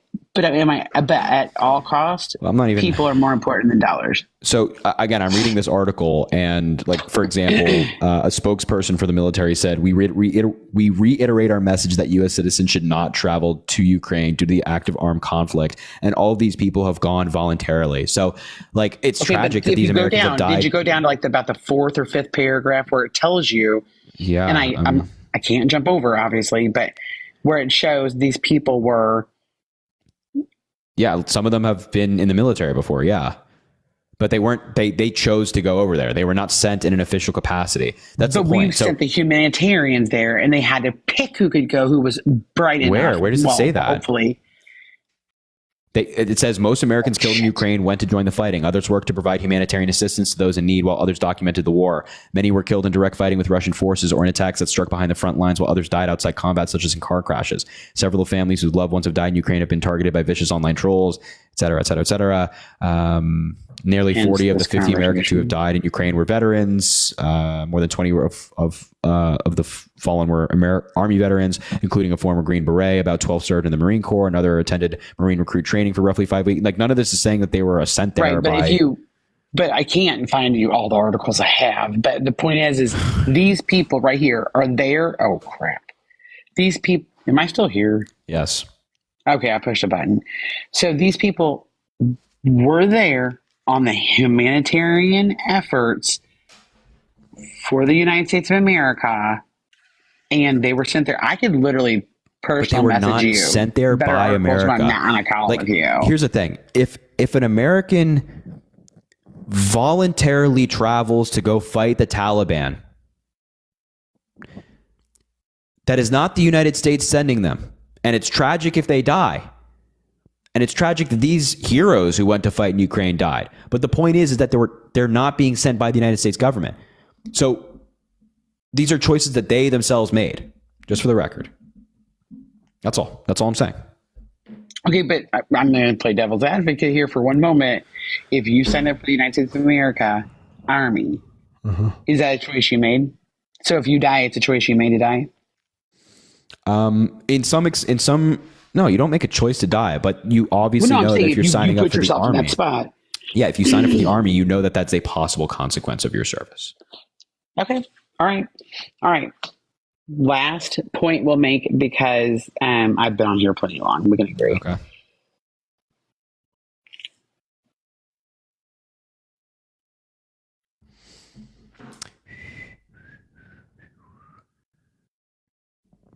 You gotta. Could not hear me. I was asking if you could hear me. You could not. You could not. So when Biden took office, interest rates were at nearly 0%. Yep. At this point, they were at 5%. Now I guess we've staggered down a scotch. The ability to buy, let's look at middle America. Just straight across middle class America. That 5%, help me understand how you're telling me that did not affect the American households. Oh, no, I think that interest rates do affect American households, but they're not raised by Kamala Harris or Joe Biden. It has nothing to do with Kamala Harris and Joe Biden. Got to come back. The consumer confidence. The consumer confidence is at 24% for this administration right now. So are you telling? Well, okay, wait, hold on a minute. This is about a month and a half ago. The article came out.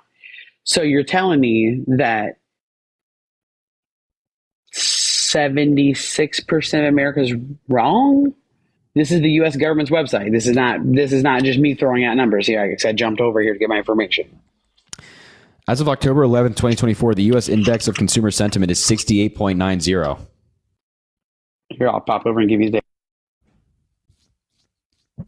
Where are you seeing it was 20%? Okay, I put two articles together, and true transparency, it's down by 24% since 2020. Okay, so there you go. So it's not 24%. Effective October 2024. Yeah, so it's not 24%. But down 24% is a quarter of America.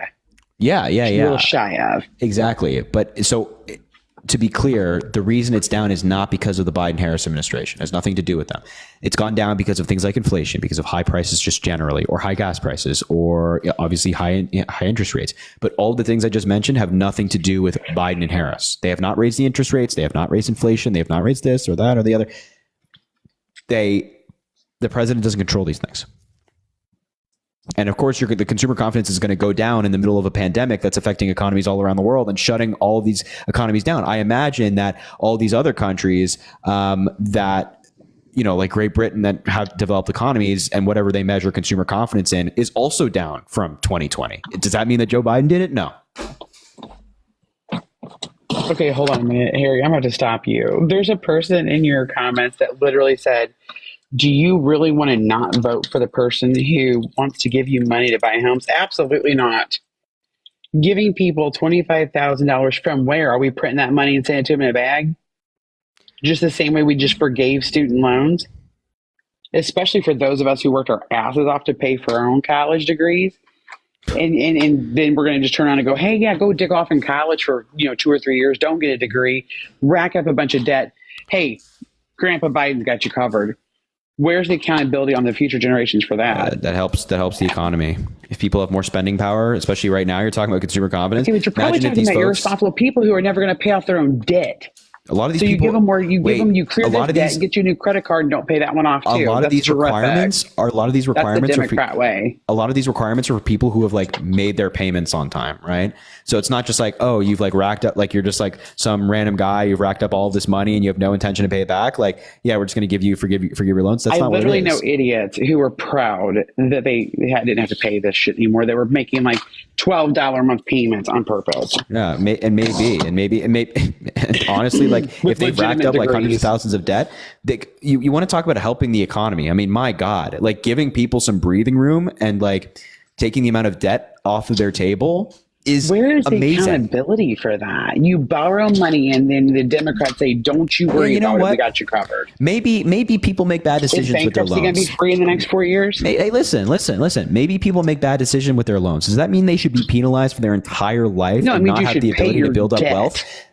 Yeah, and by the way, again, it has certain requirements of people who have paid off their debt and made payments on time. Absolutely.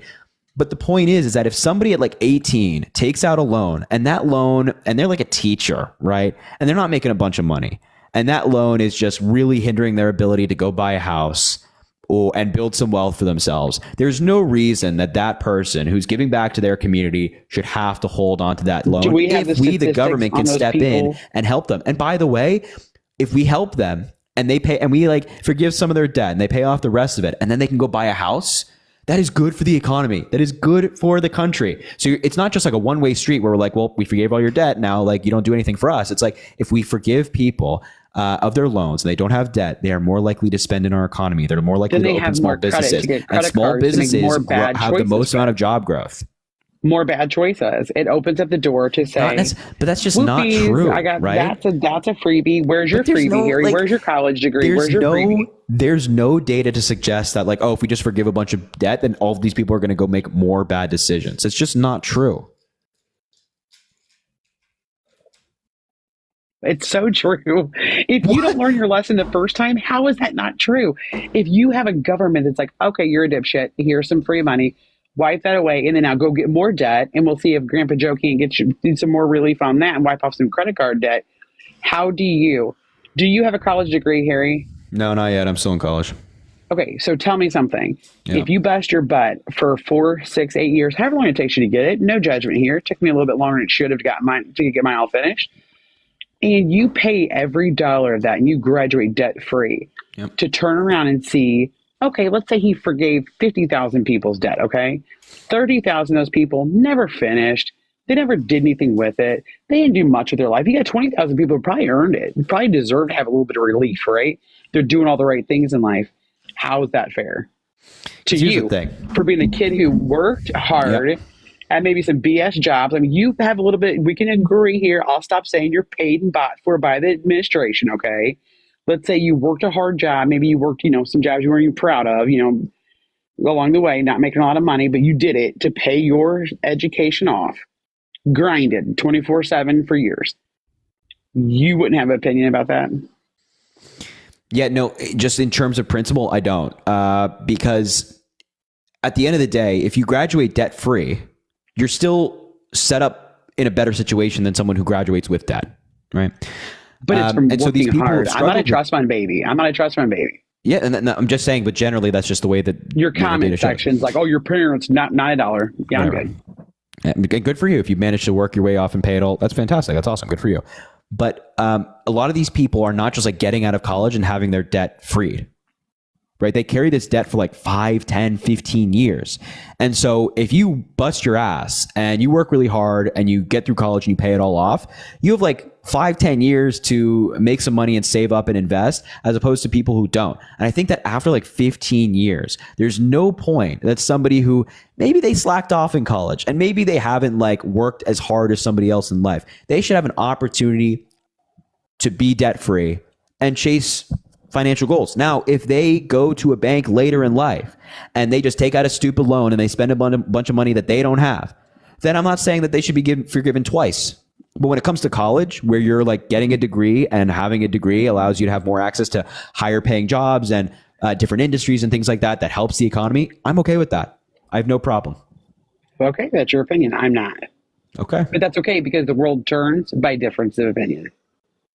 Respectfully, I completely disagree with that. When Donald Trump tries to cancel elections because he doesn't want to lose, then we'll see how we feel. Hey, Harry, I don't agree with that either. Let me tell you something. I'm not an insurrectionist over here, okay? People just think just support them, because yeah. certain people are Republican and lead toward Republican values, like pro-life. I am pro-life, period. Just not when it's the life of a mother, not when a baby's already passed. I'm a human being.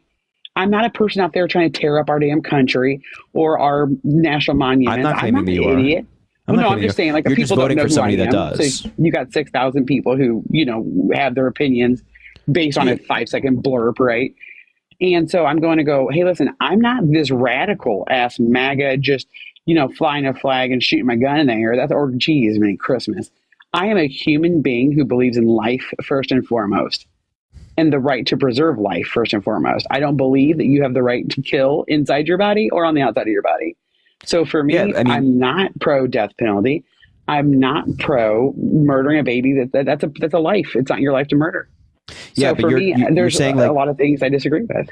Yeah, you're saying you're like not extreme and like you're not like, shooting your gun up in the air and you like care about our democracy, but you're voting for somebody who is extreme, who doesn't care about our democracy. It's the better of who is two a evils. lunatic. I'm going to tell you right now, in my opinion, it's the better of two evils. I don't think that she's even halfway qualified, nor do I think she'll be taken serious. If the Democrats had By a our version of, if the Democrats had our own version of Donald Trump, somebody who like denies election results, calls the other side vermin, and would pardon people who are violent on behalf of them, I would not vote for them. If I had a Democrat who was the same as Donald Trump, who committed crimes, was convicted of those crimes, assaulted women, was found liable of assaulting women, committed You'd business vote for fraud, the and was found liable Republican of committing business fraud, I would not vote for them. If it was like Mitt Romney versus the Democratic version of Donald Trump, I'd probably vote for Mitt Romney. Because you know what? Democratic principles, allowing people to choose who they want their leader to be, and not having criminals in the Oval Office is more important to me than a policy difference. But to you, these policy positions you have are more important to you than our democracy. Someone is so flagrantly anti-democracy, anti-foundation of America, and you're willing to overlook it in favor of certain policy positions you disagree with Kamala Harris. That's wrong. That's wrong. I'd have to agree with you on that. Those are your opinions.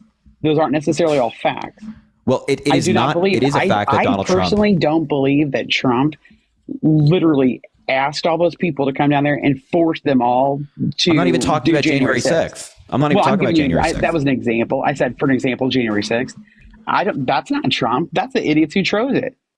I think you could be a Trump supporter and a Trump policy supporter without being a radical idiot with a mask on storming the Capitol. Here's the problem. I think there's a happy medium. You can't be a Trump supporter and a supporter of democracy. I disagree. Sorry. I No, you respectfully can't. disagree. You cannot. You cannot. If someone is so flagrantly anti-democracy to the point where they're already questioning election results of an election that hasn't happened, they're doing it there's a good again. It's reason. in How front of many our dead eyes. people We're voted seeing last it happen election, again. Gary? And in How many dead people 2020, voted? he denied the election results and tried to overturn it in multiple different ways. They're still I counting respect- votes in Georgia, man. I don't think that he was wrong. I'm sorry. The Georgia Secretary of State, the Georgia Board of He's Elections wrong. guy, the Georgia governor, and federal investigators, federal judges all disagree with you that Donald Trump is wrong. There is no standing there. I'm not saying if that you he can won the ignore, election. if you I'm can saying there was a lot ignore, of fraud and corruption during that election. I'm sure you do. This is just conspiratorial crap. How many dead people voted? None. How many dead people? Yeah, that's not true. Like a No, look it handful. up. Look it up. A handful in every state. Yeah. A handful in every county. A handful in every that's like a decent like a number, like a handful of votes in like every state, or there's like I'm gonna a look couple that up. votes here and there that are unfair or like, improperly cast, right? But in terms of widespread fraud that changes an election, yeah, there were not enough dead people voting to change the election. It did not happen. It is not true. So Trump is already laying the foundation again to deny It did election happen. results. It did not happen. What's your evidence of this? Who voted. What's your evidence There of were this? people who died that voted, and there were people who voted more than once. That's a fact. Here, I'll pull it up. Give me Exactly. one second. Yeah. Nobody's doubting that election fraud happens, but the point is that it's not widespread enough to change an election. It's not even widespread enough to be even significant. It's not like 10,000 votes were fraudulently cast. No.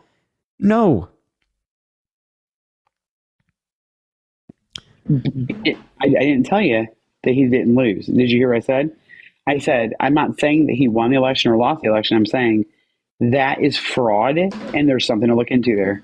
Period. Yeah, so I have no 100%. problem with looking into You should like never accept an election where you have people who are dead that have votes cast in their names. Come on. So I have no problem with looking into these very rare instances of dead people voting. Like, and I mean really rare instances, like 5,000 people in Georgia were dead that voted. Who? 5,000 people in Georgia. What's your source on that? Okay, let me go pull it up for you. Okay. Go ahead. It's just not true, by the way.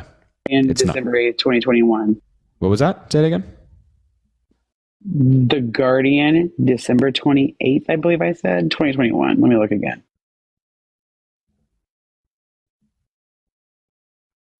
Let's see. Yeah. Oh my Got God. 19,000 votes. This is really funny. So you said The Guardian, right? Go to WTOP.com.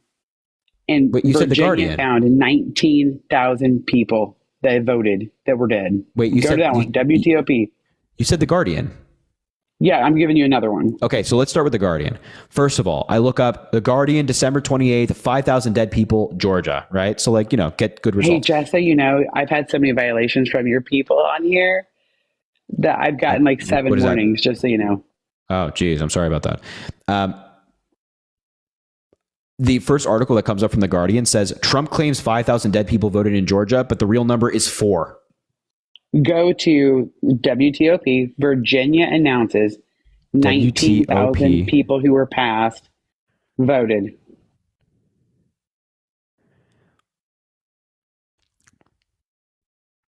Yeah, so Article as well. this I does can not. provide This you the does. CNN article as well. No, I have it. But this. So okay, this article does not say that they voted. It says Virginia discovers nearly 19,000 dead people in voter I've rolls. gotten And- another 5 violations, just so you know. So if I jump off of here, I didn't ditch you. Gotcha. Okay. The article, first of all, it says Virginia discovers nearly 19,000 dead people on voter rolls. So they're on voter rolls. It doesn't mean that they voted, right? Being on a voter roll, being like registered to vote, does not mean you vote. And also, the important second paragraph of this article says after reviewing death records dating back to 1960. Oop, I think I'm getting 1960. booted here. Well, all right. Maybe we just end the conversation here because I don't want you to get your account taken down. Does that make sense? Does that sound good? Yeah, no, that's totally good. Respectfully, yes. All right, Holly, you have a good one. All right. You too. Bye bye. Appreciate it. Yeah. 19,000 since 1960. I mean, please give me a break, dude. It's so, guys, I mean, it's so,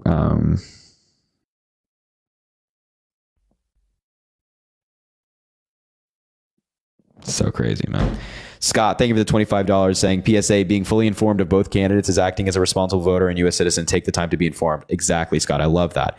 Casey, thank you for the $5 in the box waiting to come up and talk about abortion. God, there's so many people I wish I would have been able to bring up tonight. I apologize, Casey. I wish I would, excuse me. I'm sorry. I wish I would have seen this sooner. I have like hiccups right now. Ann, thank you for the $10 with the red heart. I appreciate you, Ann. Amanda, thank you for the $1. We also signed a treaty with Ukraine in 1991 that they hand over their nuclear weapons and exchange, excuse me.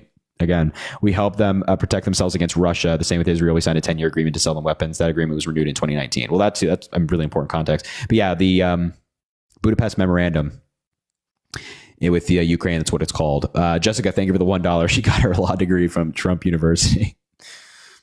You said it, not me. Kenichi, thank you for the $20. Why are you so smart? Love you. I appreciate that so much. I appreciate that a lot. That's very kind. Andrea, thank you for the $1. Love to get on the live to talk about abortion. Again, I apologize. I'm so sorry. I just saw this. Leon, thank you for the $1 saying, read the 25th Amendment to these Trumpers. Yeah, I mean, a little constitutional brush up session wouldn't hurt. Deborah, thank you for the $10 on a Cash App. Brandon, thank you for the $1.50. Harry, I love your work. Thank you for dunking MAGA. I appreciate that. Thank you, my man. Chloe, thank you for the $4. Bring me up so I can talk to the guests about Ukraine. Again, another person I missed. I apologize. And Sabella, thank you for the $1 twice. I appreciate you. Anyway, ladies, gents, boys, and girls, I am going to wrap up the live there. We had a good 3-hour and 15-minute live tonight, so I'll leave it there. Listen, I have somebody for you to raid before we go. I have a bunch of things to address with you. But Isaiah R. Martin is live right now. He's a buddy of mine. He's also doing TikTok live debates. So it'd mean a lot if you can go raid him. His username is right there, Isaiah R. Martin. Just go raid him and let him know that I say hi. Just fill the chat with Harry Raid. Also, Manda Rose is live right now. But before you head out, make sure to follow me on all my social media platforms. I post on Snapchat, YouTube, Instagram, Twitter, and of course, TikTok. So drop a follow here. But all of those links are in my bio. Thank you for the Galaxy Cams. I appreciate you. Again, that is Snapchat, Twitter, Instagram, YouTube, and of course, TikTok. All of those links are in my bio. Please make sure to go follow on all of the platforms. It means a lot. But of course, remember to raid Isaiah R. Martin, Amanda Rose, 00. They're both live right now doing TikTok live debates. Go show them the love. Go let them know that we appreciate the work that they're doing. Yeah, absolutely. And aside from all of that, aside from rating those folks and my own social media platforms, everybody have a great day tomorrow. It's a Monday. It's the start of the week. We are getting really close, really, really close to the election. It's like scarily close. This is something that I think we've all been thinking about for 4 years since Biden won. And now we're here practically. So remember to get out and vote. Make sure you're registered to vote. Please go vote early if early voting is open in your state. Go do that. Go make your voice heard. It's going to come down to the margins. If you're in a swing state, especially Pennsylvania, Michigan, Wisconsin, Georgia, Arizona, Nevada, North Carolina, it's going to be razor thin. You can decide the election. Just remember that. So please check your registration. Please get out and vote. And you can, there's a bunch of websites where you can check where early voting starts.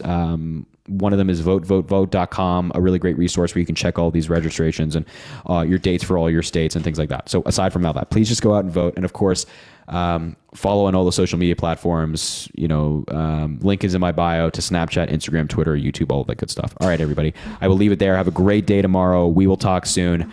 And I appreciate you and thank you for everything that you're doing. All right, everybody. We'll talk soon. All right. Bye, everybody.